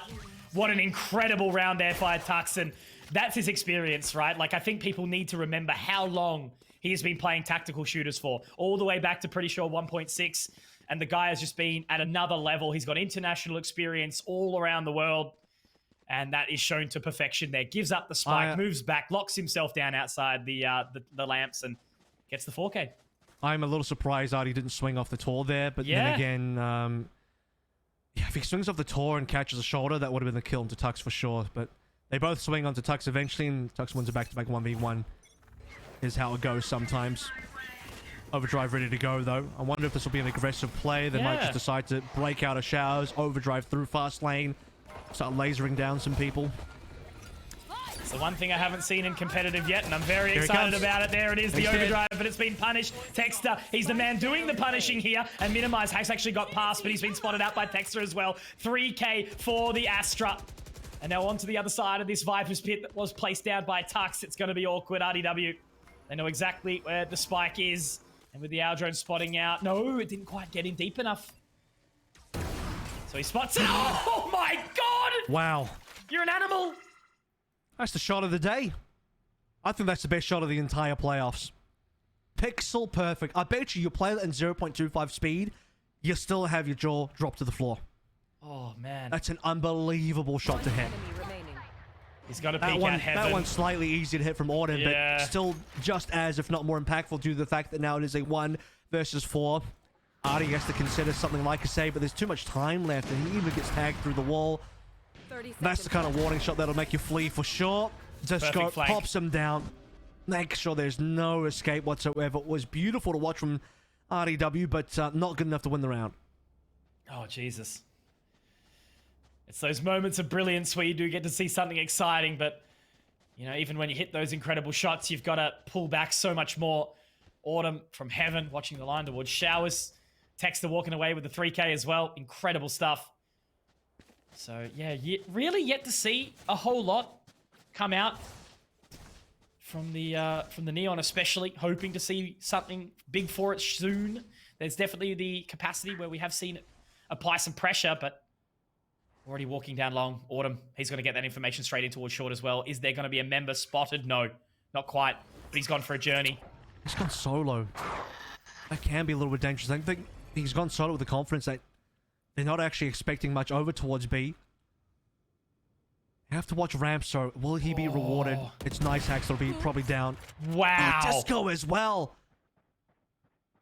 Impeccable stuff. Just how they're so good, Kev, at getting these early picks. It's really been so many times where we've had to watch Bonkers pull it away. 2v5, 3v5, whatever it is. And this is no difference. Tux on the line. Kicks inside the Nebula. He walks out, though, and he's spotted. Does actually manage to find one on Maple before he's felled, but also spotted out will be Scroll, and the Snakebite will force him back. Very awkward round now. Yeah, I mean, this is Bonkers trying to walk into the order defense where they're able to get these initial picks. No one spotted in terms of Order walking down B long. Oh my. Showing some patience. There's a shoulder. There's a frag. RDW will try and bring one back, but it's not going to be possible. And now you get towards the eco. This will be 7-3 in short while. He's put up a tent outside long, and he's just sat there calmly collected. You know, he's got a beer, relaxing, and he can hit those shots perfectly calm. And Disco there to support him, you know, watching the Exeter hookah. Like, they don't even have to play the site. They have so much control. It's a lot of risk taken because you've also seen plenty of rounds where you walk down long and everybody's there. Yeah. And at that stage, Autumn, maybe he gets one, but he probably dies, right? He doesn't have Disco supporting him. They're not working off a guiding light. He's literally walking down dry. And I think, you know, the philosophy there coming through from Order is they were very confident there was not going to be anything B. So, you know, they were pretty clear that it's going to be full empty on B. They didn't see anybody walk up ramp. They didn't see anyone over towards Fountain. Certainly no one near the cave side either. And they just play patiently, say, well, maybe someone will walk up ramp. Then two players do walk down ramp. And both players between Disco and Autumn get one each. And that's basically the round off the back of that. Lots to think about. What's going to be the change in conversations? Jordation got something to say. The coach man himself. Another man from a different title. Looking to do big things inside Valorant. Fun fact, Jordation was actually on Order.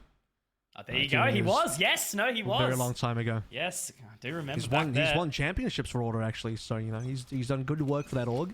Yep. Now trying to do his best to disrupt the championship for Order if he can. So this early control, again, it's the fast lane available. Just gets moving straight into hookah. They've actually managed to get around this early utility as well. Now the fast lane does go out straight in towards this side. Disco with one, make it a second, make it a third. No, that actually goes to Maple. Tix does at least find one back, but it's all left on the Scroll, and the shock dart should at least force him away. But Maple looks into the face of adversity, 2 HP, and hits the shot. Unlucky for Scroll. That probably could have been another frag. You take away 3 guns, keeping them slightly more honest, but money's gotten far enough away that doing damage no longer really matters anymore. You have 8.8k on board for Tux. Operator still online for Autumn. It's not going to be an empty credit card anytime soon for the side of Order's defense. They are trying to secure at minimum an 8 and 4. And with Bonkers, especially with the ultimates they have, they might be able to squeeze through a 5-7 finish if they can do this one flawlessly. But 4 and 8 is the more realistic scoreline. But they're not going to get there if they don't have money to buy in the future round. Information gathered down towards long once more. And now the Owl Drone will be used. The relay bolt goes through, but it's not quite deep enough. So they managed to live on. Ooh, the Rendezvous still living. Despite that shock dart going out. Relay bolt goes in again, but that's going to be the Hunter's Fury. Find some information, find some damage. Maple, will he go down? No, not quite, but it is going to be minimized, and Nice hacks to open up. And now there's those cabbages. The Seekers are available. They're not going to be thrown out, though, just yet. Rendezvous is going to be utilized, available in position, but no Texter. He peeks up. He gets 2. That's going to be the spike dropped as well. Make it a 3rd. Texter, you are an animal from this elbow position. That's all on to RDW. On the line is Autumn. He's got 2 jewels to take, and it's so, so tough. And Texter doesn't need to even do anything, man. He can just wait. Get his utility down. RDW has to shoulder this, has to hit the shot off the Tux, but Autumn's going to hit it. It's not going to matter. Wow. Texter showing up to the plate again and hitting it out of the park. I mean, Minimize wasn't wrong. Texter is probably the individual biggest player, best player in terms of consistency. We're not talking about monstrous highs of Ronsky. We're talking about just really good, consistent gameplay, that middle of the bell curve, but it's shifted as far right as you can for, you know, good plays. And I don't know how Texter gets away with it, considering Minimize did use the Seekers. They should have known he was an elbow, and they just didn't check it. They didn't cover it. No smokes, no util. Texter gets the dry swing and pick up 2 to 3 for nothing.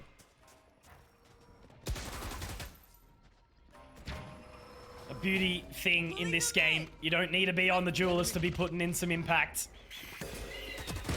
Texter turns and minimizes, ready for it. Just talking about that. able to find it. RDW also good for another shot, but now two members move in. They know exactly where Tix is, but Minimize does get one back. Tuck's in good position, however. He's done some damage, and Autumn having to spot around. He's made a lot of sound in towards CT, but Tux, he's done it again, and that is going to be a snake bite right into position. Nice hack, has to swing. Tux has got 4. Can he get the ace? He's on for 5 potentially here, but RDW looking towards it. Now close in towards the Cloudburst, does find it, but Tux just needs a tickle. Will RDW hit the shot? No! It'll be Tux, and it's a Nace and a party to close out a 9th round here to end the half, as Order are looking dominant. And it was looking like Bonkers maybe could have gotten one of those last 2 rounds, maybe even both of them. But they won't be able to sneak away with anything. 9 and 3, it's a disaster. I think 4 and 8 would have to be the minimum expectation for Bonkers to walk into the second half. Now they're going to need an unreal second half to have any hope of a comeback on this particular map. That's 7 rounds in a row for Order on the end of that initial half. And, you know, both sides, you have Texter popping off on number 11, Tux getting an ace on number 12. Bonkers with the early frags. Both times Minimize does all the work you require for that 12th round, and it's not enough. Well, I just think it's important to note, 16 of 4, right? In a grand final series, in a 1-1 scoreline, on bind, it's the map pick of Bonkers. It's just, it's incredible. Orb gathered. RDW wants to make as much sort of push towards that tour de force as possible. Happy to go with the Ghost in this round, but Tex is watching towards Nice Axe. He's actually going to go into his Astral form. This could be bad for him. He's not watching the flank now, not watching the position, but they turn around at the wrong time. Texter, the man of timing here. Autumn now spotted out by Minimize. He's going to fall away as Disco is already in hookah, holding onto that control. Minimize actually drops over the site too. Could have potentially given himself up, but it's going to be Tix to tuck in. And the spike's planted over towards this A site. Scroll's going to hold on to utility there as well. I mean, this will be a cleanup. Only 2 members alive. Sees a barrel. At least going to be the 1 trade, but Texter collects 3, so clean pistol walking through for the secondary, and it is 8 rounds in a row, including the last 7 on the first half. And at this stage, I mean, Bonkers, you can't even really force buy because you're on the defense. You might want to go for some sort of aggressive. There's 2 rifles being picked up by Tux and Texter. They want to just finish this one off. Yeah, they're putting themselves into a position where they go into the round 3 gun round, and they got 2 rifles walking. And here's a level of confidence being shown by Order as well. They firmly believe there is not going to be a force buy coming through from Bonkers, because if there was, this would be a mistake going for rifles this early. They are still going to be on light armor, which is kind of the cost. And they'll just receive the aggression coming down from Bonkers straight away. Oh. It's really funny to think about, you know, that round where RDW didn't quite clear Tux on that corner. Like, he is so good at clearing corners, so it just puts us in a position here where we sort of go, huh, he didn't do that? But It's hits gonna- another could have shot. been another 1 round. I mean, that we're talking about like 3, if not more, almost 1 rounds from Correct. Bonkers that they maybe could have had. Economy breakers, just allowing it to happen, but, you know, Order just that step forward, so 1-man advantage, 4v3. This rifle should be recovered. I'm surprised they haven't gone for Yeah. it yet. There we go. Yeah, happy with it. Cool. Just not wanting to make too much sound. RDW, those on the flank. This could be the pressure applied because they've given up the site completely. They will get that spike planted, but Scroll does have the Marshal. We know how good he's been with that one. Will RDW hit the shot? Yes, he will. This is what I mean, Kev. He is that sharp. Scroll to find another. And we could be on for a round here. Yeah, the last 2 surviving do have the rifles, though. That's the good news for Order. Texan, again, he's the low HP one. He doesn't have the full armor. Good flash. Disco's in so much trouble. He's got nothing to do. Disco's standing there with his arms up like, take me, cuff me. I'm guilty. Put me away. Jesus, man. Jesus. And that's 2 rifles recovered now, isn't it? They should have the other Vandal. Yep, they've got it. Yep. Easy money now. And they got the Spectre from Maple as well, so take it all. Take it all. Man, like, RDW, I honestly am lost for words. Like, seeing this guy who's always been put into this little Sentinel role that feels like the one that nobody wants to pick up. He plays it so well. And again, the versatility of this game. Chamber comes out, and it allows players to play the game that they want to play. And RDW has certainly Play slotted Valorant into the it way you want to nicely. play. Exactly. Play the Valorant game you want to play. Who knew it? You can build Valorant in any way. It's like buying a bloody Lego set and mashing them all together. You can do whatever you want to do. How about that scan coming through there? It's going to be a full 4 members discovered over on the shower side. So now you got 3 members from Bonkers all looking there. Obviously, it's probably prudent from Order not to make a move considering they were fully spotted. It's going to be Autumn working his way into Hookah. Is a trademark towards his left, and the rest of Order now also moving in the same direction with Disco lurking. So Minimize just on the shoulder. Not going to get spotted yet. Gets the info now. But obviously with the Vandal in hand, Autumn, as you mentioned, should be spotted out by that trademark in just a second. Dart is good, but it won't actually clip on to RDW. So they can utilize that Trailblazer, gather some further info, but it's going to be all the pressure onto both Scrawl and Nice Hacks here on this A side. They're sprinting coast to coast here. They're about to walk into all of this utility. Hasn't been popped. It's a little bit slow, and RDW, he TPs all the way back into Hookah. Not Hookah, towards Lamps, and he'll make it work. He still dies regardless. Scrawl coming through for the double. You thought that maybe RDW got caught. No, he catches you, and now Bonkers will collect the rest. I am losing my marbles in this series, man. Like, clearly, obviously, how long it takes to reset inside the rendezvous. But look, it happens, you know, only with the pistol, you're not going to be expecting some beautiful French man to just pop up in front of you. Yeah. Autumn got a jump scare, like, what the hell's this? Yeah, watching a horror movie. Yeah. Jesus. Because he dashed in, so he would have just been on the back of that reset. So it's 2 players using mobility abilities and just seeing who can pull their gun up first, and the rendezvous has just a slight quicker of that recovery time, maybe. So there it is. And now, because he's got the kills, RDW with the Tor. Nice axe. He's going to be able to get that relay bolt out quick enough. Spotting out Autumn. He's going to be taken down quickly. Now Tix in position. Scroll. Also another. The member in showers, though, is Texter, and he's a scary, scary boy. Nice Axe does find another, though. Still has a little bit of utility left if he does so choose, but the tour de force will punish Texter. And now it's all in Disco. The slow is there, but he finds one. Finds 2. You don't want to be in a position where Disco is in a clutch. We've seen him pull away so many. And already isolating the space here. He's got room to move. Trailblazer goes out. Is spotted out now. And he's a little awkward. Had to reload. Pressure was definitely mounting onto him there, but at least he finds the spike plant. And the round is done. That's going to be 6 here for Bonkers. And they have a lot of util to play through there as well. A single star from Tex, but almost full utility for Minimize. So plenty to work their way through to make sure they don't lose a 1 versus 2. Team X as well, 3 rounds so far in a row, and really the momentum from that second round win has just been unbelievably good for Bonkers. Double digits caught by Order on that pistol, but we're on the comeback tour now. 4 rounds, the difference between these two. Should be 10-7 at the end of this one, assuming no shenanigans from these sheriffs, but every single time, Texter has been still doing plenty of damage per round. And let me just say, look at what we're seeing. This is a staple. Remember Lakers? Oh, God, I miss that guy. How many times would we see the short walk? RDW was his right-hand man in doing that. So he's gone from the operator player to now with the judge. He's sitting low, he's sitting close, but Autumn was aware of it. Did look for the clear. Scroll now getting the Hunter's Fury out, but he's going to rendezvous away. And I don't blame him at all. At least continues to live on here with this judge.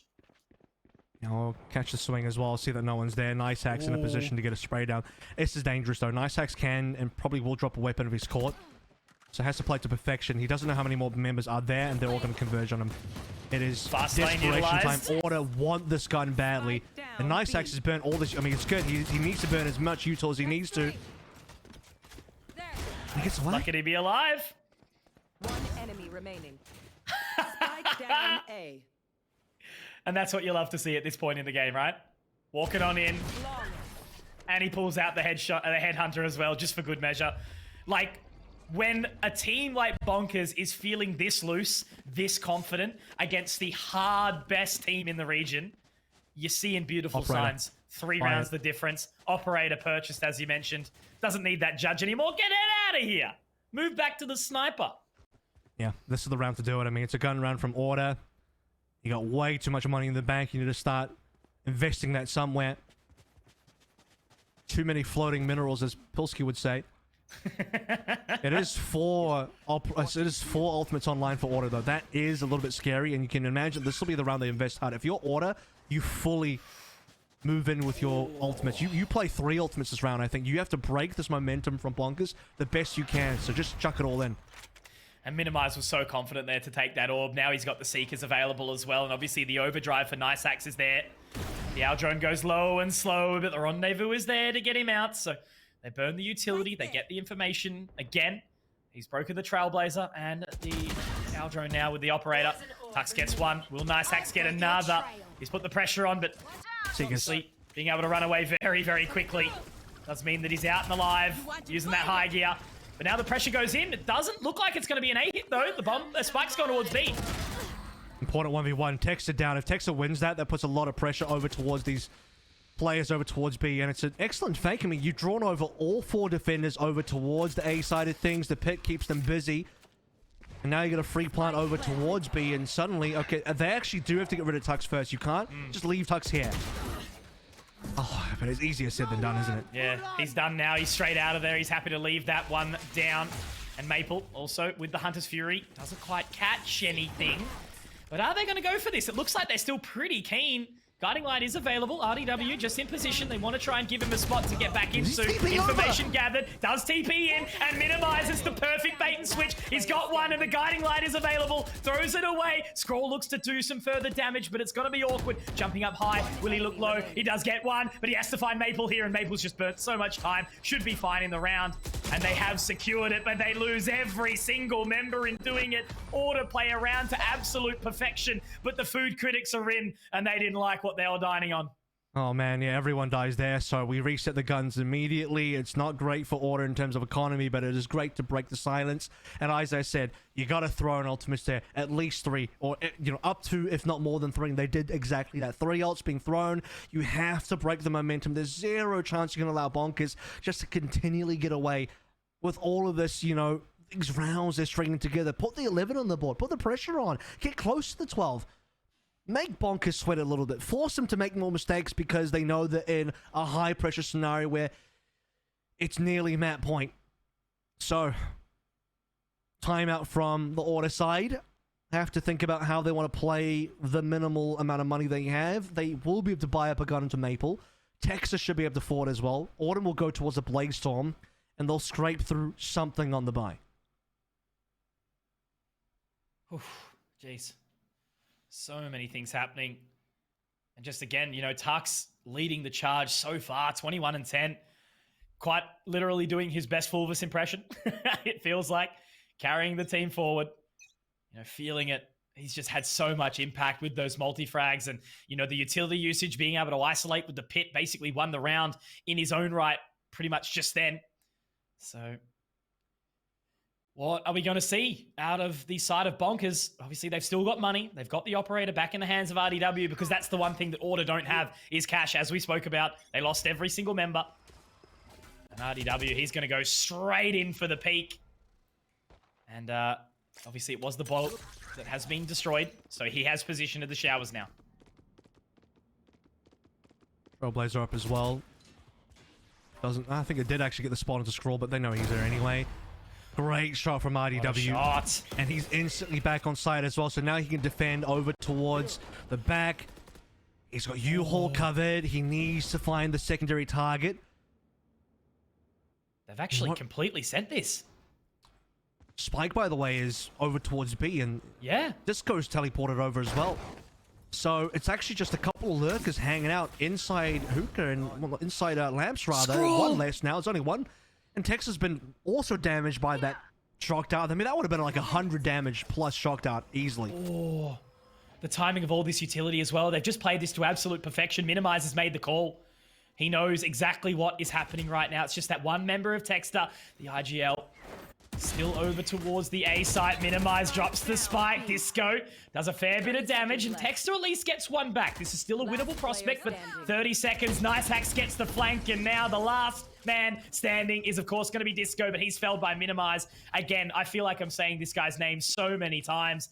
He is feeling it. He is confident. His calling is absolutely stellar. And he's sitting at the top of the scoreboard against the best team in the region. Like, that is a statement to be made. The eco is out here for Order. They've had no money at all this half, Kev.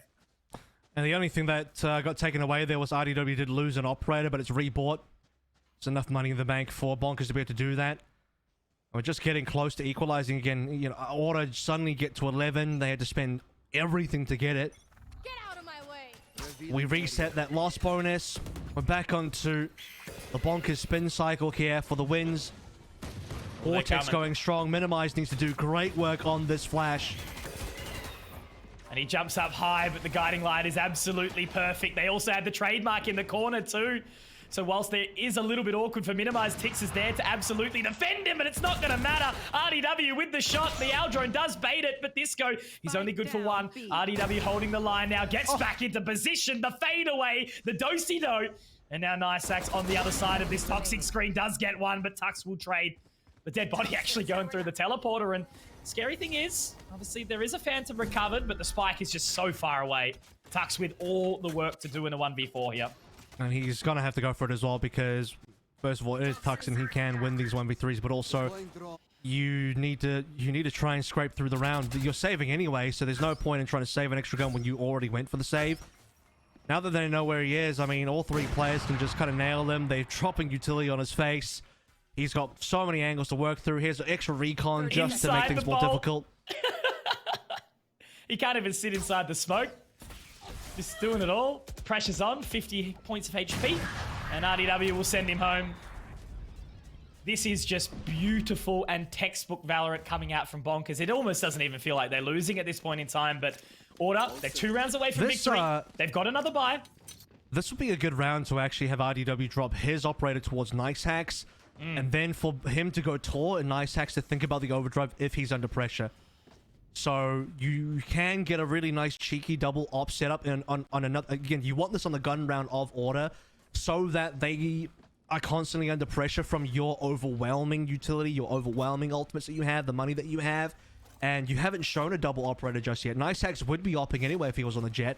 And there's zero risk that he operates if he's got the overdrive. But they're not going to go for that play. That's right, Jordan. Write that one down. You can have that for free. It's my strat. The mastermind in Avril. It is going to be that utility hit straight on towards this B site, and they've completely left it. They're not happy at all to fight this just yet. And there's the rendezvous that's going to be taken down. It was a impactful use in 2 of these rounds so far, where the old teleporter has been used as that kind of spook mechanism. Plant goes down, so it's going to be a 5-on-5 retake on B. Spike planted. I think this will be the overdrive round regardless. Slide on in. Laser them down. Show us what you can do. Prove to me this neon has value. There's the relay bolt. It's time to get wiggling right now. Already stuns coming out. Control happens. Here it is. Overdrive is on, and he will manage to find one. Make it a second. Here you go, Kev. We're seeing it now. It was a 5v5 retake, and there's only one left, and it is going to be Texter. He finds 3, but it's awkward. Onto the defusal now, and Scroll to close it. That is going to be double digits to come through. The neon rings true, and we are dealing with a 1-round game here on bind map number 3. Man, he doesn't even care about the vulnerable. He'll slide on through that green puddle and still get the lightning fingers on. Woo! That's exactly what you want to see.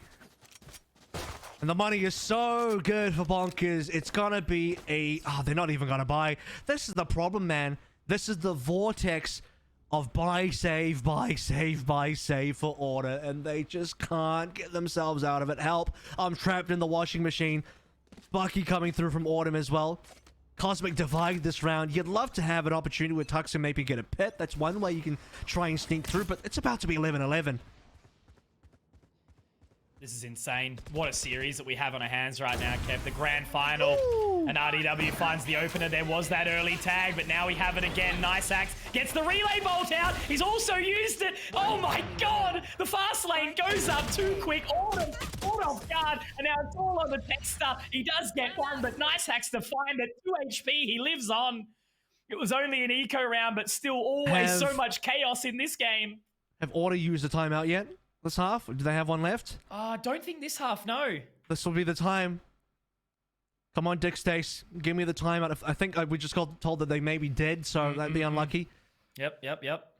Well, I know there was another timeout earlier, but yeah, they can't used remember one exactly. after the anti-eco in the first half. It was, super you get early. Well, you get one per half, so I just can't remember if they use one this half or not.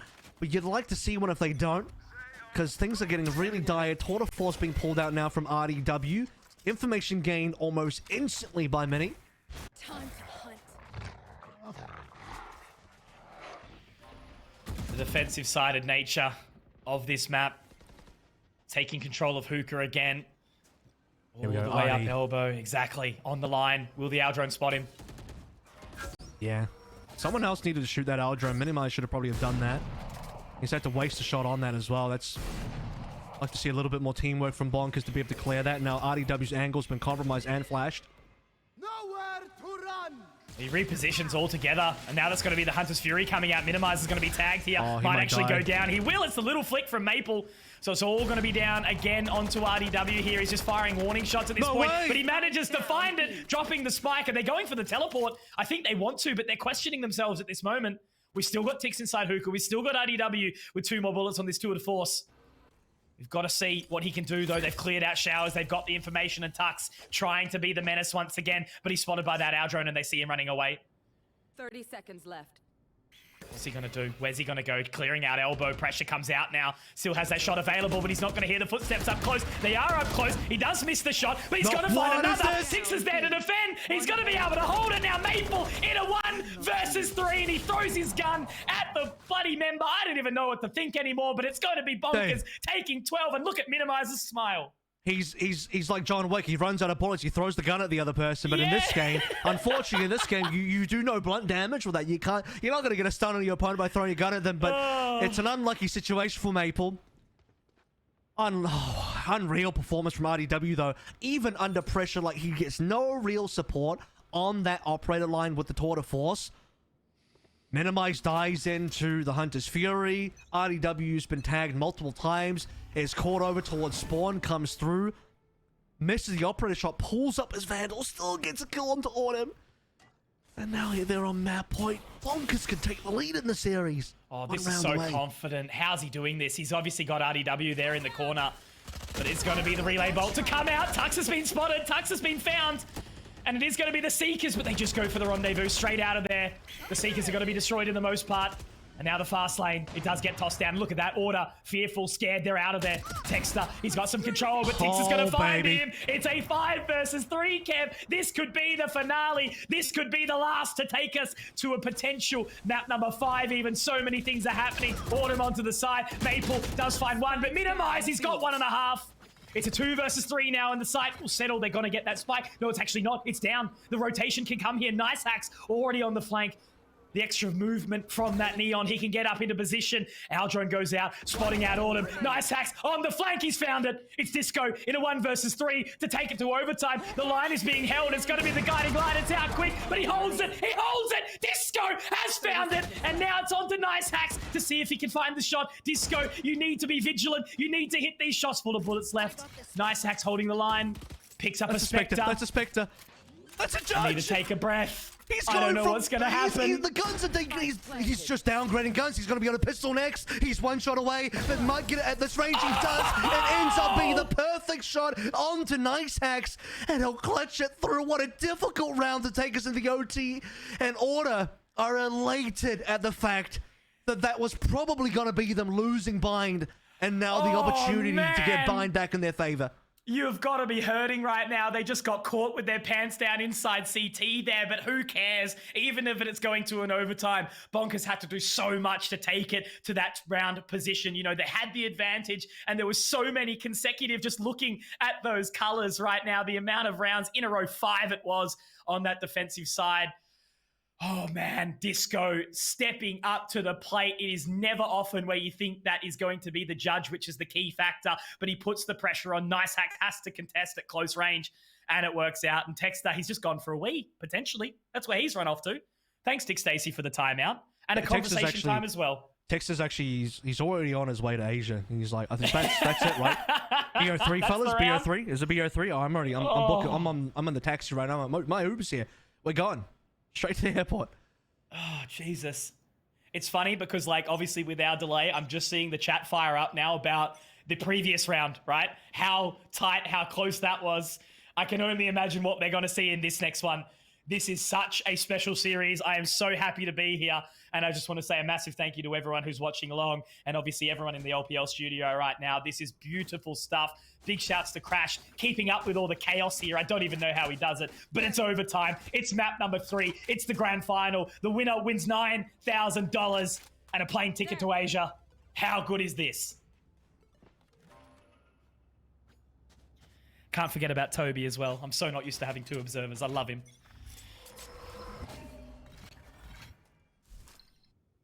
OT number 1. So I'm assuming there'll be more than one. Bonkers on the attacking side first.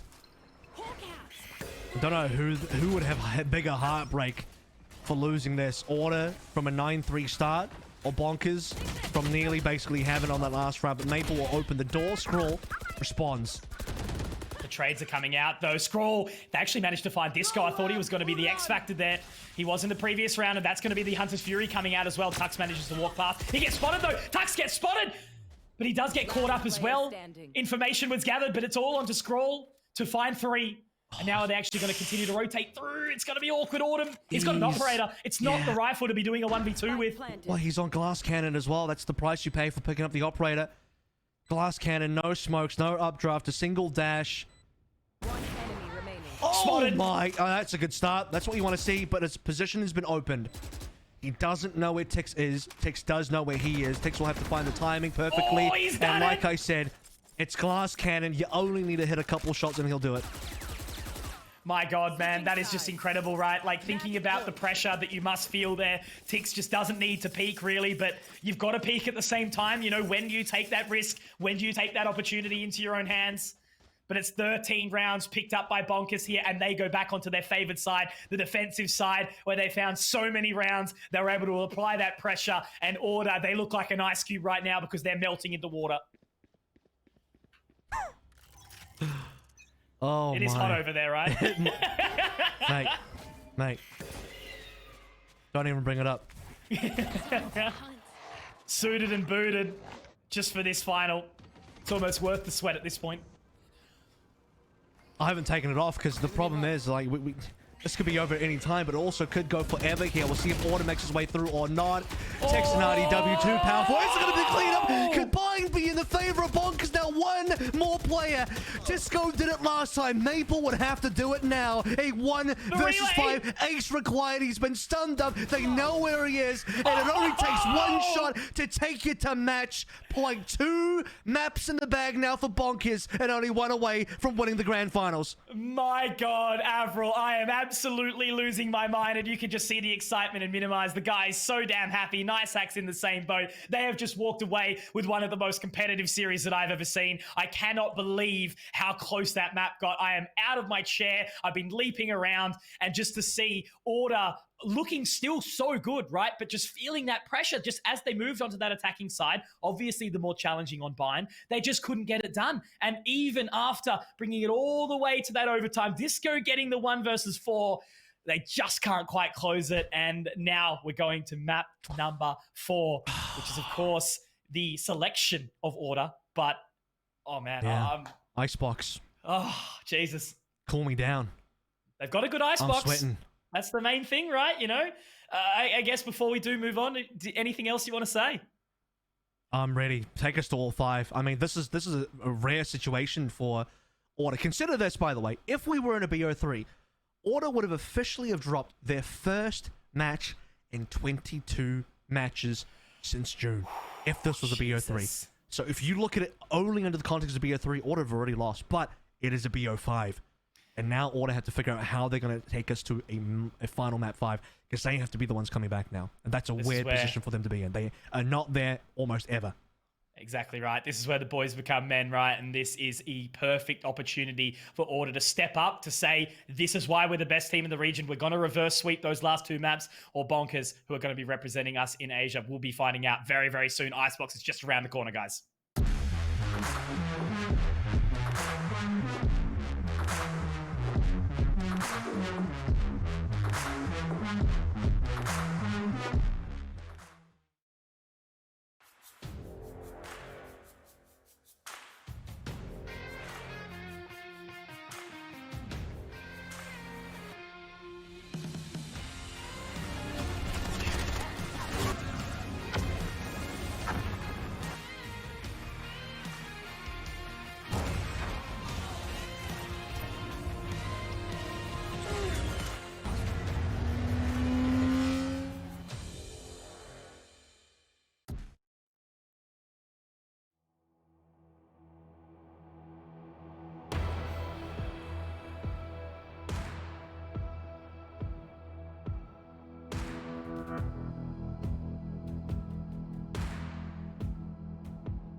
going to be an amazing year for the Oceania Tour, isn't it, Avril? And of course, the main thing up for grabs is that 8-pack Masters slot. That in itself is the biggest takeaway for this year. Tux and Disco locking it down right now. They don't even phase him yet. As well, that's a tag coming through from, I think, a camera.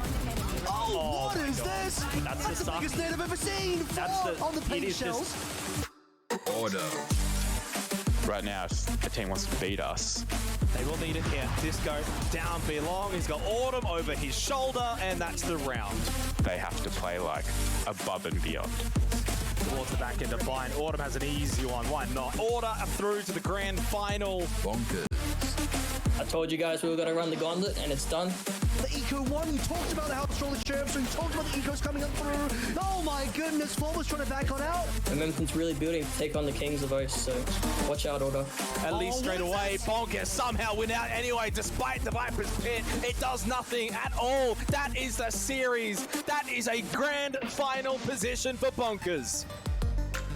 Payne picks up 1, 2, 3. Beautiful stuff here coming out from Payne. They'll know exactly that there's a player you're potentially trying to come up with a sneaky play. No, oh my God! The Viper's Pit does get pulled on out. Clutchy dispatches of Easy, and there's another extra point. Even with all the Viper units still down here from RDW, Bunda. So they do gather the information, and Myth has actually moved around onto the other side of this poison cloud. It's great on the whole. Another picked up by Myth. A third. A shooting. Oh my word!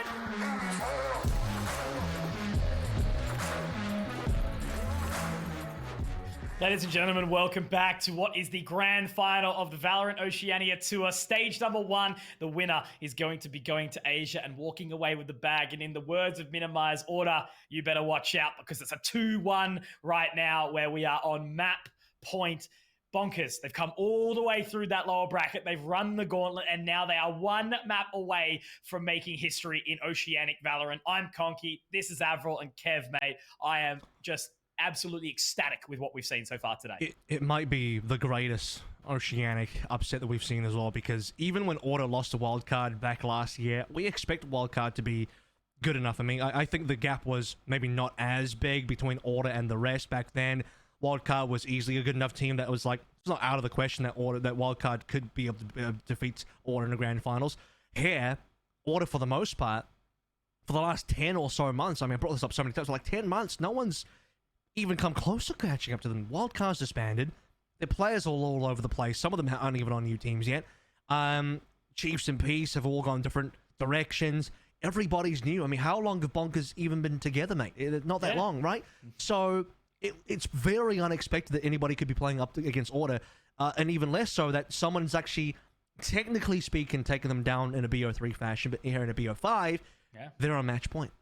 Exactly right. And I think, like, you know, one of the craziest things to even run back on is the fact that situationally, this series is just so much more important, right? Like, you know, obviously when Wildcard beat Order, it was for a little bit of cash, but it was just points, you know, like obviously important, but nothing like what we're seeing right now. You know, this is a spot, this is the money, this is absolutely everything. It's for the glory, it's for the statement to be made in the region, right? And as we spoke about, it's going to be an interesting beast because we need to see the best of the best moving over towards Asia, running the Australian flag and showing that we've actually got what it's made of. And I got to admit, Bonkers are doing absolutely that, but it still always runs that question is who is the better fit to go forward? And I think by the situation that we're already at and seeing, you know, the maps back and forth and how they've been, like, it's such a hard question to ask. Order probably still that favorite, but like, man, Bonkers, if they win, they have bloody earned this.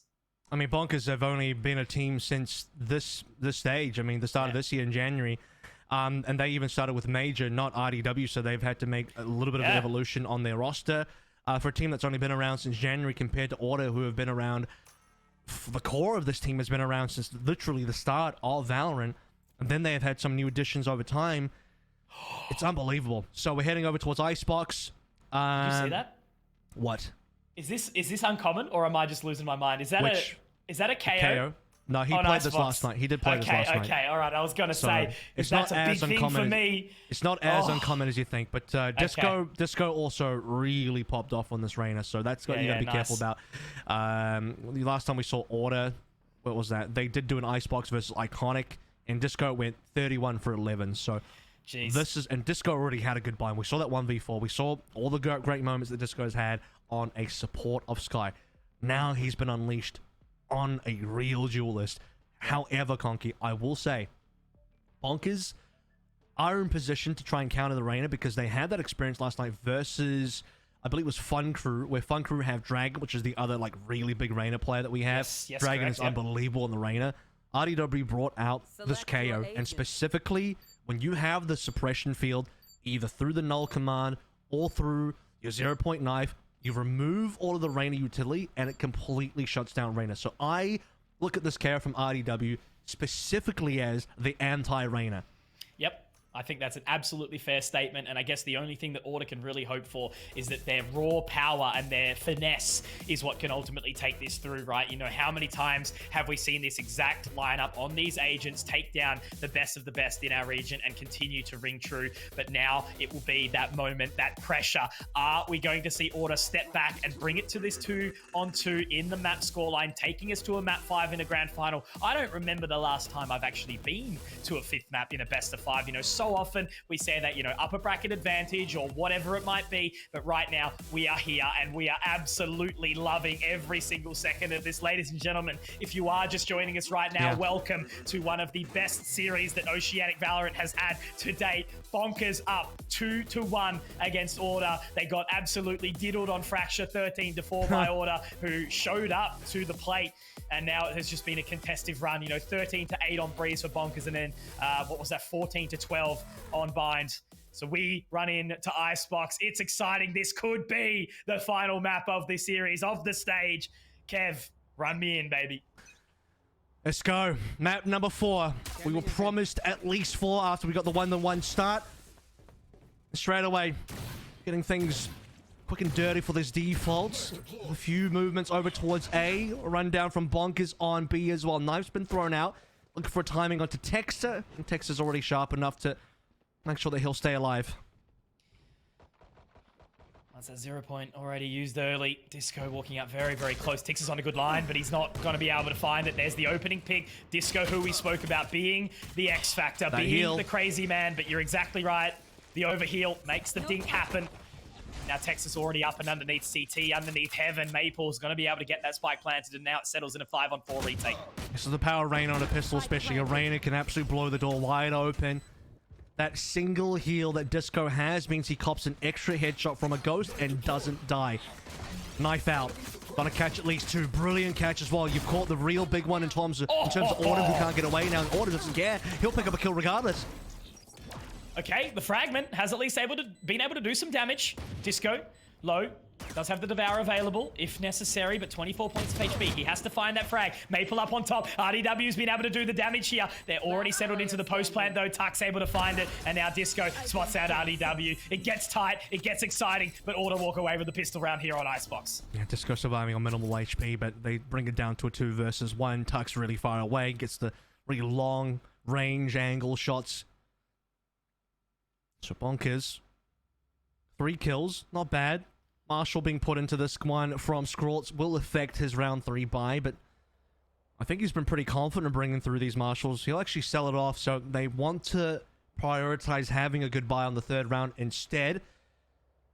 Bulldog coming through from Disco. I've seen rounds where on this exact same position, Disco just says, screw it, I'm going Vandal. He just pops the rifle in the round 2 because he's looking for that timing. So moving up close, the Owl drone should do enough. Will they actually Ponytail. spot out? Yes, he has. I do believe he's seen it. There's the info. But a good dink. At least we'll be able to get the heal off. Texter does well. Now Tix, very awkward position, only with the classic. Autumn's going to go up and over. Does he spot him? Yes, he does. But does hit the no-scope, so not too bad in the end. Ball goes down. RDW tries to go for that flash in, but it is going to be that spike planted on B, and RDW does find one, so at least he's found some damage here. Tux finds one on the flank, and Scroll's going to go down to the hands of Disco. So Disco activated very, very early on, 5-0, and they move into a pretty solid-looking bonus here. Very minimal damage. I don't think they really lost too much there on the Order side of things, so see how they convert forward now into the round number 3. Very common, by the way, that you see Disco on this scoreline. He's already 5-0, 5 out of 6 towards the ultimate, which is why a lot of Reynas, especially Disco, I've definitely seen Dragon do this.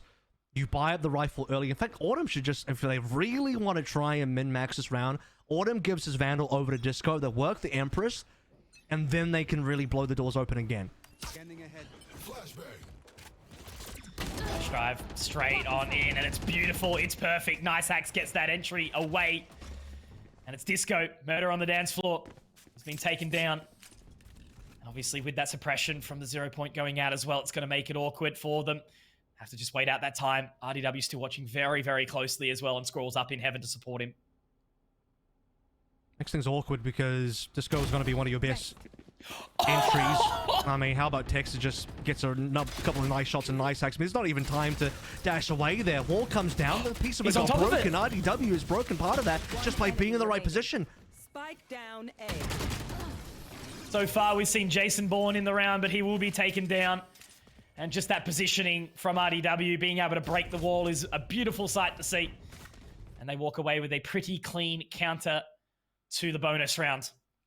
Nicely done. The full purchase, however, does come through. Autumn, obviously, with that large investment, he's actually a way away from the Bladestorm as well, so he's just going to have to hope for something good, maybe pick up a Sheriff, maybe a Marshal, see how he goes. But across the board, you know, it is going to be a big run-in. See if Bonkers can hold on in their second buy round. No command available. They'll use that one for the retake. Scan catches nice hacks, which is not ideal. Probably not going to be a B finish at this rate with how many members on order are moving their way up over on A. Especially Texter, who's getting pretty deep at this stage. It's going to come down to Tex. Are they going to find the contact? They'll wait for the members first. Autumn spots members and has to run away. I thought he actually got the shot off just then as well. It didn't quite happen. It's obviously seeing swap over to the Vandal. Can't quite find it. Actually goes back into the hands, but there we go. There's Disco. The entry, the opener, the Empress is alive. Nice what a hacks. drop off. Does at least get one back, but now they fall straight into the side here. Scrawl is going to be spotted by the Owl drone, so it's a big sort of response, but a 4v4 on this retake here, and the null command has obviously been popped as well. Flashpoint goes in, Texter does get one, so they have to keep moving here. Texter's looking for more underneath his heaven position. Hunter's Fury does come out. It's going to be from Maple. Scroll's picked up 2 in the process, though. Does damage, but so does Texter. Texter looks to pick up some more, but now it's all onto Maple. He has the recon bolt, but the wall is up, and I don't think they're going to be able to find anything here. RDW's got to stick that defuse, and it's a round found for Bonkers. Scroll, you are a monster.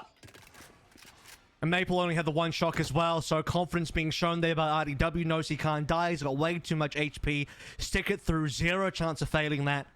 And stink the round away. Brilliant stuff on that retake. And they get the null command in as well, which allows them to start entering. And like I said, Scroll gets a lot done. 1 away now from his own Hunter's Fury. Maple tries to stop it with his Hunter's Fury on that post plant, but can only do so much. Hero rifle now for order. So waiting to see what Nice Hacks and Tex wants to do, as they're 1 away from the Bladestorm, but no need to pop it here. Straight down. Nice Hacks made a lot of sound too, but unfortunately, Maple is ready. As the flash drive out, it's unsuccessful. Yeah, 100%. Just look at this now. Vandal recovered. Big spook in the round. I think Nice Hacks was looking for that initial pick-off. Good by RDW to watch the angle, by the way, because he knows somebody would be keen to go for the rifle, so he denies it. And now the rest of order are too far away to recover it, so they'll still just work with the initial hero rifle that they bought. Go for the fake plant, but members are really far away. They'll bait out the Hunter's Fury instead, which is decent. Good fragment too. It was a really awkward line in. RDW has meet the fadeaway of Autumn, but Minimize has picked up another in the process. Texas had to burn his wall, but he's also gone down. Now the 0 point goes out. Some little hold up there. The suppression. Flash drive goes out around the corner now, and Scroll is going to be able to capitalize. So the last 2 members go back towards yellow. Maple, very big task here. Tux only with the Sheriff, so they've got to do a lot of work. Maple gets 1, and now he spotted as well, but that's going to be him going down too. So Tux has to go big. They're going to swing, and they move as a unit. They get the job done, and that's going to be Bonkers taking the lead here.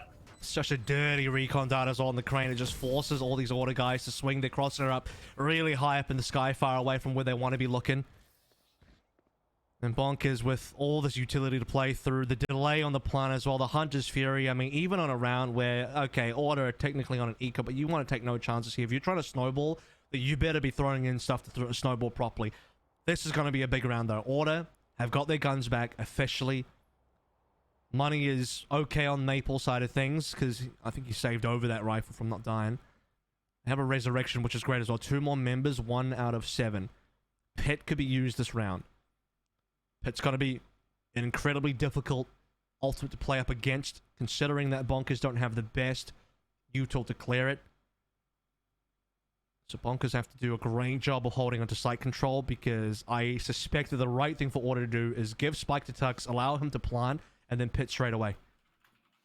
And that's assuming they don't just take an orb.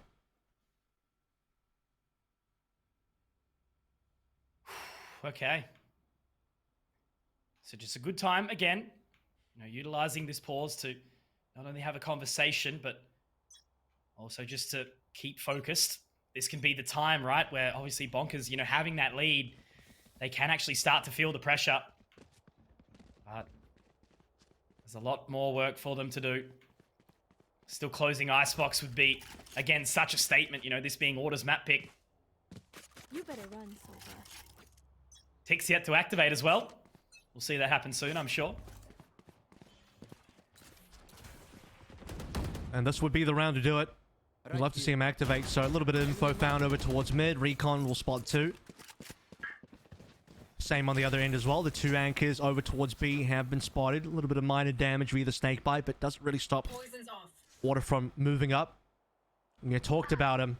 Tex, he'd have to land something here. Right now, he's got to do it. Slowed. Oh, he's just not able to do something. Very, very awkward. So many angles that he needs to watch from that position. Scroll, he has been tapping away there, but Maple was well and truly ready for that flank. RDW gets taken down. And I think that's just a save call. Immediately, they have to run away. They have to get out of there. Now hold true with that advantage. Order have to respect it as well, because their money situation isn't great. Only a few of them can actually afford to chase. Oh, they're looking for it, certainly. They want to try and take that cheeky one away. Okay, we'll see how much damage will be done. Last player standing. Scroll. Here. Oh, spotted out. You'd love to have seen Niceax pick one out already, but this gets difficult now. They're just going to run him down. So they trade one off. One gun's gone. Disco's got 1K in the bank. You're probably all right. Be a little bit more awkward if Tex is one that falls, but someone will have to drop him. Clean round from Order. Work their way up B. Recon spots both members defending. They know they're only up against 2. At most, it'd be 3, but they see the 2 defenders there, and they're not too concerned with what they're up against. And then the correct util to just put down both Minimize and Tex, who one of them needed to get a frag, but neither of them could land a shot. And so B is completely overrun. Here. So it's going to still be a little while before we really get to see the big frags come out from the sniper. Lots of energy invested into this round. Order on the more challenging side on that offense. Minimize does also spot out Autumn, but he's pushed in and he's actually found it. To have the confidence to hold that line is actually incredible, is actually massive. Niceax also tagged up as well, but he's in a perfect position. They burnt the res. Disco goes down, but Autumn does manage to find RDW on the flank here, and it is going to be the spike being planted. They've got that control. Tix has to hunt for more now. 2 members inside this position. Autumn going to be able to find one more. And now Scroll also struggling. If they manage to find this Viper, Scroll also finding one with the shock dart. Maple still inside that pit. But it just makes it so awkward. It makes it so tough. Tux pushing on in. That's the Viper. Oh, it's been found, but no, Niceax. It's a little bit shaky. And now it's going to be a res to come out as well, but that's going to be Maple. He's wasted his bullets. Oh my God, Maple. He's absolutely blundered, but he's going to be spotted. And now Autumn, he's actually off the defuse. He's sticking it. He's getting the half. He's pulled out the blades. And now all he needs to do is just find one shot. Niceax, he's found it. And that is an incredible round to come out. Maple, I thought he was super confident, but he runs out of bullets and Scroll will find him. The lead taken back by Bonkers. Oh my goodness. I mean, you can't start shooting that resurrection until the body actually appears. In the crystal form, nothing actually happens. And then with that resurrection, by the way, Niceax wins the 1 versus 1. He was the player that got rezzed. He might have dived on in. He whiffed all of those knives on Tux. He probably should have killed Tux off the bat. And that would have been a different story. Would have been an easier round for sure. It made it a lot more difficult, but he at least allowed Tux to be spotted, have another teammate get the kill instead. The round going over now. Tex, here we go. Defensive knife used instantly. Nice hacks on the line over towards green. And it's Order working both mid and A. But how interested are they really going to be on A? Lots of utility used early on, and unfortunately the Hunter's Fury, no, it does get a tag in the end over towards that A main position. Scroll looks over the top, but Tux is going to find it, and they also didn't get that information on Texter as well. He's moved straight through Autumn. He's found RDW, and now Minimize has to go fishing. He has to find something early. Tix obviously still sitting inside this Viper's pit. Minimize is able to pick up one more, but obviously no resurrection available. Oh my god. Oh, the recon is good. The recon is excellent. Tex will still get it, though. Tex for 3 so far this round. It's beautiful stuff. Tex is waiting for his timing. He needs to get this Viper down, but he just cannot find the snake. So slippery. The hands are butted up here. Time is running out. They don't have the spike. Tex are all alone. No res. Full utility, but what's it worth?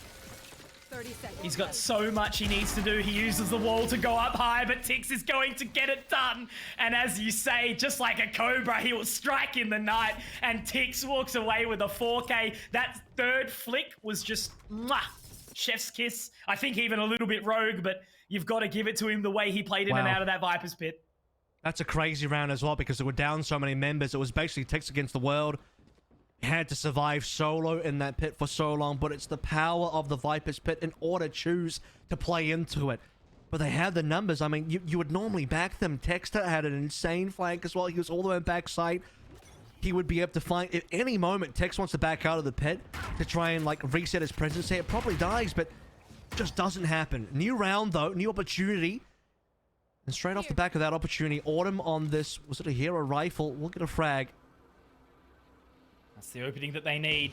Now there's information. Scroll spotting it out. Tix looking to actually walk into mid to see if he can be the linchpin. But Disco, he's already moving. He's got the form behind him. That is going to be the Hunter's Fury engaged early on. So Scroll is in a good position. He's playing enough distance, but he's got no teammates there with him. So the fragment is going to potentially create some further space, but it's going to be no suppressions, no info. RDW, oh, he's jumped up at the wrong time and he's going to be punished. Disco takes him and Order at the advantage. 5 on site here. Long flank coming through from Tex. Damage is already done in terms of removing guns, considering the bonkers don't have the greatest amount of money. You don't write bonkers out of the round though, because Tex on this angle could do quite a lot. What did he just eat? 145 from long range. And Tux will clean him down as well. Straight on in. Nice Hacks does actually find one, but now Scroll 1 versus 3. He's found one, not quite the second. It's going to be Autumn to take it away. They keep their composure. They find some great shots, and for Maple to be checking that flank onto old mate Tix there at the perfect time. That's beautiful stuff. So still within a round, they're separating them right now. Yep. And important is that an eco win. Yeah, it is. Yeah. Well, it's an important eco win from Order than to put bonkers inside their own eco. Like I said, they had no money to play through. Damage had already been done just with the 2 frags, but the fact they get the full cleanup there puts things into a really awkward state now for bonkers, as it should be equalized 5-5 after this. Scroll will do his best to at least get the 1 kill on the Marshal if they can. Autumn already up and over. No suppression there as well. Minimize is up close, and he's got the shorty, but he can't quite find it. 43 points of damage. Tux holds the line in towards Kitchen. And this is a nice and easy round here. Exactly what you want to be seeing to come out. Looks like RDW's even swapped over his Sheriff skin for the KO. Love to see it. 1 shot, but that's all she wrote. It will be Disco to close out in and amongst that Empress, finding the 2K. And a big round as well to come out from Order to absolutely crush the eco. Make sure that they keep as many members alive, only leaving the 1, and now it's a 5-on-5 tied up scoreline. This game is close. It's going to be another pit play here as well. Tux is going to need to burn this one. Orb control paramount. B looking like the play here. And RDW has a pretty good tool for the retake. Should they lose control, null command to be able to at least enter them in towards the pit. Slow down Order from getting too much more done. That's going to be huge info. Should catch like 3 players on that knife easy. Look at the rotations they know. Yeah, it caught everybody really. Yeah. Straight on in there. Our drone goes up. The Lear is through, and Nice Axe is going to have to get the hell out of there. RDW still in position, has the flash drive available. This actually could be massive, but he's going to be taken down. Exactly right. Nice Axe though, gets a coupler, gets out of there. Minimize does the same. Now they're cruising on in. Tucks up close. Toxic screen about to fall, and Nice Axe gets 3. All onto Maple. He had a shaky round a little while ago, and now he moves in close. Very, very nice tag up, but Nice Axe with 4 clears the round, and that is the lead taken back here for Bonkers. It's a 6-5 scoreline in what could potentially be the final map of the series in this stage. I mean, Bonkers are taking the lead. If they get the 7 here, it's deadly. That is incredible going to the second half. In a situation where Order have been so indomitable in Oceania. To see Bonkers consistently in the lead, and we had been given glimpses of their potential in the group stage when they came twice close to Order.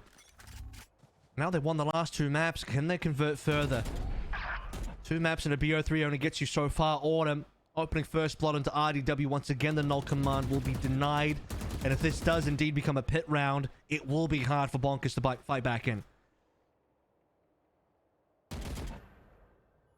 So very aggressively holding this position. Minimize caught.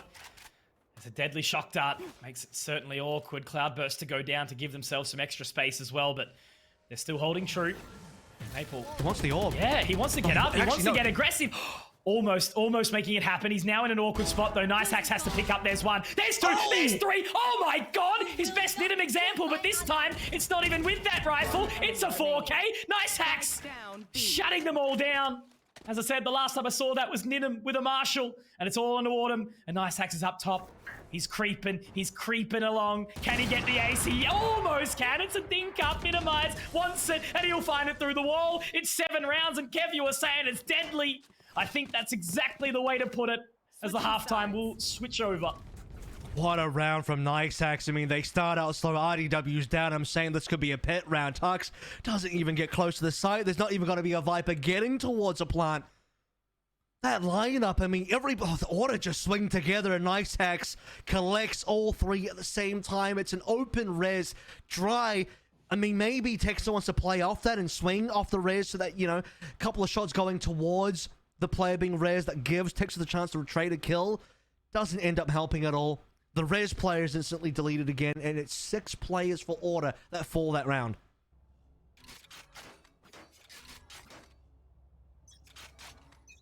All the pressure lies on Order here. It's their defensive side. They should be in the hot seat.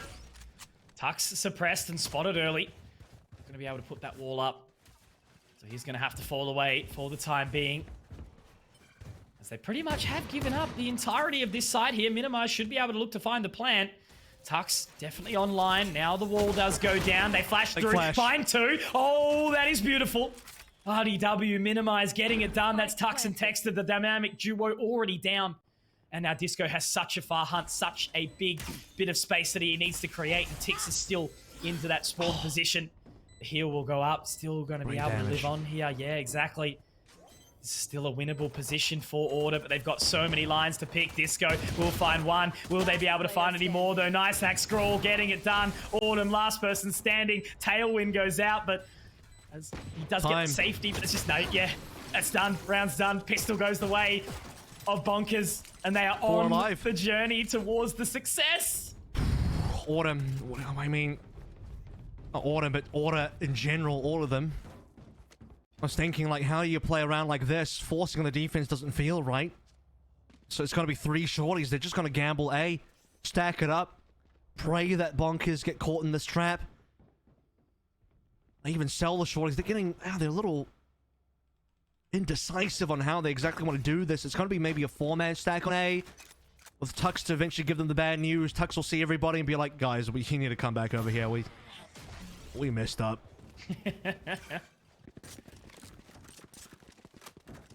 Oh, they bought a I see what's going on. Texel was juggling a shorty. He realized the shorty's going to do nothing now because, you know, that's just not going to help anymore. The spike gets planted. RDW to find the first. Couple of rogue shots. They're just going to continue to hold back from this yellow position. RDW finds some more. Nice axe. He's pretty happy to find one for himself. Tux does ultimately pick up one, but it's the angry. Like, look how happy they are. I mean, it's only just the classic that they're fighting against, but they're pushing. They're going for it. They want this game to be done. They want that spot to Asia. I mean, you made God bleed here, and they're not like sharks in the water. They're smelling that blood, and they're going for it.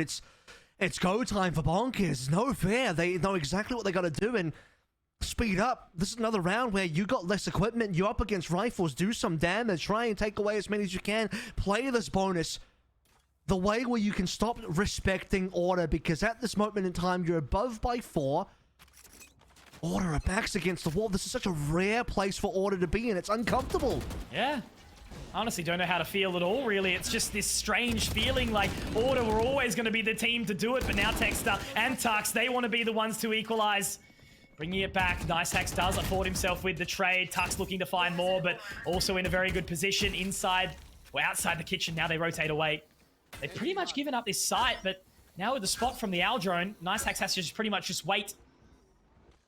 And they're going to keep it in position. Maple, just look at waiting. Spike. Yeah, it's going back towards 8. Never mind. Happy for B. Still waiting. NiceHax. The control should come through. It's because NiceHax is alive. If he's dead here, they don't go back towards B. He's got full orange. The problem with Snowman, Tux can see everything. He's put the one-way up again. Snakebite, one of them is available, which can slow things down. They don't have smokes to get them onto the site itself, so eventually you're going to have to swing into Tux. They're relying on NiceHax to open up the rest of the map, but walking through kitchen is such a risk, and there it is. Tux has spotted everything now. 30 seconds. Tricky position for NiceHax. They'll spot. They know he's there, and that's the tricky thing. He had to make something work there, but checks the wrong way to the wrong angle. And now what do we have? Minimize inside that kitchen position. Shot from Scroll. He's been naughty with the Marshall, but it is going to be a very, very challenging one. Does manage to slink away from the shock dart. And Minimize, he spotted one, but Maple will spot him first, and now it's everything for Scroll. He's got 2. He's found 2 with this Marshall, and he's got the time to hold it down. Spotting the line. They have to get aggressive, but no, it's not quite gonna happen. He certainly made us want it, but the damage has been dealt here. The bonus still looks decent. They run down the time, but Order can breathe, and they have a round in the back pocket. My goodness, Scrawl's gonna left me wanting on that one. Disco crouches down. He knows how to outplay the Marshall. Swings, instantly ducks, and the headshot will miss. And behind him is going to be Autumn as well, so the two of them rifling down. It's enough, but like I said, I just wanted to see damage because it's not good money for Order. And imagine this, you just won a round, and your next 3 players buying up are 2 Spectres and a Bulldog. This is the power of doing damage on your bonus. And you can see the pressure as well. Some of the cameras have come off. Time to focus, time to keep cool, calm, and collected. As I said, Order, they are an experienced bunch, international experience in multiple of their players. They've all been around the game and around the bend for a long, long time. Early impact players as well into the game of Valorant. So they just have to keep their cool and make sure that they continue their focus on these rounds. Good wall break. 3 blocks out of 4 instantly gone. Snakebite will cause a couple of issues. Null command. Null command's going to prevent the secondary either slow or Snakebite from coming on through. That should be the plant now, the offensive wall. Texter finds one. Autumn picks up another. And they're obviously still suppressed. RDW is still alive. He's got the fragment in hand. That's the flashpoint, actually. The flash drive. He's out. He's moving. He tries to make something happen. But it's all on Scroll again. This time the pressure is way higher. Never mind. Sorry, I didn't realize we've got Tix here still. It is going to be Maple to find that one. Texter goes wide. And now they know exactly where he is. It's way too hard to lock down. And there we have it. We finally see Order back with some control, back with 4 alive, and they've got guns to boot. That should be 4 Vandals in hand. I think Maple, is there one to find for him? Yes, it is. There's a Phantom. So finally, they can stack up their economy a little nicer. I mean, they unfortunately are going to be in a situation where this is that classic underarm swing. You see it all the time. You try and pop flash away through, over a smoke or a wall or something, but you didn't actually connect with anybody. So, flash through. 3 members there, none of them flashed, and then you go down. Null command burned. Couldn't quite slow things down. I mean, the fact that Order were also in position just to break the wall. You go for that offensive wall in the plant. Too many pieces broken. You still get the plant. But you can't secure yourself a nice enough position to get the rest done. And Tex, unfortunately, was so far away. It took a long time for him to rotate over. And he's got to be careful because he doesn't want to die to a flank. He doesn't want to die to a lurk. So it's not like he can just sprint on over. But by the time he gets it, he was literally 1vx. I mean, Skrull trying to hold down the fort as much as possible. And Tex comes in way overdue, unfortunately. So perfect time again for that conversation. You've got the lead. It's basically in hand. Take the eco. And then just refocus. A team like Order, they get given a gap. They get given a break. You know, it's still well and truly far from over, right? This is, should be, quote unquote, an 8th round for Order. 1 round the difference. Still another map. It's Haven.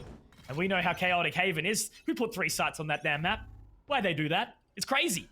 You never know what's going to happen. I know that Order probably hits this one. Got a clear shoulder. Skrull was slowly shifting up. Ugh. Keep on converting. He might be suppressed, but he won't be shut down. And you don't even want to res this round. I mean, you look at minimize. Yeah, save that for a rainy day. If anyone's going to get some movement, Tex, maybe some control of mid. Can be really sneaky with it. Spike down A. Oh, that spike. That's unfortunate. Well, that's probably any hope for Bonkers now dashed. Maple on the line too. Should find Tix here. Yep, nicely done. So all on RDW with that hero weapon, and he's throwing out the flash drive, but he does actually get a nice job. A good shot, but Autumn with 3. It's funny, I'm sort of thinking to myself, going, imagine one round where RD goes for the underarm, but he doesn't peek with it and just waits for time. Maybe that might even catch him, but constantly looking for it, trying to find those jewels. He's been so good on the KO. Obviously, we saw massive things from him in the previous. And all we can hope for is just, you know, way more. Keep pushing. Autumn leading the charge, 18-12. Only 1 round separate these 2 teams. There is still another map available. The game is not done. The series is not done until it's over. Need to see Tex get some more ult points here, whether it be through kills or orb control or something, because they need a pit round. Desperately need a pit round to be able to get some momentum, and that's if they can take the sites. Which has also been a bit of a problem. You're going to see a big flank in a hot second as well. Here comes Hunter's Fury. RDW would like to make some movements off the back of that, but he's kind of stuck inside of a slow orb. Disco found out, deleted by the fragment. 4 versus 3. Res still available if they need it. Order misses a shot, and things are going poorly now for Order. Oh, Maple, no! He's had a very, very shaky game so far, and there's another whiff. That was such an important frag. If he managed to find that, if he got the shot, he would have been able to save his teammate and get him back into it. But now Tix, he has been snake-bited out. Autumn still creeping around. Will they even look to save it, or will they go for it? Tux, he's looked to make it potentially happen. He is a man that can clutch out some of these rounds, but he's suppressed. Very, very nice 0 point there. Spotting out a 3rd. This is on for the ace too, Kev. Imagine if he can find this. Walking up close. Nice Hacks is given an opportunity. Viper's Pit is available. RDW, though, goes up high, and he will take down Tux. 10 rounds here. He did. He definitely did. The problem is, he's on 3 HP. I think it's that was the key moment there. Tux is thinking, if I pit now, I can go for the ace. But when you're on 3 HP, all it takes is for Bonkers to spray down inside that pit, and 1 loose bullet ends the entire round anyway, and you waste the ultimate. You better save it for a better day, for a better round. Tex is still working on towards his own pit. Great opening coming throughout. A lot of it was from Skrull, which is the Hunter's Fury connecting on so many times. They're clearing angles to the Hunter's Fury, and it gives you all the information in the world. Here's that pit that Tux wanted to use last round. Wait, what happened? Cancelled? No! It got stuck. He fell off. That's very, very upsetting there. He's actually called it out. He's got rid of it altogether. That is a key piece of utility that is going to be out. And look at this already. RDW's up close. Tux, he's going to be spotted. They've already found the control. He's going to be the Owl drone taken down, but at least Texter is there to equalize, and there's the res. His head actually might pop up over the wall, but it's not going to matter because they're already out. They're already about, and the spike will be recovered by Skrull. I've never seen Skrull that. have to go big. I've never seen that. In How the hell? In like the late rounds of a bloody map final, you know? Oh my goodness. I mean, they might still win the round, so but you lose an ultimate. I mean, you were planning on using an ultimate anyway, I guess, so it doesn't really matter. If you win the round, we can all forget about it and just pretend it didn't happen, but my goodness, that would be a rough way to lose a round. Otherwise, Tuxel, he'll work towards his next one. Don't worry, he's 4 out of 7. He's already well on his way towards his next. He got the 3 kills at least. Maybe it was a blessing in disguise, right? Oh, Jesus. That round being found by Tux is massive, and it almost sort of rings true to that round where obviously RDW disconnected back on Breeze, right? But they still won the round. Yeah. Oh, Jesus. Nature is healing. It is indeed. So back to normal here. Okay. What have we got online for Bonkers? It'll be Bladestorm into 2 rifles, shotgun, and a Guardian. You know, Scroll, he'll snipe on anything, so he'll snipe this time over towards the Guardian. Autumn first up for contact. And that dart's going to ruin him. And he's suppressed. He's got to get out.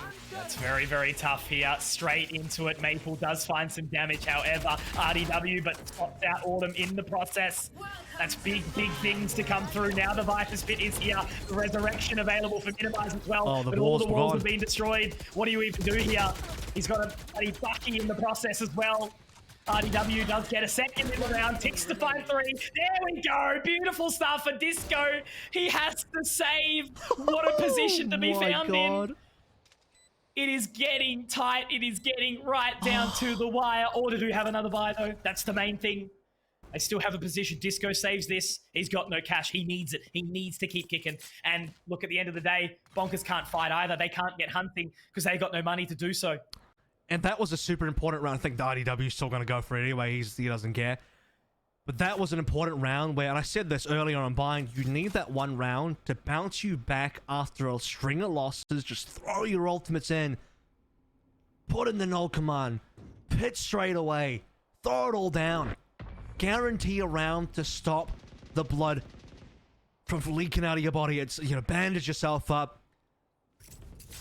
And that's going to be it. Bonkers. Break back in, keeping the lead up 11-9. 2 away. Can you imagine a Conky? 2 away. This is nuts. Like, there is not a person out there that would have been thinking that Bonkers was going to be the team. An August team picked them up, by the way, to go to the APAC, playoffs here. Everyone was sort of convinced. Everyone was thinking in order, are they going to be the best representative? The answer here is probably yes, but if they earn this victory here, Bonkers, they haven't done it easily. They haven't had a free win.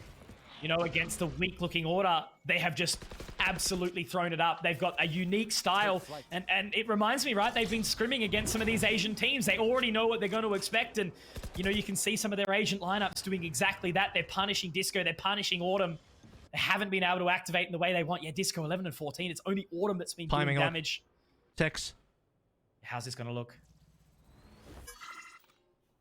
It's gonna look awkward for one of them. Oh my goodness, they just walk past each other. No one knows. None the wiser. And now the timing goes the other way. Tex might just walk past Disco. If Disco thinks about swinging, does he hear that info? Must do. Yeah. Been spotted though. So they both just stay at a stalemate. You can have this one. I'll get out of here. Info gathered. 50 seconds left. He's re-peeking. Oh, there's the timing. Oh, you hate to see it if you text. It's not exactly what that's going to help you out that round at all. Autumn's gone absolutely sicko mode. Doesn't even care that he's suppressed. And that should be enough. You can't res anybody here. Minimize. And Scroll just have to at least go for some trades. Oh, he's going to go for it. Oh, maybe not. Minimize. Last man standing, 1 versus 3. He finds a shot. He picks up another Phantom. This could be for everything. Minimize. He's looking to close it. He's looking to shut this down. Disco. He walks into the crosshair, and Minimize has clutched out the unthinkable. It is match. It is series, and it is APAC point. Minimize. You are a monster. I need to calm down. Same. What's going on? What is going on? Oh, don't blame Fraser for telling me to not lose my voice here. It's still kicking, but... The unthinkable has happened, Mitch. That's just incredible. Holy... That was an impossible clutch. That was an impossible clutch. There's no way he should have won that. There's no way he can't win that. And could this be the round now? Autumn opens up on Scroll. Super important frag. Pit's already coming through. Tux will make sure it is completed this time. No more whiffs. Texter locks down Tex. We've seen this before. 3 versus 5. All right. You're going to have to clutch up again, fellas. You want to go to APAC? Show us. Show us why. That 13th does not come easily. Look at this, though. They've completely silently gone over the top of the Viper's Pit. They actually might be able to creep in and find Tux. They might leave it. They might say, who cares? Autumn. Autumn's looking the wrong way. Are they going to swing for it? Okay, Autumn keeps his cool. Calm and collected. Can he find the shot? Not quite. Minimize. No, Down, wait, but no. Not again, not again, not again. We've seen him do something big before. How close is he to that res? He's got 2 away. Nice hack spotted. Information gathered. Minimize! Minimize has found a third! This man, he is carrying his team to absolute victory. They found the spike. They found the side of B. They know where Tux is. Tux, you've got 10 years of competitive integrity here, my friend. Can you walk away with it? Can you bring this back to what they need? It's a 1-on-2 clutch. He's got so much space to find. Minimize. The timing. He's got the info now. He knows exactly where he is, Kev. Wall goes up. Keep calm, Tux. Make it happen. This is your chance to shine. Your chance to get your team back to APAC. Takes the rope, moves on up. But ladies and gentlemen, that is going to be bonkers. Your victors. Not only do they walk away with 9,000 big ones, they are going to be your Australian, your Oceanic representatives in the APAC playoffs. Bonkers on top. Nobody thought it could happen. The impossible made possible. Tears about to flow down the face of Tex, and it is well deserved.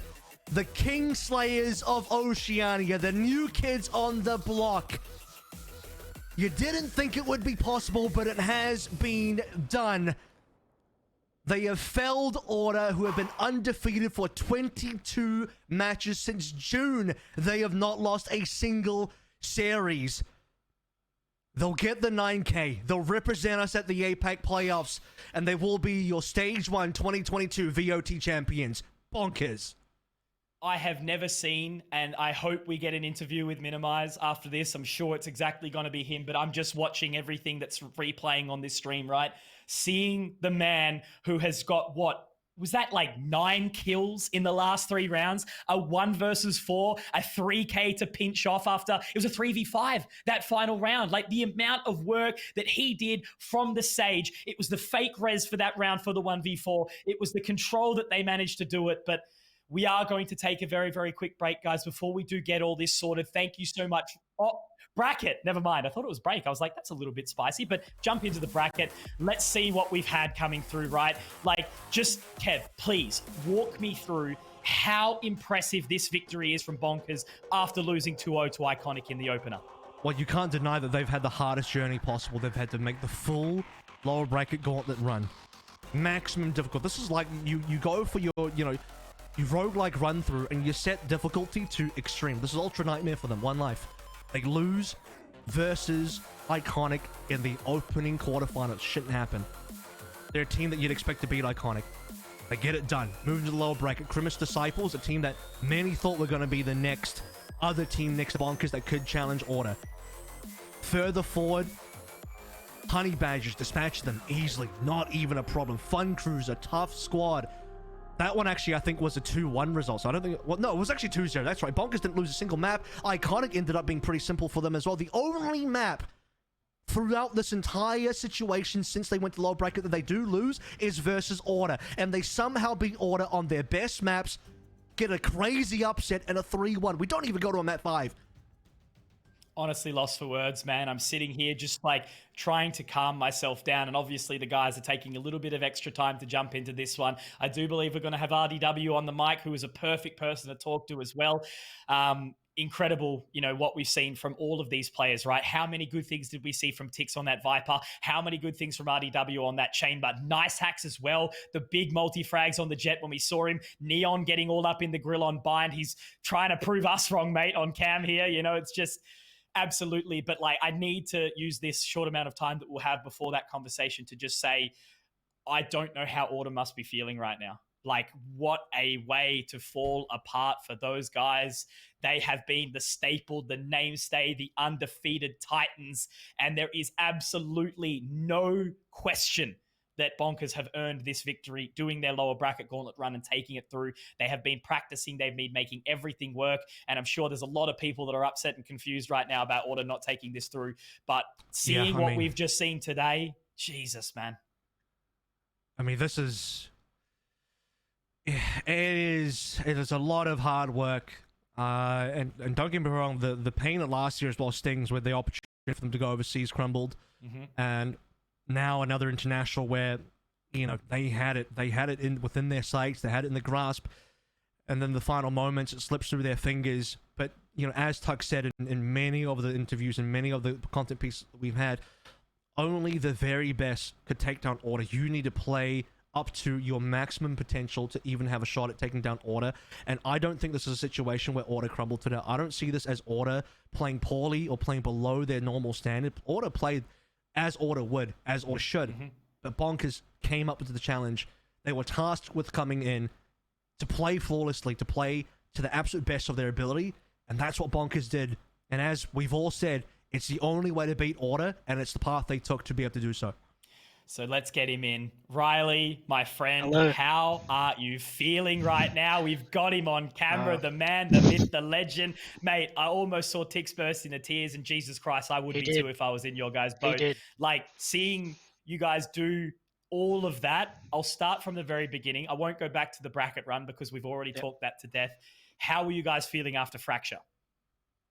Not disheartened at all, actually. All right. We weren't too stressed. Honestly, this team, for some reason, has the best mental I've ever seen. Ever. They don't care. We lost the Disco 1v4 or 3, whatever it was. No one even said a word. We're good. Good to go. Reset. 1OT. Everyone is so well... I don't know what the word is I'm looking for here, but they're just so calm. I'm the one that gets angry and agitated. But everyone else is really calm. They recenter me the whole time. Mini keeps the team in check. Tix is the emotional, loud hype man. Scroll is the old man with grey hair, and he just keeps everyone relaxed. But yeah, the team, I don't know, man.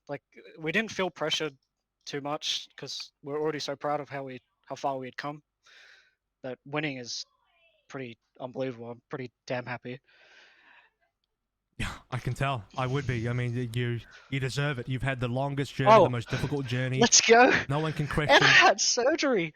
Let's go. Yeah. Cripple bump. Yeah, you're recovering from surgery. You on the DC'd cripple out on buff. that one. Everything that could stop you guys today. There was stuff happening outside of game. It's just there's been no more difficult journey in a playoffs run that you guys could have possibly taken to get here. But talk to me about the journey from not even this playoffs, but from the start, because Bonkers have only really been together since January, right? You guys came together for this stage of VOT, and you had to do a lot to be in position to beat a team like Order. So in the space of not even 2 months, man, if I'm correct on the timing, how did you come together in 2 months to be able to take down Order?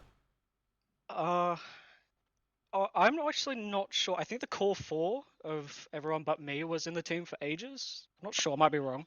And then I obviously got knocked out in open quals, and now I've won the grand final somehow. And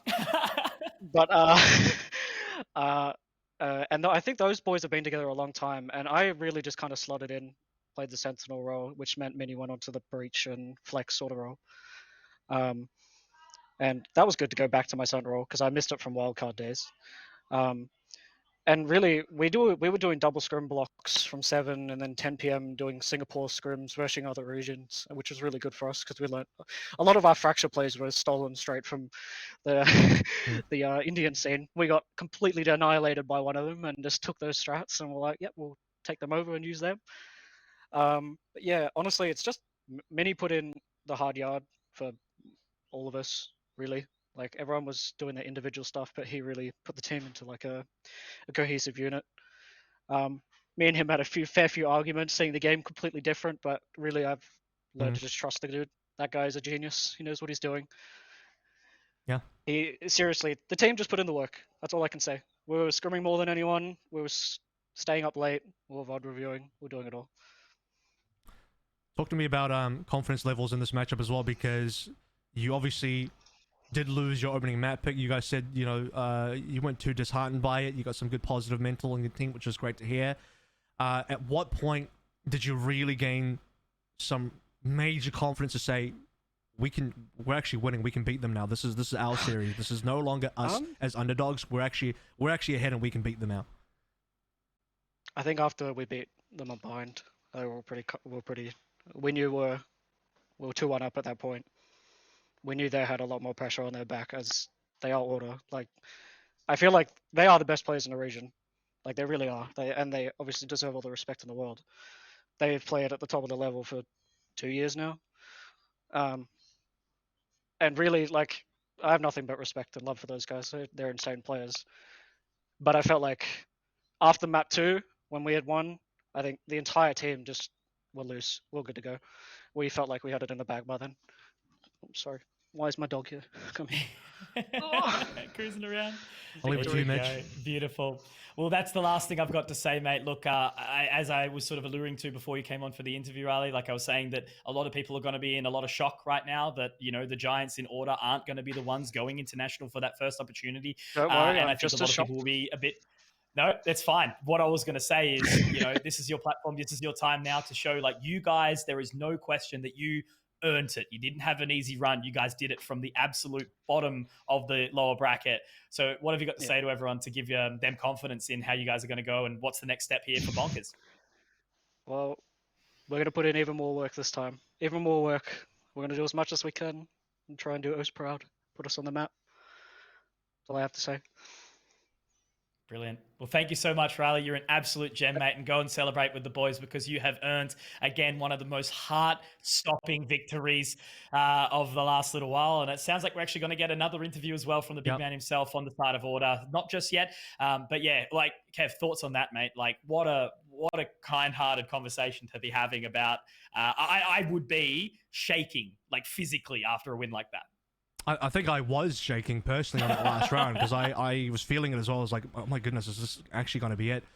It's unbelievable, that kind of result. You feel incredibly happy for a team like Bonkers who had to make that lower bracket run, who've obviously put in the time. I mean, you feel a little bit upset for Order as well because they were the team that you'd expected to have gone through, and you know, if they did go through, you know, I think we'd all be super happy cheering them on and very glad to have them represent us. And yeah, a lot of crazy emotions, roller coaster emotions in that particular series for everybody, I'm sure. And just great to see a team that had really put in the work.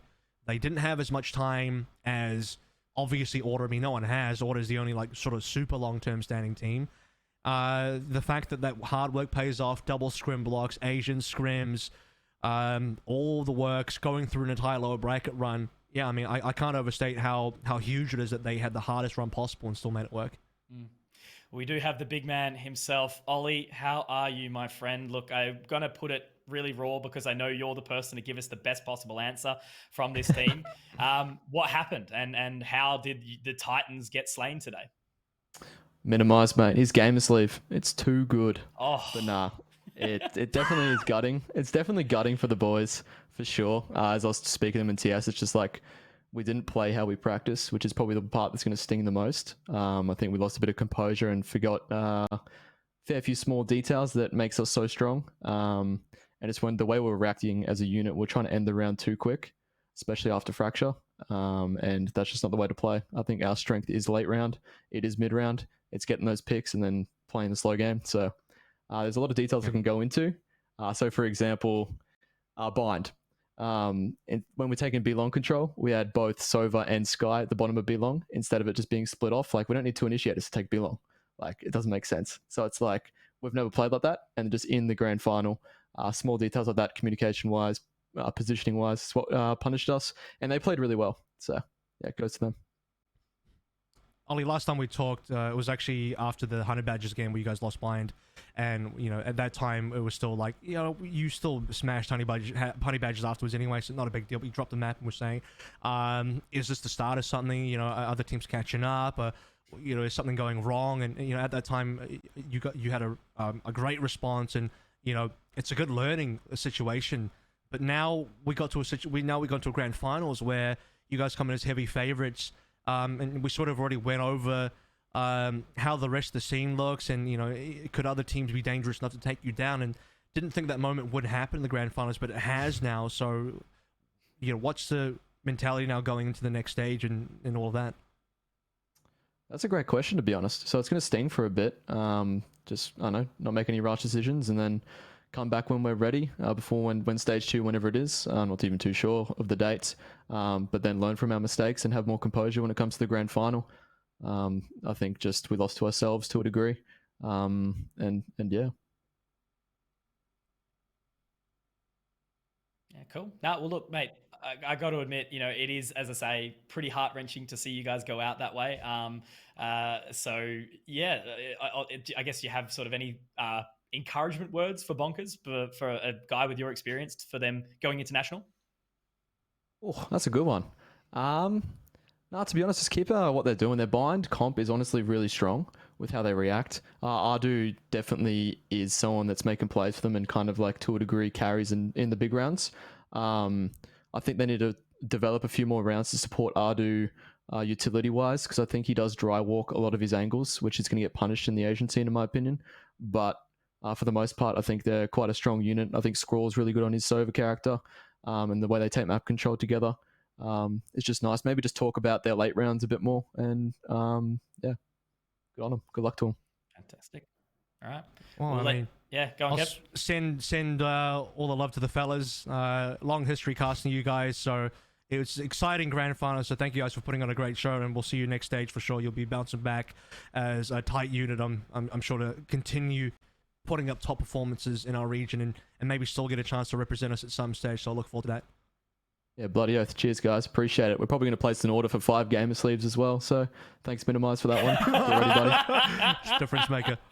Oh, absolutely love to see it. And as I said, right, like there was no other question that he was the best person to talk to from that roster. Always cool, calm, and collected. And I know that he's feeling absolutely gutted for the guys, but he's very real. Right. And to be able to say, like, this is what we sort of need to look on. This is what we've noticed, and kind of even, G on Bonkers going forward. Because I think, yeah, perfect. Aside from the gamer sleeve, Minimize was just looking absolutely incredible. And I think just knowing how much research he does do into those other regions, like, and already scrimming on Singapore time and things like that to get into it, like they've had a target and they're looking super good. That's what happens when you're in Perth. When you're in Perth, you just lined up. You're like 50 ping, baby, let's go. I'm ready for some Southeast Asia. Okay, well, look, I guess it's a perfect time to round it out. We're going to chuck on the leaderboard to have a little bit of a see as to what has kind of been experienced so far. So 5 wins in total for Bonkers. So that puts them up with 10 points. Of course, Order not too far behind at 8. And yeah, Iconic. Look, they actually had a pretty decent run. Same with Fun Crew, because I think some of the names like Mind Freak and obviously Honey Badgers and Crimis Disciples, Meow Meow maybe less so. They had the raw power, but kind of didn't just sort of throw it together. But those 3 teams, like sort of nearing down towards the bottom, I thought, potentially Honey Badgers or Crimis Disciples could have actually been a little bit higher. So how this leaderboard has actually turned out has been quite a surprise, even taking out the grand final. I think there definitely have been, over the course of this entire playoffs, a lot of surprise in terms of who won against who, and even score lines there as well. I mean, the biggest of all is the fact that Bonkers is number 1 right above Order. Like, how unbelievable is that kind of result? I'm still coming to terms with it. So the 10 points as well. There's still a lot to play for. I think it's upsetting for Order, but we still have stage 2, we still have O's champs at the end of the year to qualify into the World Championship. So plenty more to get done. This is only the beginning for both teams, and I really wish both could actually go to APAC-Live, because I think both would have a lot to say about it and have a lot to do there. Yeah, absolutely. And I think, it's the perfect time to kind of wrap that up in this sense. Like, it is just February. It is just the start of the year. Obviously, we're going to be focusing on seeing how Bonkers is looking, how they're going to be representing our region over in the APAC the APAC regional finals, rather. And ultimately, if they can, step up to the plate and do exactly what they just did today. Because if they take that same form, they take that same structure, they take the criticism and the feedback in as well, I certainly think they can step up and look really good for us. But yeah, look, that's exactly right. We are at the start of the year. There is going to be the stage 2, which is definitely something we're going to look towards. Obviously, it's going to be open and closed qualifiers again before the regional stage 2 finals. We're not exactly sure on the dates as of yet, but as soon as we do have them, make sure you follow the LPL socials as well to keep an eye on it. LPL_Valorant on Twitter, and obviously the Twitch stream as well. And thank you so much to everyone for joining us today. But Kev, look, I'm in the exact same boat as you. I need a bit of a rest. Any final thoughts to close out the broadcast before we do wrap up the day? Yeah, it's been an incredible, week and a bit of Oceanic Valorant. We saw some fantastic games. Couldn't have been happy to wrap it up on one of the best series we've ever had. Certainly the biggest upset I think we've ever had as well. What a showing from both squads. Can't wait to see what Bonkers does, and make sure you give Bonkers all of your support as they head over to APAC Players, where if you're back in Australia, if you're back in VOT, you're back in Oceania, you are backing Bonkers there as well. Ladies and gentlemen, you've heard the man. Back Bonkers, give him an org, send him over, and we'll be giving their love and support. We'll see you all back in stage number 2. Take care, guys. Rest up. Enjoy the rest of your Sunday, and we'll see you soon. Payne picks up 1, 2, 3. Beautiful stuff here coming out from Payne. They'll know exactly that there's a player you're potentially trying to come up with a speed play. No, oh my god! The Viper's pit does get pulled on out. Clutchy dispatches of Easy, and there's another point. Even with all the Viper units still down here from RDW, Bunda. They do gather the information, and Myth has actually moved around onto the other side of this poison cloud. It's great on the whole. Another picked up by Myth. A third. A third. Oh my word!